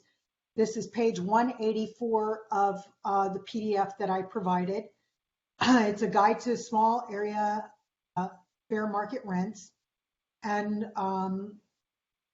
it's stating that state and local housing agencies have important new tools to help families with housing vouchers move to high opportunity neighborhoods with low crime and strong schools, which tend to have higher rents. The November 2016 Department of Housing Urban Development Rule expands use of small area fair market rents, which set voucher amounts at the neighborhood rather than the metro level, letting vouchers pay more in high rent neighborhoods and less in low rent neighborhoods under the new policy. Agencies in 24 metropolitan areas are required to use small area FMRs beginning no later than April 2018. Obviously, Santa Monica is not one of them. Agencies in all other metro areas have new flexibility to either set payment standards based on small area FMRs in some or all of the higher rent zip codes they serve without seeking HUD approval, or request HUD approval to fully adopt it in place of metro FMRs. So, and I'll continue to read, but to me, that sounds to me like HUD is not just asking you to do it, they're going to find a way to help you do it. Small area FMRs can expand opportunity for low-income families with housing choice vouchers, but their effectiveness will depend on steps that voucher program administrators and others take at the local level. This guide provides background on small area FMRs and information on how agencies can implement them. It answers these questions. What are small area FMRs? What are the benefits of using small area FMRs? What is HUD's new policy? Includes information for the agencies that are required to use it and agencies in other areas interested in using them voluntarily, which would be the case with Santa Monica. And Santa Monica should look into doing it and compare and contrast. What are the key issues that implementing agencies and advocates should know about setting payment standards, helping families move to high opportunity areas, and protecting families in low rent zip codes? Project-based vouchers and managing voucher funds. Small area FMRs are housing voucher subsidies that are capped based on fair market rents that HUD estimates each year for modest housing units in a geographic area. A family with the voucher pays about 30% of its income for rent and utilities, and the voucher covers the remainder of up to a payment standard set by the state or local housing agency. The payment standard generally must be within 10% of the FMR, although agencies may set a higher or lower standard if they meet certain criteria and get HUD approval. Families may rent reasonably priced units above the payment standard, but they must pay the extra rent themselves on top of the 30% of their income they would otherwise pay, which, by the way, there are voucher holders who are paying more than 40% of their income in rent right now. Historically, HUD has established a single set of FMRs for units of various sizes in each metro area or rural county. In recent years, however, HUD has tested small area FMRs, which are based on rents in particular zip codes and therefore reflect neighborhood rents more accurately, which I was pointing this out, than metro level FMRs, because there's a problem with accuracy with regard to that. Small area FMRs were first used in the Dallas area in fiscal 2011 following a settlement of a lawsuit claiming that metro-wide FMRs prevented minority voucher holders from moving to predominantly white neighborhoods with high rents. 2 years later, HUD initiated a small area FMR demonstration demonstration allowing 5 agencies in other parts of the country to test the approach. After early results suggested that small area FMRs were effective at helping voucher holders in these areas move to higher opportunity neighborhoods without undue administrative burdens, HUD issued the 2016 expansion regulation with the goal of providing similar opportunities to families in other parts of the country. And I'm just going to read this last part really quick. What are the benefits? Small area FMRs have 2 main benefits. They can provide voucher holders greater access to high opportunity areas, and they can make the voucher program more cost effective. So when you're talking about budget constraints, and this is all I've been hearing throughout this entire panel discussion, I'm wondering why I can read this information, which is data collected by budget and policy analysts who are directly stating it makes the voucher program more cost effective. And part of that reason why it makes it more cost effective because it offers families upward mobility, a chance to move themselves up out of poverty and to get off of housing programs and to become self-sufficient, which, by the way, Santa Monica Housing Authority got rid of their self-sufficiency program. So, I mean, it doesn't really make sense to me why the Housing Authority is not even trying to look into all of the new programs that are being offered with regard to this, especially considering I hear in this panel discussion more than once tonight mentioning, racial equality. Well, we all know that most of the people who are living in the Pico neighborhood in the downtown area are minorities of one kind or another. Either they are racial minorities, they are single women, elderly people, and people with disabilities. So I feel like if that really is your goal, to make the program more effective, you would be looking into small area FMRs. And again, this isn't the only document that I provided with regard to small area FMRs. And I, again, would encourage the panelists to please review this. I'm sorry, it is 395 pages that I put together of policy information, resources from HUD, and really detailed data that administrators should be sitting down having meetings looking at. But I feel like you're saying to me, you don't have time because you don't have the money and the resources to have the time.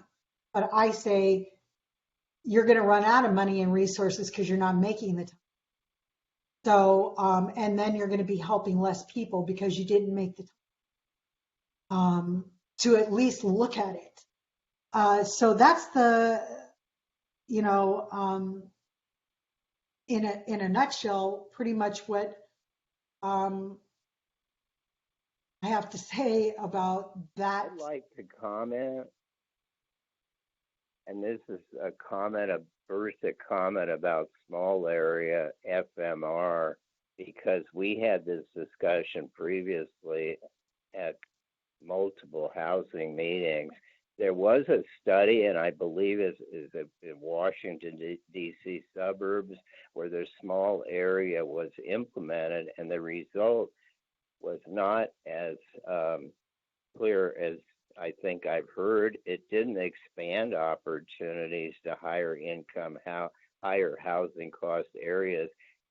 I think the results were that the participating property owners in the more concentrated areas arbitrarily raised rent.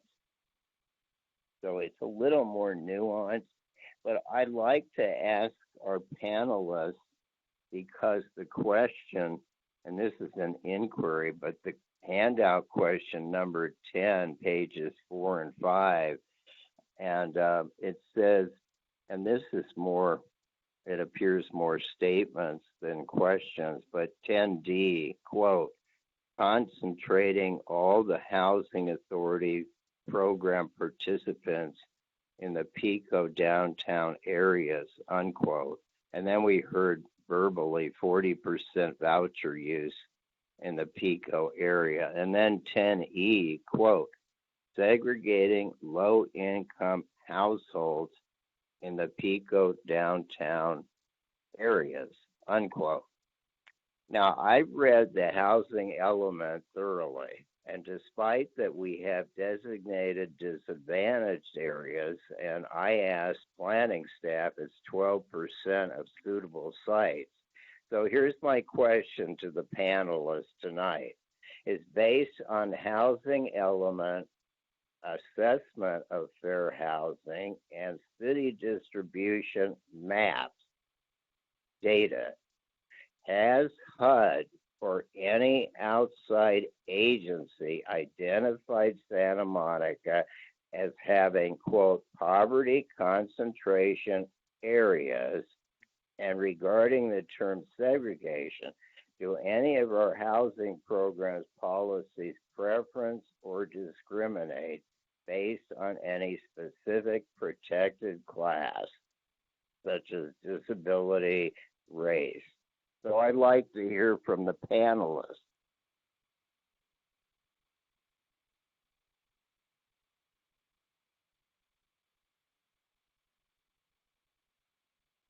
Mr. Agel, Mr. Kemper, Ms. Yubari?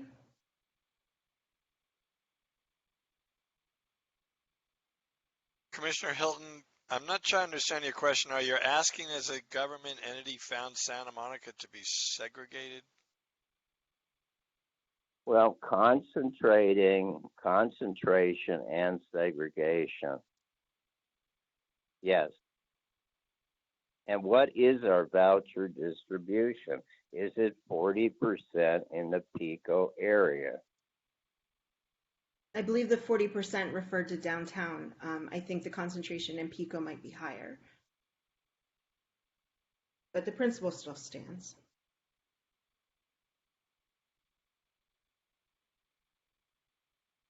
I believe we're still waiting. Let me see if I can help with that question, because I've got it in front of me. So for the voucher holders that landed in between 2017 and 2021, and this is information we can provide you, so you don't need to write it down. So the downtown for tenant-based vouchers is 31%.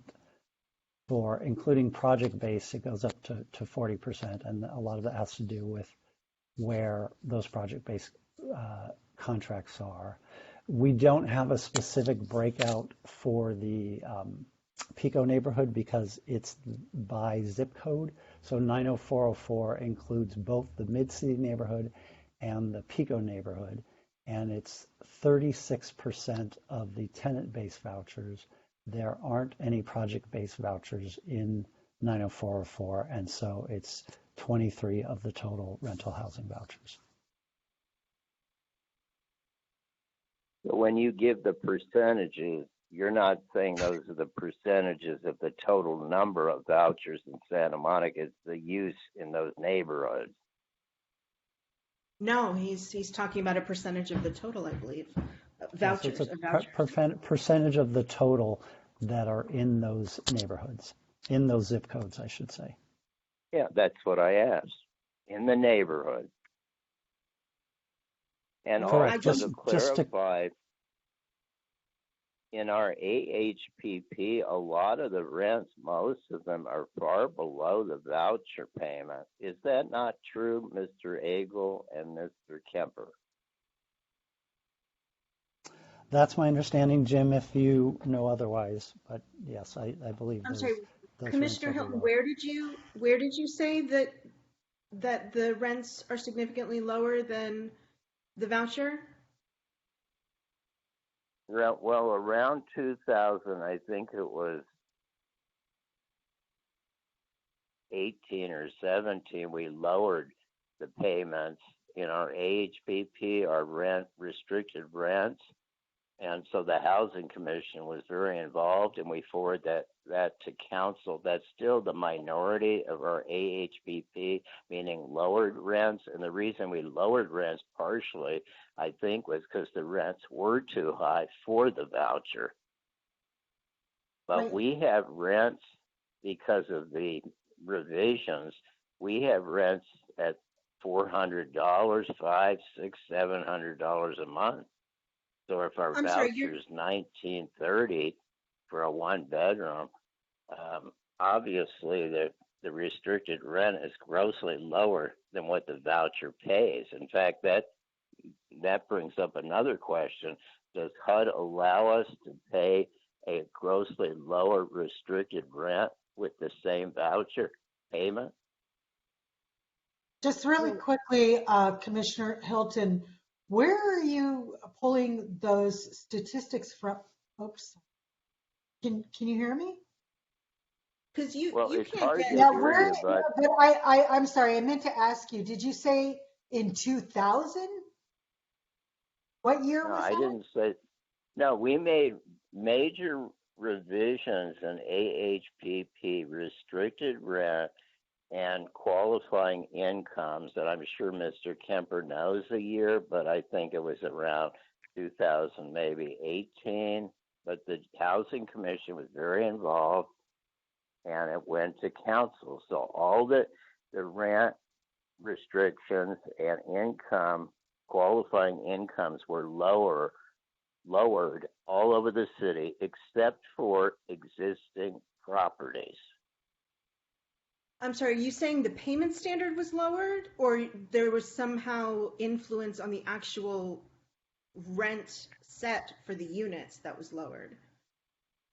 No, these were the affordable units and otherwise market properties. It has nothing to do with the voucher, except my point is the voucher payment when we made revisions in 2016, when HUD gave us an increase, that increased voucher paid virtually for everyone to remain in those units. Well, the payment standard is a ceiling, so obviously it can be applied to anything below that. But right now, just in terms of my experience with something comparable, on the below market housing list, those set aside units right now are, I'm seeing $2,000 and up for a 300 square foot studio. And those are below market rent, so-called units. Well, I don't think we have affordable units at $3,000. No, I'm saying that the studios are starting at $2,000 for a 300 square foot studio on the below market housing list. I'm regularly offered, units, even though I don't actively need one right now, but I see the openings as they come in. And the vast majority of them that are available are studios, not even one bedrooms. And the studios are generally $2,000 and up. Well, under AHPP, our rents are set citywide. They're the same. So the single is the same in every building. The one bedroom's the same, the two bedroom, etc. And I've never heard of a subsidy rent at $3,000 a month. Not 3,000, 2,000, but still, it's very high. Yeah, it is currently somebody who lives in one of those affordable units is having to move because of the increase. And actually, she stated her increase is going to be 9.7 in a deed restricted unit. She is not subsidized, and her rent was raised already and it's a deed restricted unit. It's $2,084 now for a studio. As Chair Gray stated, that they're very extremely small units as well. And I could just say from my own personal experience, when I was looking for housing in Santa Monica in 2014 was very much different than when I began to look for housing in 2019, 2020. And that's another reason why it took me a whole year, not to mention the fact that I was competing with SMC students. But, to say that there's a whole bunch of units at $400 a month, where? I mean, I would love for you to provide this information. There are a lot of desperate people. I know people in rent-controlled units right now that have Section 8 vouchers who are paying more, and this is not just something this is actual factual information, who are paying more than 50% of their income in rent. But I'm sorry, Commissioner Borison. Yeah, it's more of a data issue. So maybe you look at, say, 40% downtown. A better way of looking at this is how many units are actually in that area. So if it's more units in downtown, then you're going to get more Section 8 units. So saying it's 40% downtown is kind of not a very helpful number. You need to know how many units are in each area. I agree. And just to let you know, Commissioner Hilton, there was an actual like map and with percentages applied to it that was provided. I think it was from City Manager David White, that where those percentages, and it was specifically voucher holders. So and you're correct, Commissioner Borison. It would be better to know the actual number, and that was one of the questions that came up once we received that information. But I don't want to take up all the time. No, I'm sorry. It's the number of units available in that area. Percentage based on how many units. What percentage of the number of units available are occupied by voucher holders, as opposed to just the percentage of all voucher holders distributed by neighborhood without taking into consideration the number of units available yes. existing in those neighborhoods? And that's a fair point. I'm not sure if there's more to discuss. Well, obviously there's lots more, but I think that unless Vice Chair Marasco tells me otherwise, that we've come to the end of the section on small area FMRs versus FMRs and payment exceptions. And I'll open it up in a second to public comments or questions about payment standards and FMRs, small area FMRs, and related things. But it is getting very late. It's 10:45. We've gone a very long time, and I think with the incredibly ambitious list that we began with, that we've done a pretty good job of making our way through a full half of it. I'd like to suggest that we consider wrapping up this item on the agenda. We still have one or two housekeeping things that we need to take care of before we adjourn the meeting. And the rest of the items on this list are equally important, and I think they deserve to have our full attention and more energy and focus than I think that we all have right now at this late hour. How does that sound to you, Vice Chair Marasco? I would be fine with that, and I agree.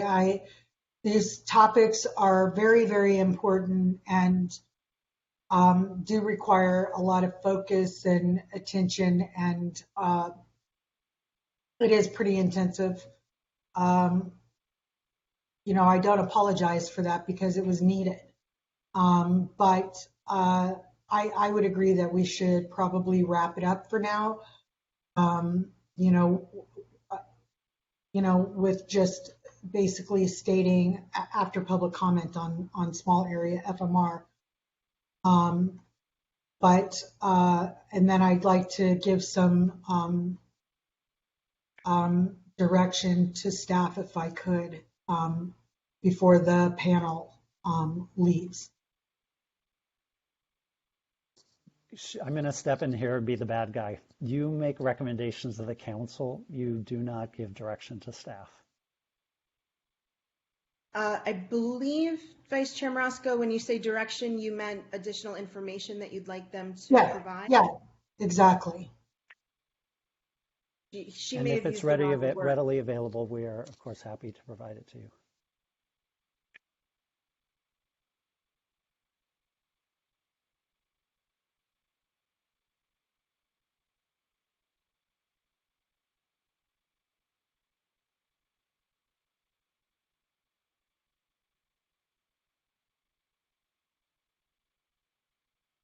Are you going to open up to, I'm sorry, Chair. I'm sorry, I didn't know if you were done speaking. Yeah, I know, I'm done speaking. Okay.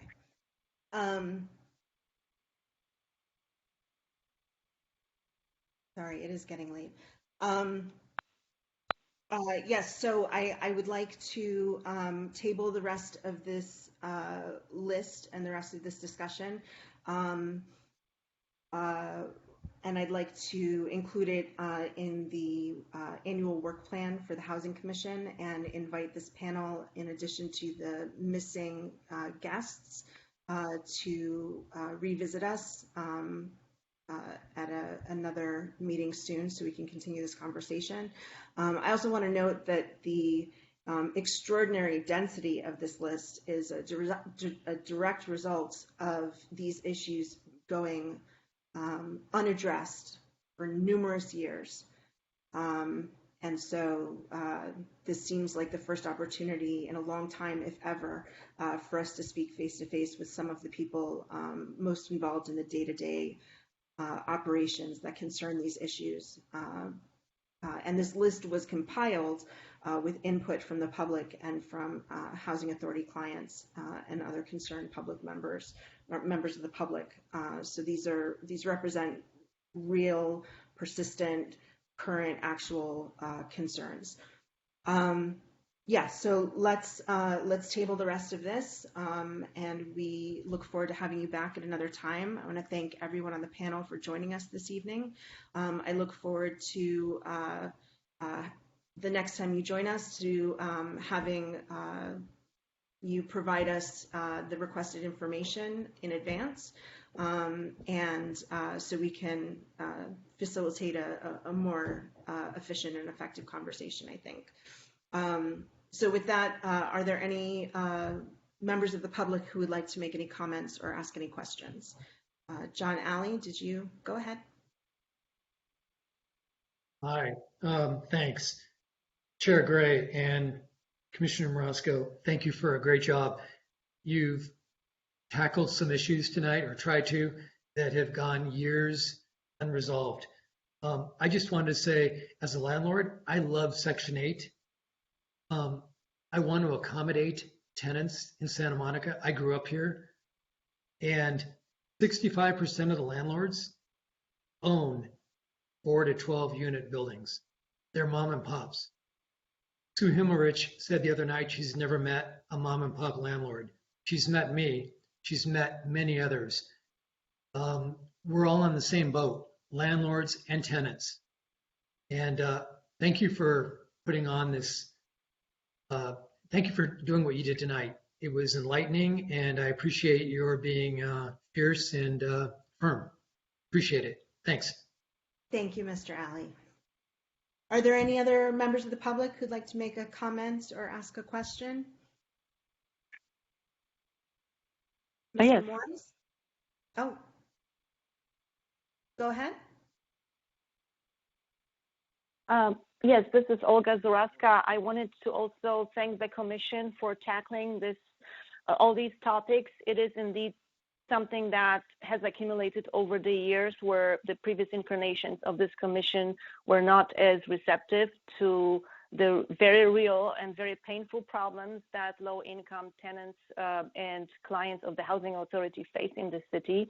So I think you did a fabulous job tonight, and I know it's late and I also can barely think, but I will just say that some of the things that I heard Mr. Agel state tonight are just mind-boggling, like the statement that there is no concentration of vouchers in certain parts of the city, or his claims that the voucher payment standard, the current one, is sufficient. It's absolutely not true. I apart from my personal experience, have attempted to help numerous people who were unhoused find housing with vouchers in the city, and it was always extremely frustrating. Basically, the voucher payment is not enough, and there are not enough units, that would even come near that amount. So anyway, I hope this commission continues on this track. I'm very happy to see this commission doing such a fabulous job tonight. And I hope that other than the discussion of these issues, that the commission will actually be able to take some steps to make an actual change. Discussing it is the first step, but it's also very difficult in the city to actually make things happen. And I hope the commission will be successful at that. And thank you all very, very much.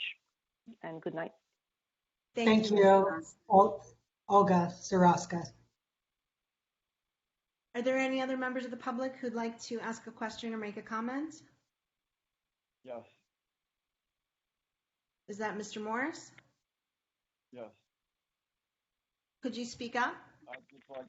Thank you. I'd just like to say that my experience trying to find an apartment in Santa Monica, it was to the point where I had to leave Santa Monica for over 14 months and searching diligently, not only myself, but other advocates and other people helping me, friends. And it was just the luck of the draw that I found an apartment that was actually within my income range. The fact that there are no reasonably priced apartments is quite evident. You can go on Zillow, you'll see in Santa Monica and West LA, but definitely predominantly in Santa Monica, all the apartments are over $2,000, which puts them out of the range of the voucher. The landlords know that if they put a $2,000 price tag on the apartment, that they won't have to deal with Section 8 or the tenants that it brings, including the Housing Authority protocols. The idea that someone would have to go for 14 months living out of the city that they want to live in and want to retire in to get back into that city, and just by the luck of the draw with so much assistance, even the city attorney had to pressure the landlords to allow me to take this apartment. That's how great an extent the ordeal was for me to get the apartment that I have now. The fact that the ball now is in your court, and I'm speaking to the staff, all the staff in general that attended, I thank you for your attendance tonight, as to what the future holds for this program and for the citizens that want to live affordably in Santa Monica. It's no mind boggles to anybody that Santa Monica is out of the range of anybody middle class and below. Anybody that's middle class has to pay half their income to live in this city. So the ball is in your court. The recommendation from the attorney that was hired to give recommendations to Santa Monica of what they needed, one being an ADA coordinator, a real ADA coordinator that has a standalone job as being and doing just that. And the fact that the Housing Authority needs to come up to standard in this society in the 21st century. If you think that $1,900 is going to hold for the next 2 or 3 years, then it's insane. It's insane to think that. Already the county, which has always been behind your standard by $600 or $700, has met your standard now. So I think that you better get with HUD and pull your thinking caps out and make arrangements to some extent that you can actually raise the standard, use a small area FMRs, and do what you need to do so that people can get housed. Because saying that you're doing the best you can to house people and that it's the number one priority to house people, and then the housing is the biggest issue that everybody faces, and actually doing things to get people housed are two different things.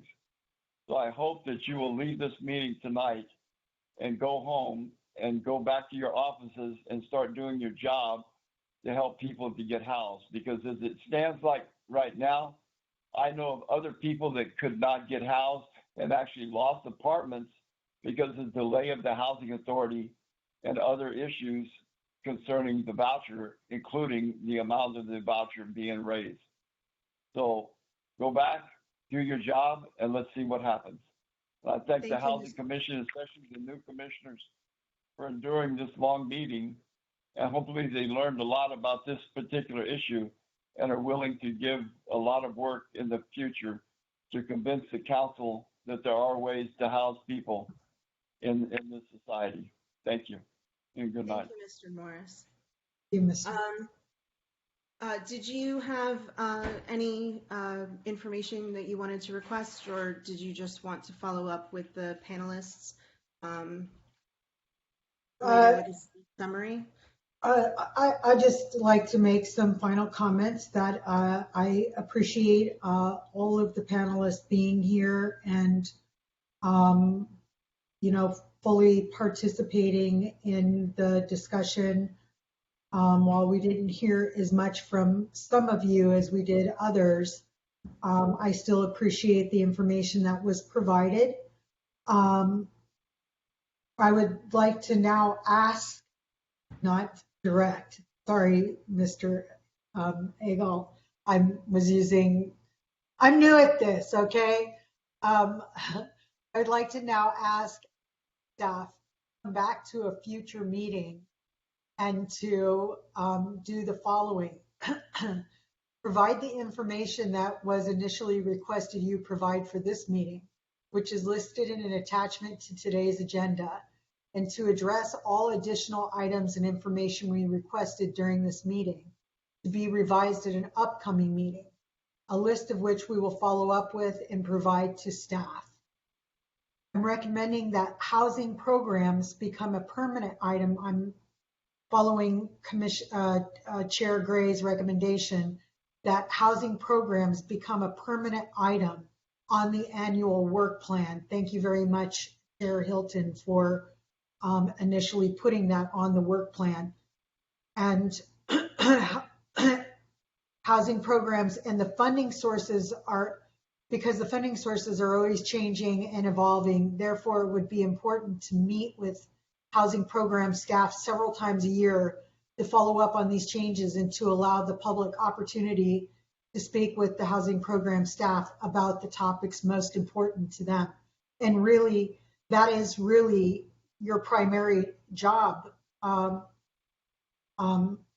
Agel, Ms. Yavari, and Mr. Kemper, and Mr. Gordeev, is to serve these program participants. They are your clients, and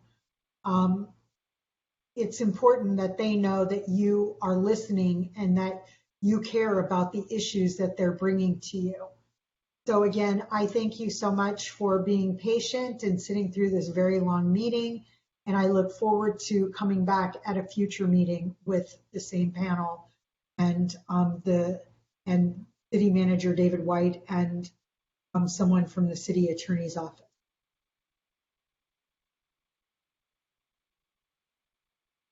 That is all. And with that, we have no items for 2, 3, or 4, so we're moving to agenda item 5, staff administrative items. The one item we have here is the Housing Commission meeting day change. Discussion and possible action to amend the Housing Commission bylaws to change the regular meeting date to the first, second, or fourth Thursday of the month, because I believe it currently conflicts with another scheduled meeting. Noah, do you want to chime in here? Sure thing. Can you hear me? Yes, loud and clear. Great. So I was brought onto this role to provide admin and staff support to the various boards and commissions under the Community Services Department. Right now, Housing and Recreation and Parks land on the same day and around the same time. You start at 6, they start at 7. So by potentially switching your day over to another Thursday of the month, I can provide support to both commissions.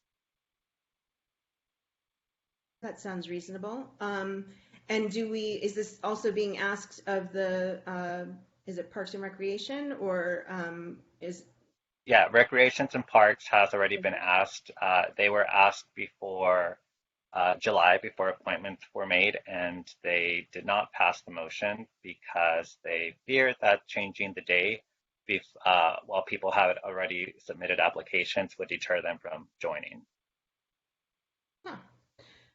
Well, perhaps since we just had a round of appointments, we won't necessarily run into the same issue. Let's open this up for discussion. How do the commissioners feel about the potential of switching our regular meeting date from the third Thursday of each month to the first, second, or fourth Thursday of each month?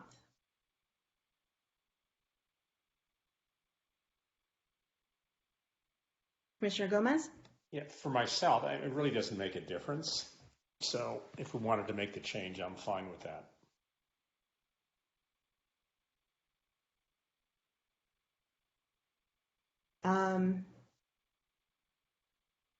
And actually, I'm sorry, I'm looking in the chat. This is a unique platform that we're using for our meetings these days. And I see that there was a member of the public who wanted to comment on FMR but wasn't able to unmute themselves. If they can do that now, we can take your comment now.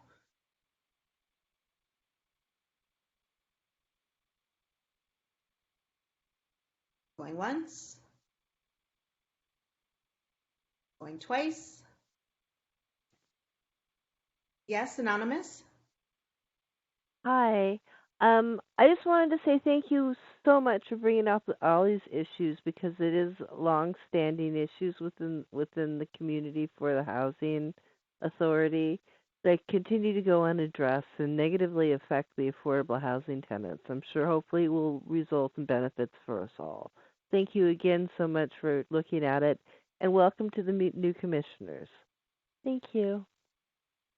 Thank you so much. And I really want to thank the public for joining us this evening and slogging through a very dense item and series of issues and for sharing all of your thoughts and questions. We really value them. And we hope to see you again at the next meeting. With that, we're going to go ahead and continue with discussion. Does anyone have any opinions about switching our standard day? I believe I agree with Commissioner Gomez. I'm not sure it really makes much difference to me. So, I defer to the rest of the commission. Yes, Vice Chair Marusco. It doesn't make a difference to me. I'm just wondering if the public has anything to say about changing the date. So I'm fine. Noah, do we know? Sorry, I didn't mean to cut you off.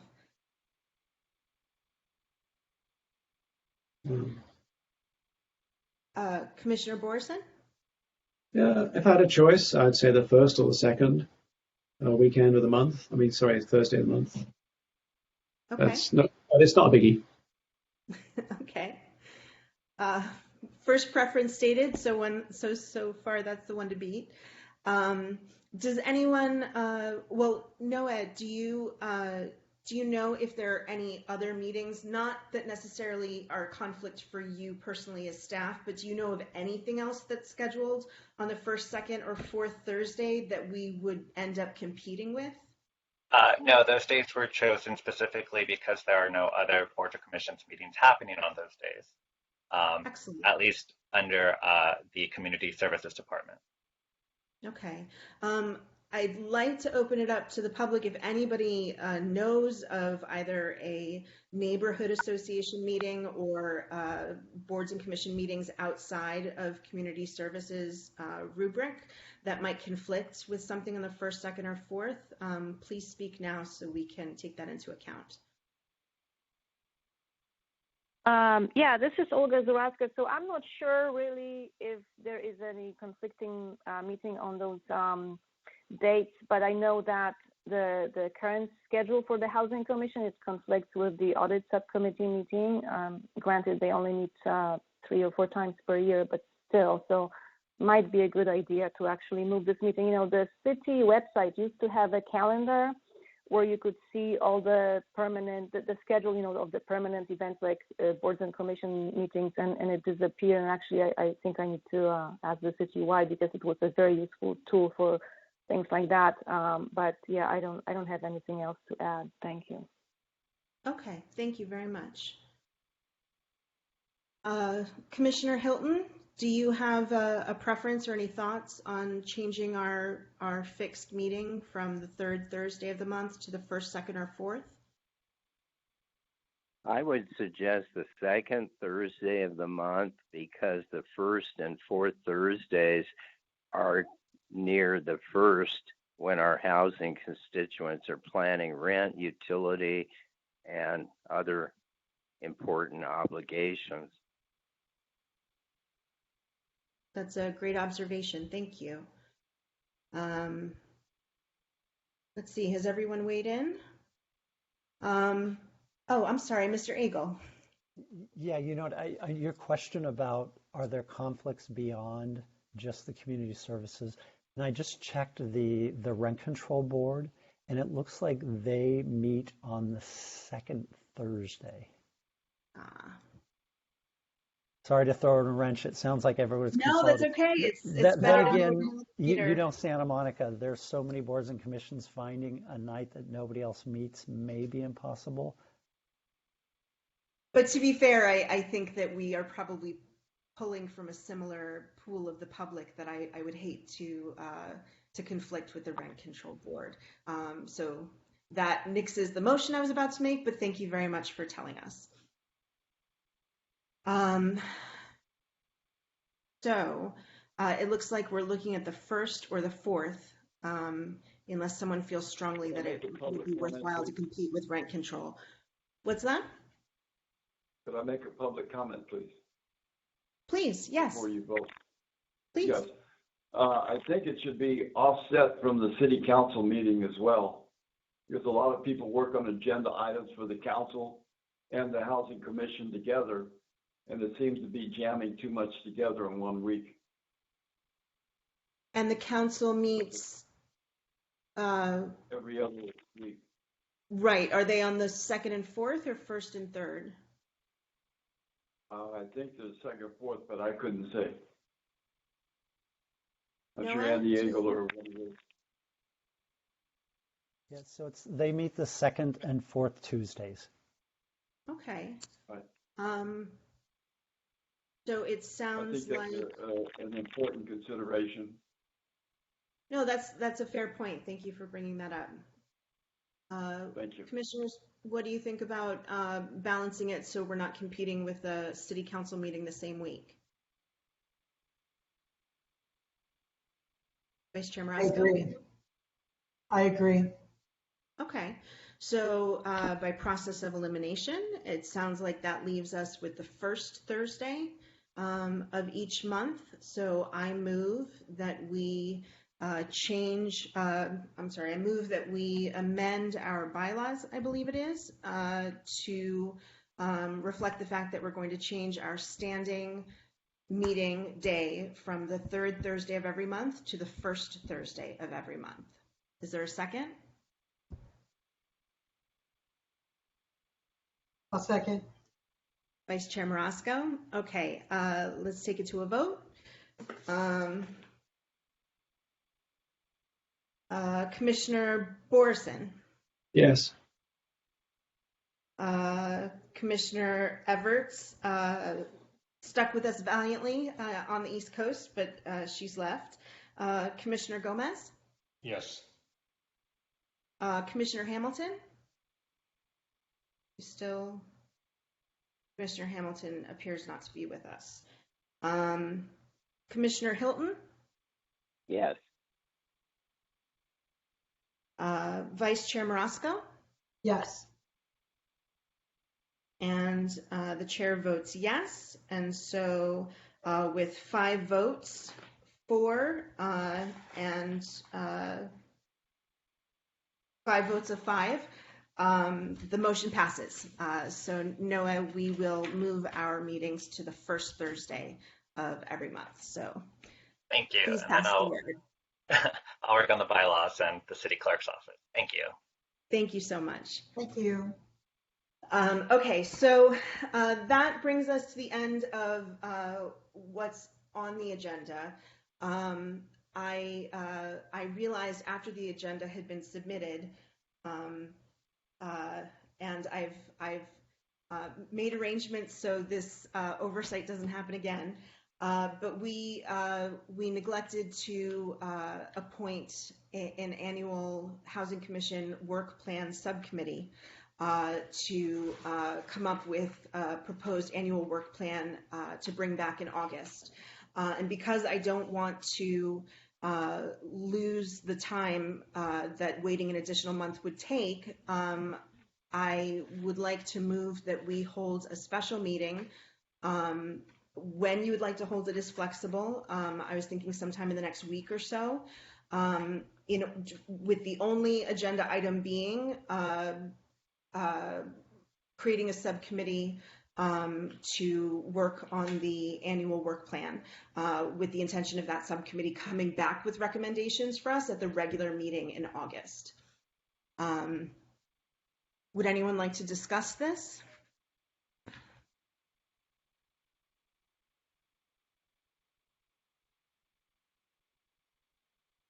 Does a special meeting, a short special meeting, sound doable to everyone? That would be fine for me. Vice Chair Marasco, that would be fine for me. Next week? What's that? Next week? Is that the meeting? You said next, I'm sorry, Well, is that a question or? Yes, like when is the meeting proposed? I mean, Well, I wanted to make sure that it was convenient for everyone and there wasn't a firm date in mind. I mean, but I just thought within approximately a week's time would still give the subcommittee three weeks. Although if the next meeting is going to be the first week in August. Wait, is that right? Does that mean we're having a meeting the first week? Yeah, it's like literally a week away. Huh. So what do you guys think? Do you think we should still try and do a special meeting and work on that before? I mean, today is the 21st, so that, let me look at a calendar.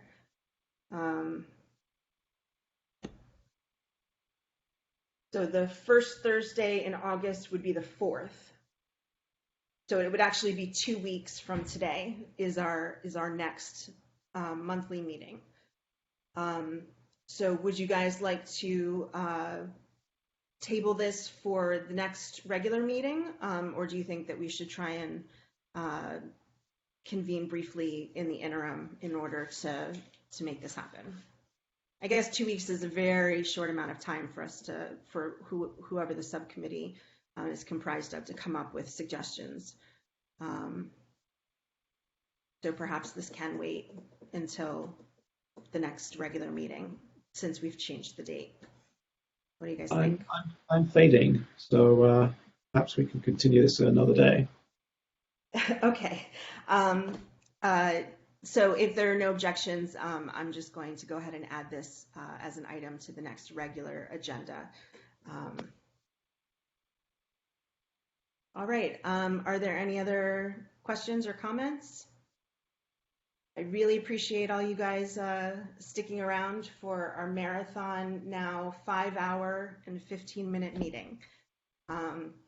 Thank you very, very much. And again, welcome, Commissioner Borison. We're delighted to have you. With that, I believe the meeting is adjourned. And thank you to all the people in the public who participated tonight. I really appreciate your input and have taken a lot of detailed notes. I agree. Thank you again to the public and to all the Thank you. commissioners. Have a great evening. Thank you.